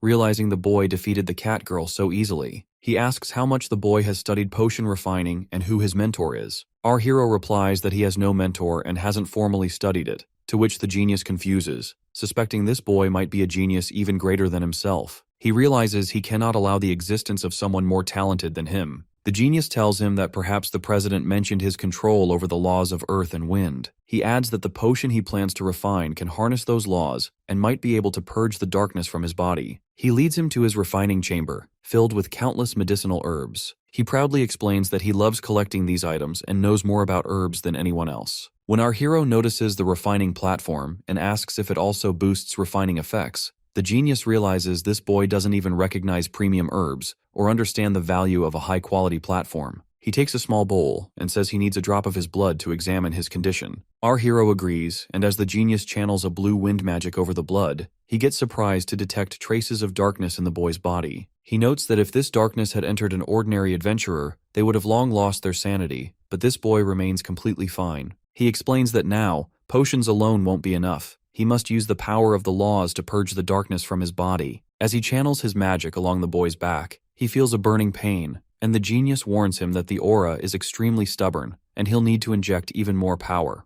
The boy endures the pain, and as the genius intensifies the magic, the agony grows, but the hero activates his ultimate physique, which gives him some relaxation. The genius gets surprised to see a strange power within the boy resisting the laws. Realizing this human could cause trouble later, he discreetly places a magical mark on him, a precaution that would allow the genius to neutralize him if necessary. After finishing, he declares that every trace of darkness has been erased and asks how he feels. Our hero feels much better, but curiosity strikes him. He knows the genius wielded the 12th law of the legendary ruin laws and wonders what the first law might be. He offers the genius some gold coins, but the genius refuses, saying that since the president recommended him, he can't accept payment. He then asks if the boy plans to join the refining tournament, and when our boy confirms, the genius says that ranking first in the Shaman examination already qualifies him. He adds that the tournament is about to start, so no special preparation is needed, but he won't go easy on him just because of the recommendation. Summoning his uniform with magic, he heads out,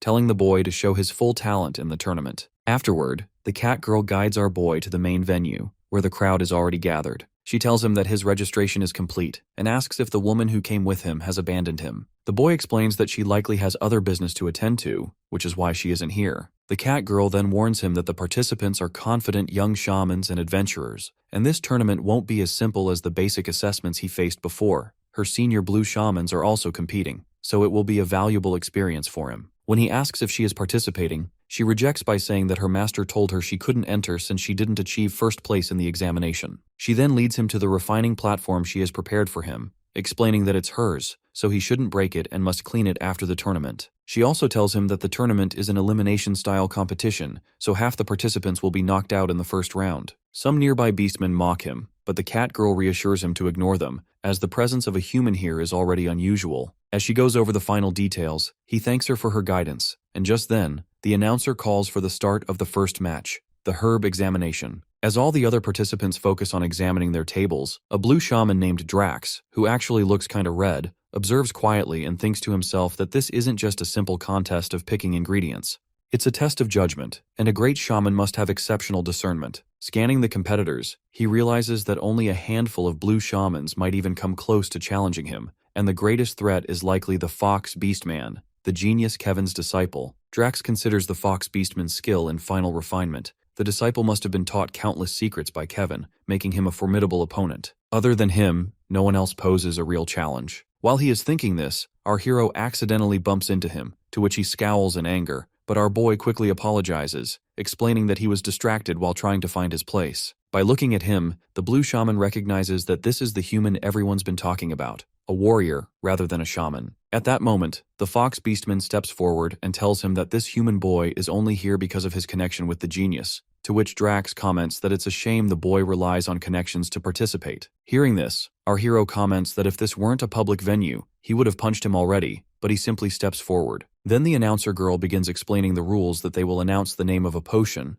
and the participants must identify the ingredients needed to make it and collect them within the time limit. Failing to gather the ingredients on time results in disqualification, and the participants will be scored based on the quality of the ingredients they choose. As several girls carry buckets filled with ingredients to their tables, the cat girl stands in the corner, worried about our hero. She knows this isn't like the previous shaman exam, as this time, skilled blue shamans are competing as well. Meanwhile, a senior named Conte, a level 33 red shaman, an old beastman, sits beside the genius Kevin. He remarks that he's glad his disciple Drax is participating in the competition. The genius replies that he simply wants to give talented shamans the opportunity to showcase their skills. The old beastman then asks about the Fox Beastmen, and the genius comments that he certainly has talent, but what matters is whether he can demonstrate it in the tournament. The old beastman adds that he's heard a human participant is joining this time, to which the genius confirms, explaining that the boy, Tsuyoshi, comes recommended by the president. He explains that this boy is a warrior who has never trained as a shaman, yet he not only took the shaman exam as a human, but also defeated the cat girl to claim first place. Hearing this, the old beastman grows curious to see what the boy will do in this tournament. Meanwhile, our hero studies the buckets and realizes that half of the participants will be eliminated in the first round, which is the ingredient picking stage. He notes that each potion requires multiple ingredients, so he must select the right ones from several buckets. Rushing to grab random items or wasting time searching will mean disqualification. Thinking this through, he decides it's the perfect moment to use his skill, the Divine Eye. The announcer girl reveals the first potion, the Beginner Cooling Potion. Participants rush to the buckets to collect ingredients, but our hero activates his Divine Eye, instantly identifying the 3 required items: Fire Spirit Grass, Wood Core, and Withered Vine. He also notices the crowd around the buckets, realizing it will be difficult to grab the ingredients, and sees that the Fox Beastmen and Drax have already collected theirs with ease. He decides to demonstrate the strength of a warrior, so he activates his Thunderous Ambush attack skill, plunging the surroundings into darkness. The other participants are stunned by the sudden display, and our hero quickly moves in front of a participant picking ingredients from a bucket. Canceling the ambush attack, he reactivates his Divine Eye, instantly identifying the highest quality ingredient. When he picks it up, the old beastman and even the genius look surprised. Using the skill, he efficiently collects the remaining 2 ingredients as well. The announcer girl then stops everyone as the time is up, and orders the inspectors to inspect the quality of the ingredients to determine who advances to the second round and who is disqualified. As they examine each participant's selections, many are disqualified for picking the wrong items. When they reach Drax, he passes by earning a score of 84 out of 100 for ingredient quality. When the inspectors check the Fox Beastmen, they give him a score of 94, and the genius remarks that his disciple is likely to take first place this round. Next, they move to our hero to check his ingredients, but they get stunned when the inspection device malfunctions. After a moment, they announce that all his ingredients are correct, awarding him a perfect score of 100 out of 100. The genius and the others get completely shocked that a human boy could achieve full marks. Our hero feels good, knowing his Divine Eye skill analyzed everything flawlessly, and he eagerly looks forward to the next event. The analyzer announces again that there is no mistake in the scoring. The old beastman wonders how skilled this boy really is, and the genius grows curious about him as well. The girl then explains that the second round is the refining tournament for an intermediate invisibility potion, and orders all participants back to their platforms. At that moment, the cat girl approaches the boy and explains that this round tests a shaman's most important skills and qualities. She asks where his staff is for refining the potion, and he admits he forgot it. Feeling angry, she quickly hands him her own staff, and he thanks her for the help. The announcer then states that they have only 30 minutes to crush the ingredients and complete the potion in a single attempt. All participants look worried, knowing the time is tight. The old beastman worries, but the genius remarks that anyone aiming to win a refining tournament should be able to handle this, and he becomes even more curious about how the human boy will manage. The girls hand out the ingredients, and the competition begins. Some participants rush angrily and end up ruining their own ingredients. Watching this, Drax mutters that even shamans can be idiots, but he and the Fox Beastmen start carefully. Drax knows that crushing the ingredients means grinding them into powder using one's own mana, and the stronger and more precise the mana control, the finer the result. Observing the Fox Beastman, he realizes that his mana must be over 1,000, while Drax's own mana is only 880. The old beastman is impressed and comments that the genius must have hidden some of his talent, but the genius notes that the fox's mental fortitude still needs work. As they talk, they suddenly remember the human boy and look for him, only to find him standing on the table, not doing anything. They worry that he won't finish the potion in time. Meanwhile, our hero quietly studies the mana capacities of both the fox and Drax, figuring out what grade of potion they are likely to create. Then the cat girl orders him to start immediately, reminding him that he can't win by just standing there. Our hero begins the task, but as his mana spreads around him, the others laugh. It barely reaches 600, far below what a shaman would need. Being a warrior, he simply doesn't have much mana. Even the genius realizes he had overestimated this boy's potential because his mana is quite low. Meanwhile, Drax decides to use the special skill his teacher taught him for the tournament. Activating advanced mana amplification, his mana capacity jumps to 1,180. Waves of power ripple around him, drawing gasps from the spectators. They comment that with this, he can produce a B-grade intermediate invisibility potion. As expected, he successfully creates the potion,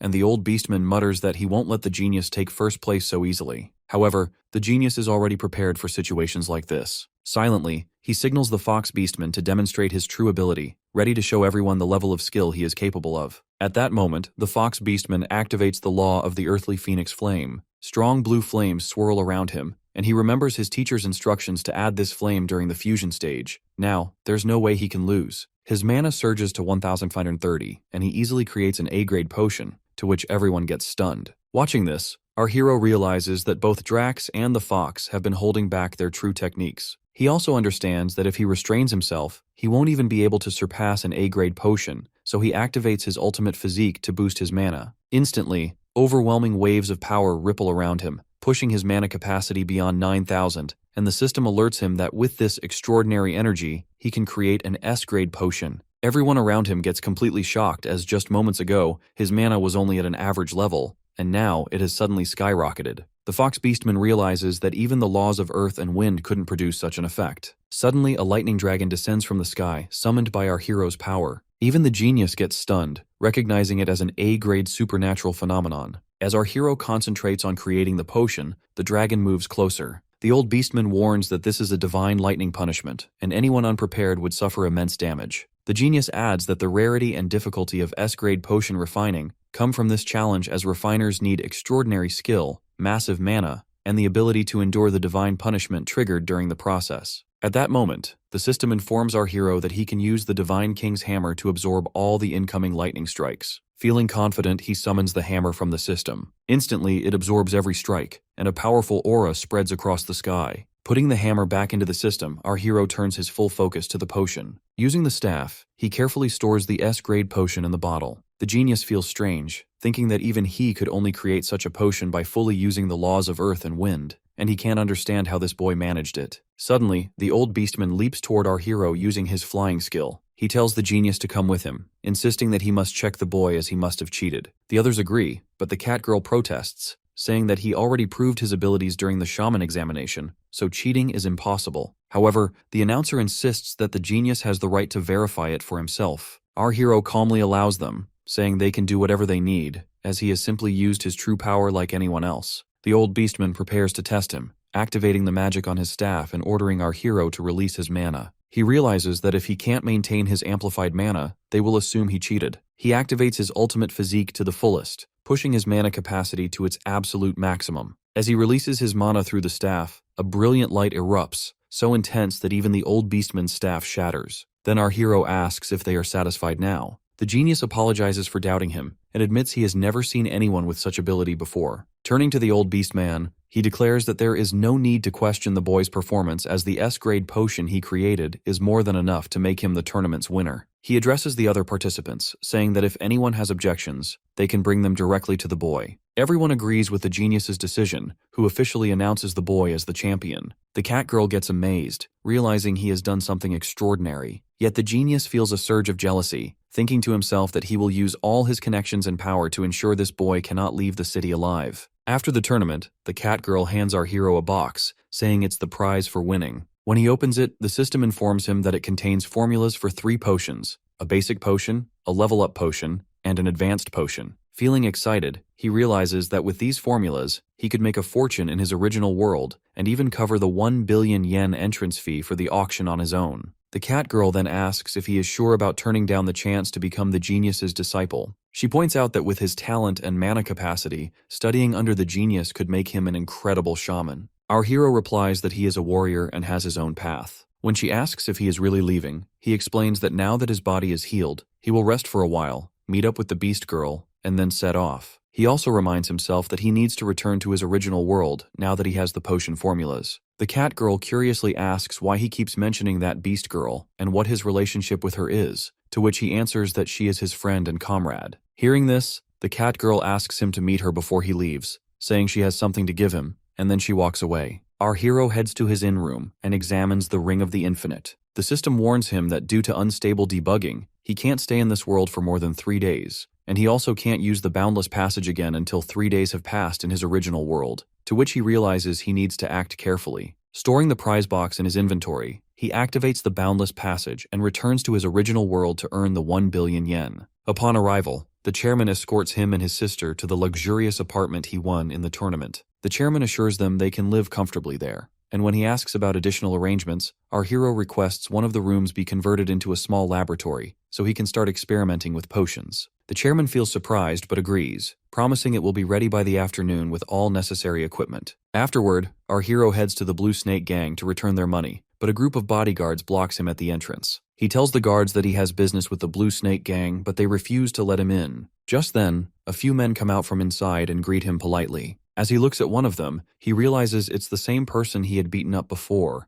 yet now he speaks kindly. The man leads him to the boss's office, and when he enters he sees two others sitting with the boss. He also notes that the boss is level 24 with 14,100 combat power. Our hero shows the boss the money he brought to repay them. The boss tells him he doesn't need to be so formal and could have sent it through someone else. He introduces the two others. One is the Blue Snake Gang's underboss, and the other is the chairman of the Crazy Wolf Gang. When our hero activates his Divine Eye skill, he examines their abilities, and when he comments on their combat power, they get surprised that he can read them so accurately. The boss explains that both the Blue Snake Gang and the Crazy Wolf Gang seem to owe him a favor. He adds that they want to leave the past behind and be friends from now on. The gang's underboss apologizes to our hero for his son's rude behavior and says he has sent him to another city to prevent any further trouble. The other chairman also apologizes for his men who had fought him before and adds that the spatial ring he wears used to have tracking magic, but he has removed it so he can use it freely now. Our hero gets surprised and responds first to the underboss, saying he has already settled things with his son at school, so any punishment is unnecessary. He then addresses the Crazy Wolf's chairman,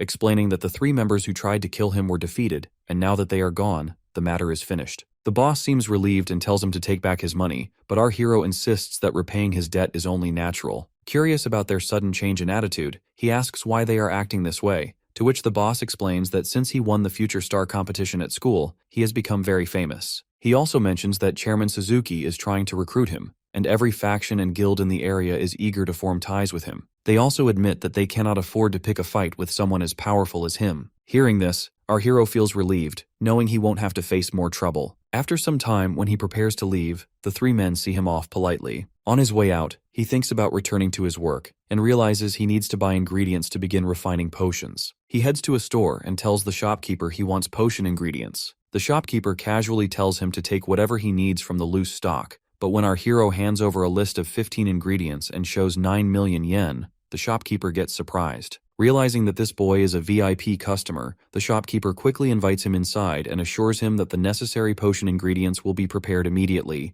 wanting to hear more about the deal. He instructs his female assistant to bring out and pack every item from the warehouse, while he offers our hero some tea. Our hero tells him he wants to purchase these 15 types of potion ingredients for the next month as well. The shopkeeper explains that their stock is replenished weekly and asks how he plans to pay. He also notes that today's cost is about 6.6 million yen. Our hero hands over a bag containing 9 million yen and says that the extra 2.4 million is this month's deposit, and he will pay the remainder in full at the end of the month. He also gives him a contract stating that for the entire month, the shopkeeper must provide these ingredients at the same price and sell them to no one else. The shopkeeper agrees and reassures him that these 15 ingredients have always remained stable in price, and their shop is well established, so prices are never raised recklessly. Our hero thinks that once he has all the ingredients, he can start experimenting tonight. He also considers that the price of potion ingredients will likely skyrocket in the future, which is why he made a contract with the shopkeeper to lock in the price. After that, he heads to his new home. When he enters the laboratory room that the chairman arranged for him, he feels satisfaction. His sister reminds him that since the chairman personally covered a substantial part of the cost out of his own pocket,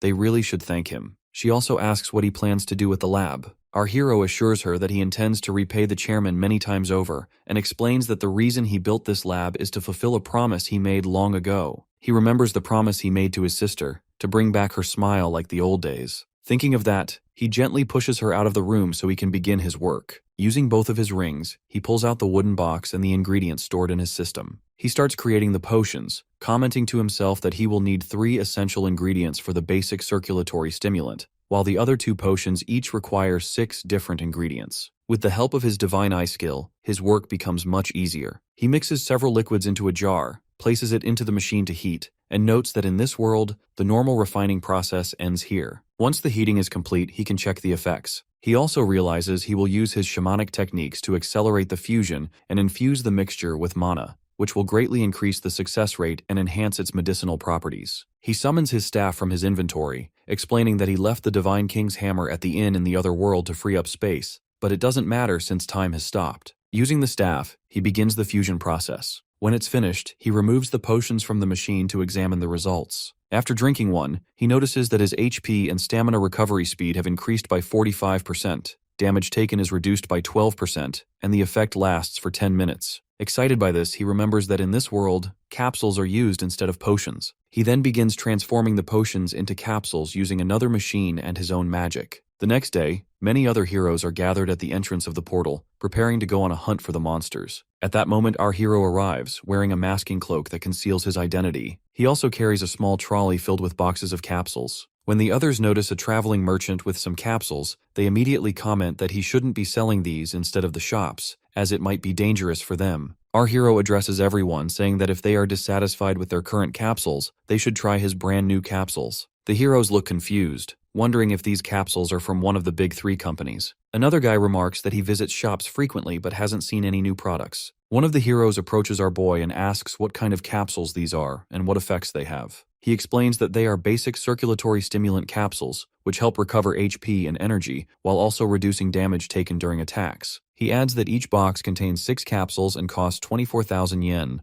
The guy gets surprised and points out that blood circulatory stimulants from the big three companies cost only 20,000 yen for 10 capsules. The others also mock him, insisting that this must be a scam and telling him to leave. Our boy calmly responds that he has samples available, as if they aren't satisfied with the effects, they can flip his stall, but if they are impressed, they will need to buy a full box. One of the heroes steps forward to try a capsule. As soon as he takes it, he immediately notices that it works exactly as our hero said. Getting excited, he hands over his card and asks for 10 boxes, to which our boy deducts 240,000 yen from the card. Seeing this, the others are still skeptical, but come closer to try the remaining samples. Our hero tells them that only 5 samples are left, so each of them can try one. When the 5 heroes take the capsules, they also feel their abilities improve. Instantly, a rush begins as all of them try to buy as many boxes as possible. Our hero tells them to stay in line, reminding them that each person can buy a maximum of 10 boxes. Some of the heroes even start calling their guilds, asking them to send more people to buy the capsules so they can resell them at higher prices. Watching all this,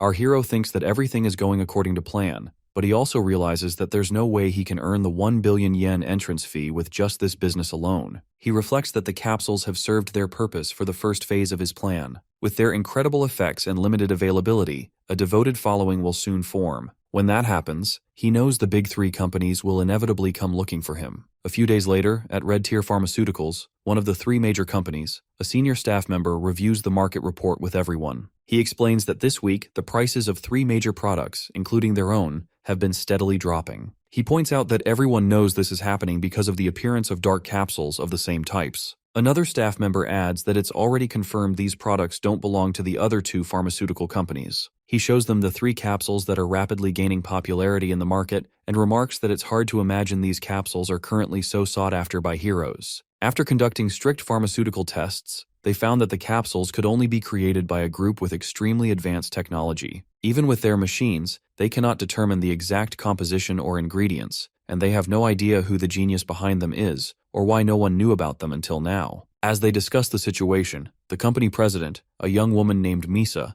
arrives with her assistant Tommy. She comments that if all of these are indeed dark capsules, then the products of the 3 major companies should be considered a failure. When she asks if they have started investigating the case, the staff members explain that no one knows who is producing these capsules and that the seller changes locations every day. She immediately orders her assistant to prepare the car, saying she will handle this personally. Meanwhile, at a random spot in the dungeon, a crowd of heroes has gathered, and our boy is once again selling his capsules. With only 3 boxes left, everyone wants them at any cost, and some are even willing to pay 30 times the regular price. Watching the rush, our hero thinks that a week has passed and everything is going according to plan. Now all that remains is to wait for the right opportunity. At that moment, the company president suddenly arrives and announces that she is willing to pay 100 times the price. Everyone around her gets shocked, and she also tells our hero that she only needs 10 minutes of his time. Observing her closely, he realizes he has caught a major player. They both get into her car to discuss the matter further, and as she introduces herself, he notes that her voice sounds young, even though she is hiding her identity. She then clearly states that she wants to purchase the formula for the 3 types of capsules he is selling. Our hero responds without hesitation, saying that he will sell them for 10 billion yen. Hearing this, she surprisingly comments that the price is much higher than expected, but she is willing to offer 3 billion yen. Our hero immediately refuses, and when she asks if he wants to discuss it with his associates, he tells her that he has no associates and that he created the capsules entirely on his own. He explains that these capsules could give her company a major competitive advantage, especially since it is currently facing its greatest crisis. Seeing her confused, he shows her a graph and points out that the 3 major companies control nearly the entire capsule market. According to the data he gathered, her company's market share has dropped from a peak of 26% to just 12% over the past 23 years because its products have lost their competitive edge. Hearing this, she realizes that he has prepared thoroughly for the deal and admits that he is correct as her company is indeed continuing to shrink. Our hero then tells her that, now that she knows his new capsules are reshaping the market, producing these capsules in her company would allow her to dominate the market completely. She agrees to the price of 10 billion yen and asks for his name. Our hero thinks that since he is making a deal with her, revealing his identity is not a problem. He uncovers his face, introduces himself, and asks her to keep it a secret. After the deal is complete, her assistant hands him a card of 10 billion yen credit. As he leaves, she remarks that this is the best investment her company could make, noting his extraordinary pharmaceutical formulation skills at such a young age. She adds that if the deal succeeds, he could become the savior of her company. She then returns to the office, instructing her assistant to summon all the executives so they can plan their next major marketing strategy. Afterwards, our hero heads to a coffee bar to meet Chairman Suzuki. When he tells him that he has earned 10 billion yen, the chairman gets completely astonished. Our hero hands him the card and asks him to reserve a spot in the upcoming auction. He explains that this completes one of the conditions for entering the auction. For the second condition, he needs to obtain C-rank hero status. If he ranks in the top positions in the Supernova tournament, he can apply for promotion to C rank. The chairman tells him that to enter the Supernova tournament, he must place in the top 3 at least twice in publicly accessible dungeons. He adds that the registration deadline is tomorrow, making it seem impossible. However, our hero assures him that one day is enough and asks him to take him to a public dungeon tomorrow morning. After returning to his mansion, our hero waits until his sister sleeps peacefully. He thinks to himself that he needs to grow stronger, as he has been stuck at level 12 for far too long. So he activates the Boundless Passage again. While preparing to leave, he tells himself that he will bid for the Golden Rebirth Elixir for his sister once he returns, and suddenly, he teleports to the other world. Upon arriving, he notices that Sakura still hasn't come and remarks that he will plan a leveling strategy for the next 3 days once she returns, since he can't accomplish much in this world without her. As he reflects on her, he opens the window and sees some crows behaving strangely in the sky. Suddenly, one of the crows launches a powerful magic attack at him, but he manages to block it just in time. The crow immediately transforms into a nightbird girl, who is level 32 with 51,000 combat power. She admits that she underestimated him, seeing that he blocked her attack so easily, and notes that capturing him will be more difficult than she thought. Our hero quickly draws his sword, confused about why this girl is targeting him. At the same time, another human attacker, level 30 with 30,500 combat power, strikes from behind. But our hero activates Ultimate Physique and blocks the attack as well. Realizing that fighting 2 higher-level enemies in such a narrow space is too risky, he quickly jumps down from the window. As he lands, he hears them declaring that they want to kill him, and he feels confused about who could have hired them. The human attacker asks him how he managed to block an attack with a 100% strike rate,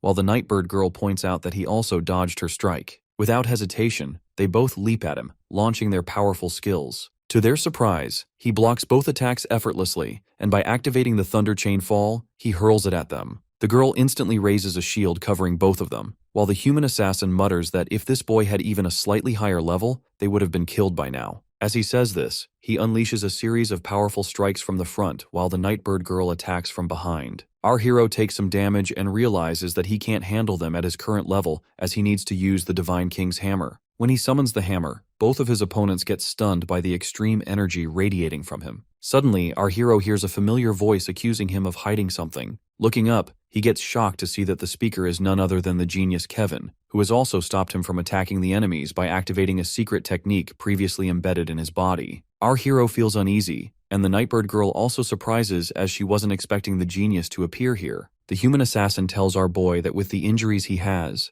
there is no way he can escape now. The genius then tells both of them that he will prepare the border-breaking potion they requested by tomorrow. Both the Nightbird girl and the human assassin get happy at this announcement, and the genius then explains to our hero that the secret is embedded in his chest and that he spared his life even when he was completely defenseless. Our hero asks why he is doing this, pointing out that he has done nothing wrong to him. The genius replies that his refinement talent is a threat, which is why he must die here. Hearing this, our hero calmly remarks that it means the genius is scared of him. The genius becomes angry at this, activating his skill and threatening to crush his brain into pieces. At that moment, the cat girl suddenly appears and pleads with the genius not to harm him. The genius tells her not to get involved and to leave quietly. When the cat girl refuses to back down, he forcefully kicks her aside. Turning back to our hero, he activates the annihilation skill, to which the cat girl grows worried, and even the other two attackers feel confused, struggling to understand why the genius is using such an overwhelmingly powerful skill just to kill this boy. At that moment, the system alerts our hero that an update is in progress and begins absorbing energy from the surroundings to repair his body. A strange aura radiates from him, and the genius looks shocked as he realizes his magic is being absorbed.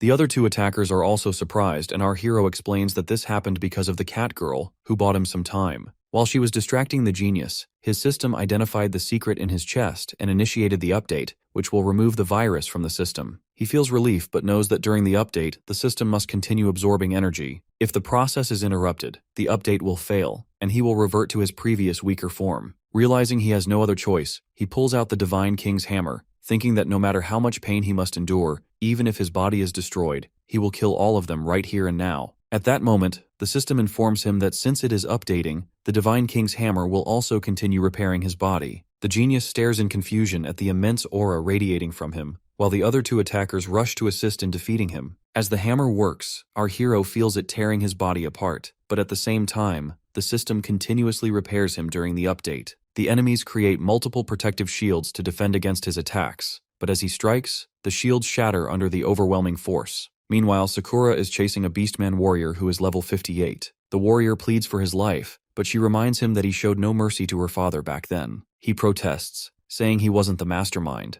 but she pulls out a diary and points out that everyone's name is listed here, revealing who was truly responsible. She declares that she will take revenge on all who insulted and framed her father. The warrior tries to explain that he acted under threat and that her father's rival was actually the current Beast King's father. Ignoring his excuses, she draws her sword. Using her Flower Storm skill, she leaps forward and delivers a fatal strike to his neck. The warrior realizes in his final moments that she has mastered her father's techniques and gets defeated on the spot. She takes the loot from him, commenting that he was weak but fast, which is why it took her some time to catch him. She vows that no one who betrayed her father will ever escape. Suddenly, she notices a massive lightning strike heading toward the town and realizes that our hero is in danger. Without hesitation, she leaps there at full speed to save him. Meanwhile, our hero continues to feel intense pain from both the system update and the Divine King's hammer. The Nightbird girl and the human assassin are confused, unable to understand how a level 12 boy can radiate such a powerful aura. The genius, observing from nearby, dismisses it as just a special skill. At that moment, the assassin leaps forward to attack, only to be shocked as he suddenly finds himself paralyzed in mid-strike. Actually, this is the hammer's ability that anyone who approaches without high lightning resistance is easily immobilized.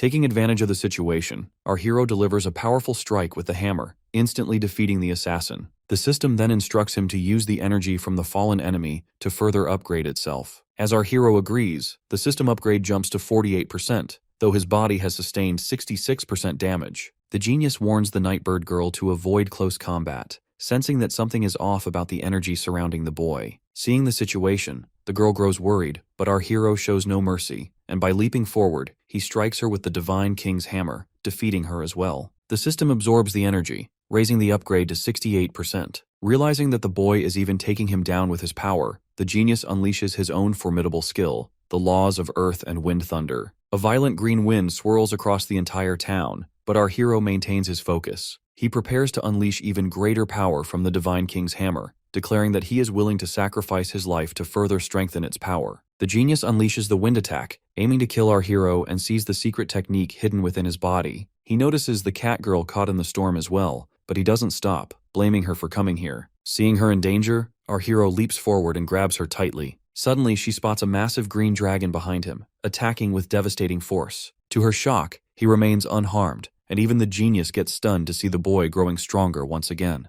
Gathering his power, our hero shatters the genius's law of earth and wind thunder and charges toward him. The genius tries to stop him with a weapon nullification technique, but our hero kicks him hard and sends him to the ground, in which his staff gets nullified. As our hero prepares to strike again, the genius warns him that even without his staff, the law's power still functions independently. He summons 2 massive green dragons to attack. In response, our hero calls forth his own lightning dragon. Striking with the Divine King's hammer, the lightning dragon tears the 2 green dragons apart, and the genius gets defeated instantly. At this moment, our hero's body damage reaches 100%, and he collapses. The system instructs him to absorb the energy of the defeated enemies to continue the upgrade. He agrees, and the system restarts, unlocking new functions. His level jumps from 12 to 18, and his combat power rises to 25,000. The next morning, the cat girl rests in a shelter in the middle of the forest. When she wakes up, she finds Sakura nearby. She curiously asks about the genius, and the beast girl tells her that he is dead, explaining that when she arrived last night, he had already been torn apart by Tsuyoshi's hand. Hearing this, the cat girl feels sad and then asks about our hero, feeling worried since he was also in danger the previous night. The beast girl responds angrily that it's not her concern and warns that if she hadn't helped him, she would have killed her along with the genius. She adds that she doesn't trust her and must leave. Just then, our hero's voice calls from outside, assuring the beast girl that she has nothing to do with what happened. Overjoyed, the cat girl runs out to see him, but gets shocked to notice that he now wields the same law of earth and wind power that the genius had. He explains that when he woke up, he already had this power. What seemed like misfortune turned into a blessing. Thanks to the law of earth and wind, the system upgraded his energy, saved him from certain death, and with the remaining energy, he leveled up 6 times. He has also transformed the copied skill into the law of earth and wind, and energy now surges constantly through his body. He curiously asks the cat girl why she was there last night, to which she asks if he really doesn't trust her. The beast girl points out that according to their information, the genius had ordered no one to approach that area, so why the cat girl was there. Reacting quickly, the cat girl steps closer and begins to use her magic. The beast girl immediately focuses and aims her sword at her neck, but to everyone's surprise, the cat girl simply pulls out a scarf and explains that she was only there to deliver it to him last night. She assures him that if he doesn't like it, he can throw it away. She adds that she feels sad, unsure whether the genius had misunderstood him, but she can't forget that he raised and trained her as a shaman. Now that he has killed the genius, she will never meet him again. Saying this, the cat girl leaves, and from behind, the beast girl reflects that perhaps the genius attacked her master because she had let her guard down, yet she's also puzzled about how her master defeated the genius while only at level 12. Our hero comments that last night the genius nearly killed him, but she healed him. The lesson he takes from it is not to trust anyone so easily. He adds that when he was under divine punishment and nearly out of hope, she encouraged him to survive, which is why he trusts her the most. He acknowledges that she might have a past she cannot share, but promises that when the time comes, he will listen carefully. With that, they continue on their way, and our hero wraps the scarf around his neck, the one the cat girl gifted him. Later, he returns to his original world, where Chairman Suzuki brings him to the public cave application center. Heroes from all over have gathered there. The chairman asks if he's sure about entering the cave alone, warning that once the application is submitted, there's no turning back. He adds that while there are many people, each has their own party. Our hero simply replies that he will be fine as he's strong enough now. Meanwhile, an S-class hero named Sandor, who has been observing our boy, talks on the phone with an older man named Dan while his team fights behind him. He explains that Chairman Suzuki scouted the boy recently, and that they've underestimated how quickly the hero's alliance moves. He adds that if the boy joins the alliance, they'll see his true strength in the rookie tournament. As he talks, another S-class hero from his team, Luca, arrives dragging an enemy. Sandor warns the enemy that if he had accepted their conditions before, none of this would have happened. However, the guy comments that even if they take them by force, they will gain nothing in the end. Sandor responds by launching a fatal strike, instantly defeating the enemy, and instructs his team to deal with the others alone. Meanwhile, our hero goes to the receptionist to register for solo entry into the dungeon. The girl gets surprised, warning him that he might not even make it out alive. He calmly replies that there's no rule against entering alone and insists that she register him immediately, as he doesn't have much time to waste. At that moment, another girl arrives and agrees to his request, explaining that there are currently 6 public dungeons, 3 C-class, 2 D-class, and 1 B-class, which is the highest difficulty. Hearing this, he turns toward the entrance, aware that he has only 1 day to clear all 6 dungeons. As he approaches, he notices another party standing at the dungeon entrance, looking worried. One of their team members, a girl, has left her expensive wand inside the dungeon and is crying. The team comments on how exhausted they are and mentions that they cannot enter the dungeon again, so they need to offer a reward to anyone who can retrieve the wand. Seeing this, our hero asks them to step aside so he can enter. They agree, but the girl begins pleading with him to return her wand. The others apologize for her behavior, but assure him that they will reward him if he succeeds. They also ask about his party, and when he mentions that he is going alone, they get surprised and warn him that it is extremely dangerous to enter the dungeon solo. They explain that their party has 5 members, but even a small mistake in a C-class dungeon can be deadly, so he must be careful. Our hero thanks them for the advice and steps into the dungeon, knowing he doesn't have much time. Looking around, he realizes it is a stalactite dungeon, something he has never seen before. He uses his divine eye skill to scan the area and detect the monster's weaknesses, noting that while the system has been upgraded, he doesn't see any major changes. Drawing his sword from the system, he spots a level 22 monster, but notices that this dungeon feels calmer than those in the other world. He activates the copied skill on his sword, the Law of Earth, Wind, and Frost, and delivers a powerful strike, to which the monster gets defeated on the spot. As he works through the dungeon, he realizes he might be able to rank in the top 3 for all 6 caves at once. He also considers that the law he could gain at the end is the legendary Law of Destruction, and if he absorbs more laws, he could take on even higher level challenges. 15 minutes pass, and the other party is still waiting outside, growing confused since he hasn't emerged yet. Suddenly, they get shocked to hear that a new record has been set. A C-class dungeon cleared in just 15 minutes. The receptionist girl checks the details and realizes that the achievement belongs to the same boy who went in alone. At that moment, our hero steps out of the dungeon holding the little girl's wand in his hand, to which everyone gets stunned. The receptionist and one of the men rush toward him, eager to verify his identity. Meanwhile, the little girl looks at her wand and asks him if he really brought it back. He explains that he found the wand while fighting a B-class boss, so he brought it along. Hearing this, the others get amazed at how powerful he is despite being only level 18. The receptionists approach him and explain that they need to verify him because he has changed his transformation. He tells them that he is running late and asks them to make it quick. Once they complete their task, they invite him to visit the Hero Alliance headquarters, saying that since he broke the record, he will receive a special bonus. However, he steps forward toward another dungeon, saying they can save that for later. One of them warns that he needs rest and points out that he doesn't even have a healing priest with him, but he replies that he doesn't need anything to recover since this is all just a warm-up for him. After spending 20 minutes in the second C-class dungeon and defeating several monsters, he comments that he needs to move faster if he wants to visit all the dungeons today. He realizes that after the system update, it seems he will have to discover the new functions on his own. Reaching the boss room, he sees a human-type lady monster, level 25, standing in the center of a pile of skeletons. He feels uneasy because she is not a darkness monster. Suddenly, she launches a radiation attack at him, and the system warns him that this attack often causes opponents to experience brief illusions, during which they are extremely vulnerable and can be killed. He quickly recognizes that it is a mental attack. At that moment, his minor defense skill activates automatically, a feature designed to counter this type of assault. The monster girl becomes confused, unable to understand why her attack is failing on him. Our hero realizes that this is one of the new functions of the updated system. Without hesitation, he activates the power of his sword and strikes, instantly killing the monster. Meanwhile, the receptionists are busy on the phones, informing everyone that a solo boy, brought in by Chairman Suzuki, has broken another record.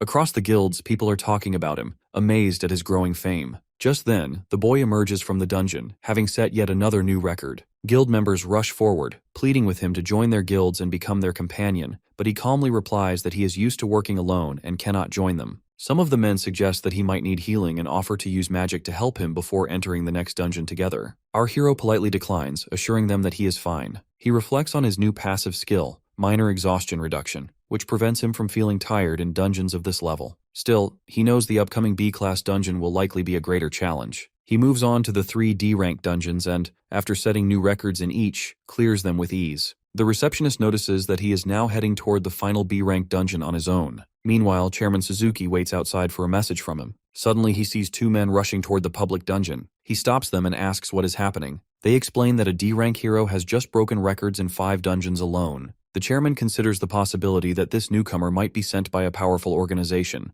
but when the men mention our hero's name, he gets shocked to realize that they are talking about Tsuyoshi. At this moment, our hero steps into the B-class dungeon, to which the others surprisingly comment on how he is only level 18, yet has already cleared 3 C-class dungeons and 2 D-class ones in a row. Some ask if he's trying to get himself killed by attempting the B-class dungeon. They speculate that he might secretly be working for a powerful faction, using illegal items or temporary power-boosting drugs, because there seems no other way he could achieve this. One of them suggests that maybe he won't make it out alive this time, but another points out that he emerged from the C-class dungeons completely unharmed, so he should be able to handle this as well. As they debate, they suddenly notice the Wild Rose party arriving, led by Vice Captain Edric at level 35 and Lady Captain Roland at level 38. The onlookers are puzzled why the strongest C-class party is here. A little girl notes that this party had set the record for the B-class dungeon last time. The captain remarks that she's heard a boy has entered the dungeon alone, and the vice captain adds that the boy must be using forbidden herbs or items to illegally boost his power,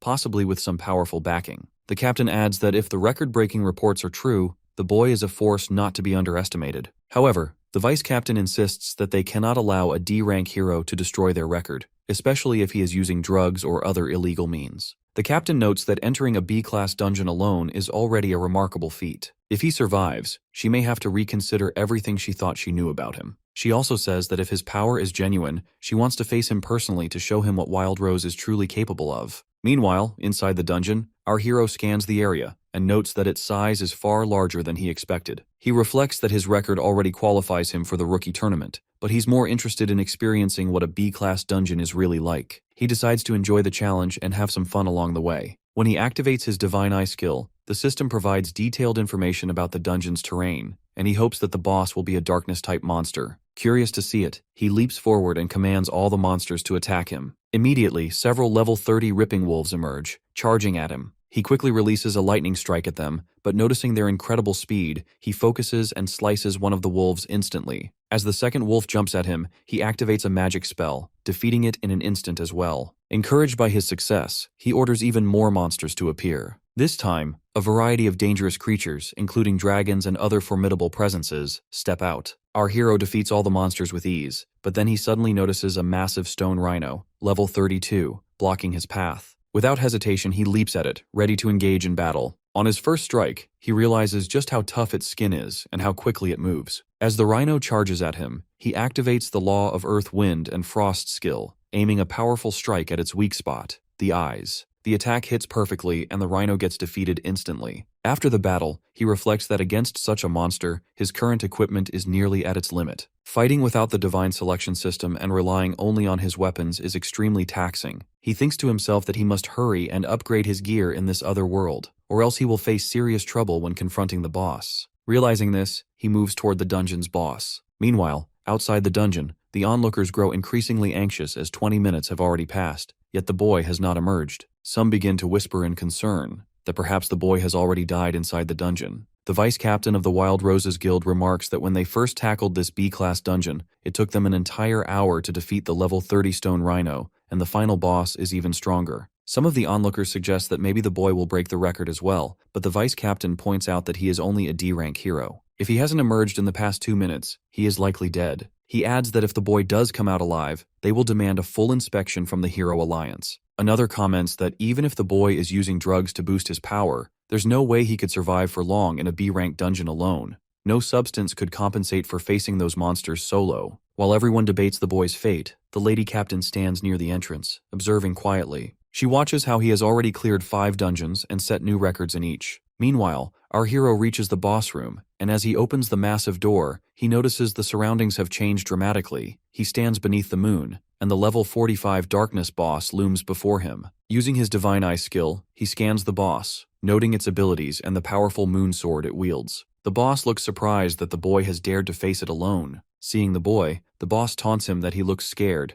but our hero responds with excitement, saying he is eager to face the dark boss and cannot wait to defeat it. He also declares that he wants the boss's weapon, to which the boss angrily unleashes its ice domain projection, challenging him to see if he can claim its weapon. In response, our boy activates his lightning strikes, shouting that for Karina and for his parents, he will destroy the boss with his own hands. The monster unleashes a powerful attack toward him, but our hero quickly uses his Divine Eye skill to analyze it. The system informs him that it is an area attack with a 15-meter range. Reacting immediately, he uses wind attributes to lift himself into the air, easily dodging the attack. The monster looks surprised at his agility, but quickly launches another attack, this time covering a 30-meter range. Our hero analyzes it once again, and seeing the situation, he summons lightning from the sky, destroying the incoming attack entirely. Seizing the moment, he leaps at the monster, aiming for its heart. However, when his sword collides with its chest, he gets shocked to see that his strike only scratches the surface. The monster retaliates with a sword strike, but our boy dodges skillfully. He then activates Thunder Chain Fall and the Law of Earth and Wind on his sword, striking the monster's chest again, to which the monster screams in pain as it takes much damage. At this point, the monster admits that this boy is no ordinary warrior. It launches another attack, but our hero quickly analyzes it and realizes it is a lock attack that cannot be dodged, so he reacts instantly, and by using his sword, he absorbs the full impact. Noticing that the monster has paused slightly, he seizes the opportunity and strikes at its heart again, dealing significant damage.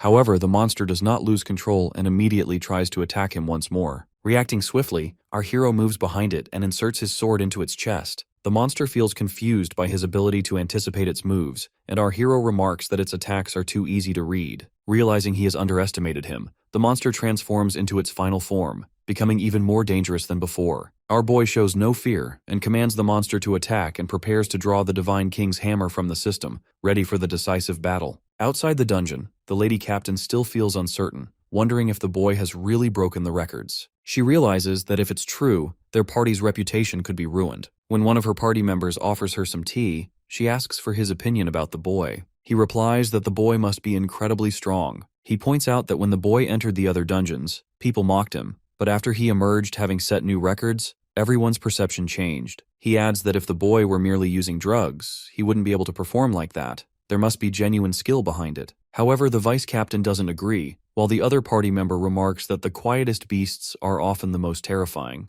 Inside the dungeon, the monster senses the powerful aura emanating from our hero because of the Divine King's hammer. It recognizes that this presence does not belong to the world and admits that this boy is the strongest hero it has encountered. Our boy comments that the monster will be even more surprised once he attacks. The monster lunges forward, aiming for fatal strikes, but our hero skillfully dodges each blow, using his sword as the system advises, and waits patiently for the perfect moment to strike back with the Divine King's hammer. When the monster launches a powerful strike at him, he dodges it using a magical spell and immediately counterattacks. But the monster takes no damage, and by getting angry, it unleashes its ice prison attack, sending a barrage of ice spikes toward him. The system warns our hero to evacuate the area immediately. He takes some damage from the smaller spikes, but when he notices a massive spike hurtling toward him, he quickly activates Ultimate Physique and leaps into the air, saving himself from getting killed. Seeing this, the monster grows furious and leaps at him again, swinging its sword with full force. At that moment, our hero recognizes that this is the perfect opportunity to summon the Divine King's hammer, preparing for the decisive strike he has been waiting for. When he grabs the Divine King's hammer, he notices that the upgraded Divine Selection system allows him to draw far more power from it, rising from 3 to 10%. He can also infuse the hammer with the Law of Earth and Wind, adding wind and lightning attributes to his strike. Activating Ultimate Physique in both hands, he delivers a full power blow to the monster, to which the monster's sword falls away, and it gets defeated instantly. Our hero also gets some damage, but he drinks potions to heal his injuries. He also claims the monster's weapon as a new achievement. At that moment, the system announces that he has completed the dungeon in just 45 minutes, a new record, and that his level has risen from 18 to 20. When the others see the notification about our hero's new record, they get completely stunned. They all look toward the portal, and to their amazement, a strange power erupts from it as the hero emerges, holding his newly acquired weapon. He notices the crowd around him but realizes he cannot waste any time as he needs to meet the chairman and submit his application for the Supernova tournament at the Hero Union headquarters immediately. Before he can move, the vice captain steps forward, insisting that no one could possibly clear the dungeon solo and claiming the boy must have used drugs. The others also agree, but our hero replies that someone is waiting for him and he must hurry to the Union HQ. The vice captain accuses him of making excuses and running away, demanding that if his power is genuine, he should face him in a one-on-one fight. The lady captain adds that if he truly achieved his feat through real strength, she respects him, but she admits it is difficult for anyone to believe that a D-rank hero could accomplish such a task. She tells him that he must prove his strength to remove all doubts from everyone's minds. Hearing this, our hero asks about the time and the receptionist replies that it is 5 in the evening. Realizing he still has some time, he agrees to the one-on-one duel. The crowd grows even more astonished as he has just emerged from clearing the dungeons, yet he is already preparing to face the vice captain of the Wild Roses Guild. The vice captain thinks to himself that he will use the elemental explosion, a skill he has recently mastered. Even if the boy is only a C-rank hero, he doubts the boy could withstand its full power. Both combatants ready themselves, and the announcer explains the rules that there is no killing allowed in this battle. The vice captain proudly announces his level and combat power, while our hero calmly states only his level, now 20. Knowing that revealing his combat power could complicate matters further. The vice captain mocks him, claiming he now understands why the boy is hiding his combat power, as it must be very low. However, our hero replies that if he revealed his true strength, everyone would be completely stunned. As the match begins, the vice captain immediately activates the elemental explosion magic on his staff. The lady captain watches nervously, feeling that using such a powerful skill right away seems unfair. But the attack has no effect on the hero. He stores his sword back into the system and activates ultimate physique in his right hand. With incredible speed, he leaps toward the vice captain, declaring that he is only a D-rank hero because he hasn't had the chance to level up yet. He delivers a powerful punch, sending the vice captain backward with many injuries, to which everyone watching gets shocked, including the lady captain, who wonders how she herself would have fared in his place. Then our hero turns to the crowd and asks clearly if anyone else wants to challenge him. The lady captain realizes that the boy's power is far from ordinary. One of her team members comments that this is exactly why he said the boy was strong. She orders him to hurry and take the injured vice captain for treatment. At the same time, she openly acknowledges the hero's strength, and he thanks her politely. The receptionists then announce that there is nothing suspicious about Tsuyoshi's skills or powers, and no objections will be accepted from now on. Afterward, our hero steps outside the public caves, where the chairman greets him, amazed by his accomplishments. He remarks that he was the first to receive notice of his results and feels confident that he has discovered a truly exceptional talent. The chairman adds that the Supernova tournament starts tomorrow, and that today is the final day to register, so they need to hurry to the Adventurer Union headquarters. Our hero agrees, and when they move quickly toward the venue, the receptionist girl notices that this boy has cleared a B-rank cave solo in just 45 minutes, and gets surprised. The chairman asks her to confirm the data and quickly register him. She completes the usual procedures and announces that he has been officially approved for the tournament. She also reminds them to arrive at the venue on time tomorrow. The chairman gets happy and tells our hero that the future of their school's Adventurer Association rests on him. Our boy thinks to himself that he must win this tournament to qualify as a C-rank adventurer, which will allow him to bid on the golden regeneration liquid at auctions for his sister's leg. Afterward, he returns to his apartment and sees that his sister has already gone to sleep. He goes to his own room and opens the system. Since he leveled up to 20 in the cave, a new bonus has appeared, but he hadn't checked it earlier due to the ongoing battles. The system shows him the available bonuses, and he gets amazed as now he can choose any of his own skills to upgrade, and his ultimate physique skill can be enhanced 60 times, resolving his physical weaknesses in combat. He presses the button to upgrade, and the system quickly enhances ultimate physique. Next, he selects the Thunder Chain Fall skill to upgrade. The system transforms it into Thunderbolt, drastically increasing its range by 100 times and allowing him to continuously attack a single enemy for 10 seconds. Closing the system, he comments that he needs to get a good sleep because tomorrow is the tournament. His thoughts then turn to Sakura, who had looked worried. He resolves that once things settle here, he will return to the other world to help her. The next morning, he travels with the chairman to the tournament venue. The chairman explains that many young elites will be fighting in this tournament, risking their lives, so he must stay alert at all times. He also notices that the boy seems even stronger than before. The chairman adds that the venue is a cave inside a massive mountain, known as One Strike Mountain, because long ago, a legendary S-rank adventurer punched through it in a single blow. Our hero curiously asks if there are really S-rank adventurers in this world. The chairman replies that he has only heard about them in stories. When they arrive, our boy gets surprised by the huge size of the venue. The chairman tells him that he will accompany him for the entry process, but once the matches begin, he will have to rely entirely on himself. The organizers welcome him at the entrance, and the chairman reminds him to stay safe, to which our hero assures him that he will handle everything. When he steps into the venue, he sees many heroes gathered there, including the Adventurer Union Party, which will be his team for the tournament. Using his Divine Eye skill, he scans their abilities and notices that 2 men and a woman are all at level 36. When he introduces himself as a substitute for the Adventurer Union, the 2 men immediately mock him, questioning how a low-level hero like him could even participate. The woman comments that he probably got in through connections, and that they will need to work hard so the substitute won't have to step in. Hearing this disrespect, our hero simply sits aside, understanding that the tournament's purpose is straightforward: support the party and secure a smooth victory. He also realizes that performing well here will allow him to apply for C-rank adventurer qualification. While he considers this, the others continue mocking him.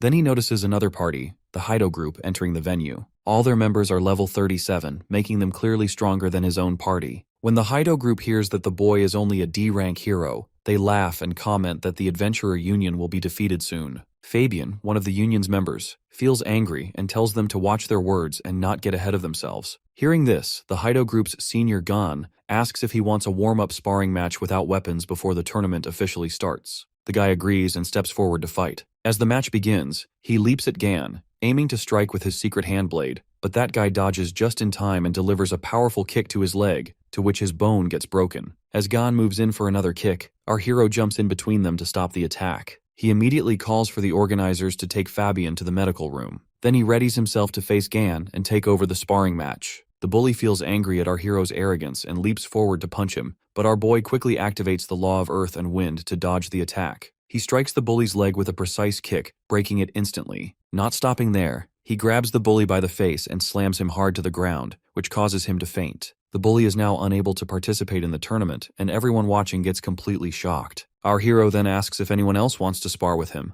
but no one steps forward. Afterward, he moves to a separate area with his 2 team members. The girl thanks him for stepping in and asks about his true strength, insisting that no D-rank adventurer could possibly be that powerful. Our boy assures her that he only intervened because he couldn't ignore the situation and that he truly is a D-rank adventurer. She agrees and explains that since their other team member is injured, he can now officially participate. She fastens a communication bracelet on his wrist and briefs him on the tournament rules. The first event is an elimination competition, a basic trial to remove half the participants. She explains that all contestants must defeat monsters in a mock cave, scoring at least 150 points within an hour to pass. Anyone who fails to do so is eliminated. She explains further that there are specific rules because there are currently about 120 participants. Even if more than half meet the passing criteria, only the top 60 based on points will advance, and the rest will fail. This means contestants need to defeat as many monsters as possible to maximize their score. The other team member adds that he can choose between 2 difficulty levels,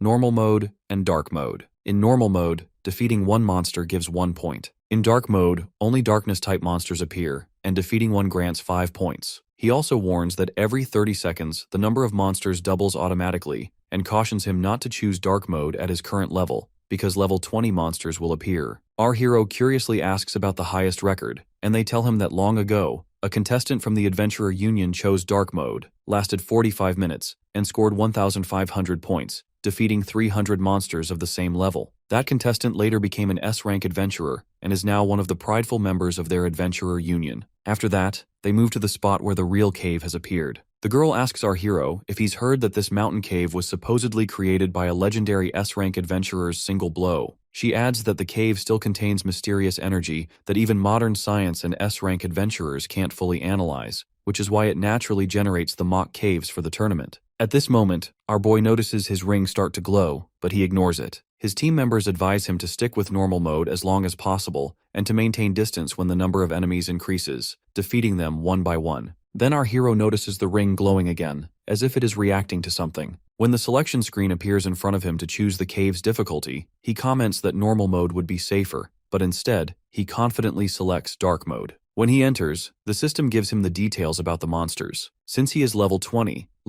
darkness monsters will appear, and every 30 seconds, the same number of surviving darkness monsters will be generated. Our hero realizes why dark mode is called a nightmare. Ordinary contestants have no chance, but he is different, and this is perfect for testing his new skills. He pulls the moon sword from the system, and a huge monster appears before him. Using his divine eye skill, he sees that the monster has 8,000 combat power, and its attacks include mental damage. He also checks his own skill, Thunderbolt, which has a range of 300 meters and allows him to attack a single enemy continuously for 10 seconds within that range. Deciding to test the monster's reactions, he looks at the mountaintop 283 meters away. Using the law of earth and wind, he swiftly flies to the top. At that moment, the darkness monsters double in number, and our hero comments that now he will take them all down together. Using the Thunderbolt skill with the moon sword, he unleashes powerful lightning strikes from the sky, hitting both monsters. Their health drops rapidly, and he notices that from this distance they haven't detected him. He realizes it's safe to defeat all the monsters while keeping his distance. When the 10 seconds of continuous lightning ends, both monsters get defeated, and he earns 10 points. Outside the dungeon,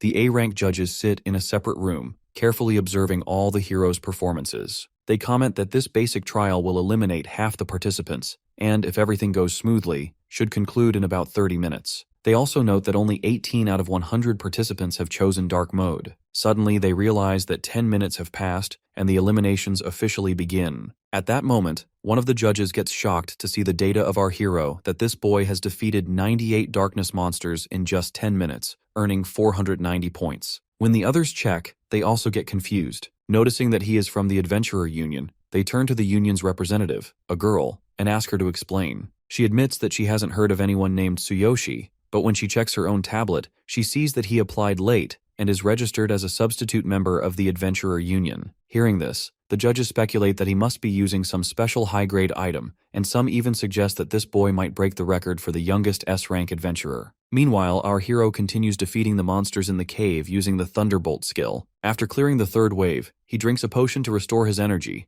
and notes that during this recovery, he only needs to wait for more darkness monsters to spawn, so it is still relatively easy to manage. He thinks about the Adventurer Union's S-rank adventurer record, which was 300 monsters in 45 minutes for 1,500 points, and decides that he will break that record now. 50 minutes later, another member from the Adventurer Union emerges from the cave after defeating 560 monsters. He considers that if he wins, he might receive better treatment in the Adventurer Union, and possibly even get direct guidance from an S-rank adventurer. He also feels curious about how many monsters Tsuyoshi and the girl have defeated by now. Just then, he notices a large crowd gathered in front of the results screen. When he approaches, he looks at the girl from his team standing nearby. He asks her how many monsters she has defeated, and she replies that she has earned 386 points in 30 minutes. When he asks about our hero, she explains that he chose dark mode, which makes the guy angry since he had told him not to select it, and he wonders if that disqualifies him. The girl reassures him that he is still in the middle of the trial. When the guy looks at the screen by himself, he gets shocked to see that our hero has defeated 588 darkness monsters and earned 2,140 points in just 53 minutes. She remarks that everyone is gathering because this boy has already broken the record for the youngest S-rank adventurer. 7 minutes later, our hero emerges from the cave, and his team members ask if he has seen his results. He confirms,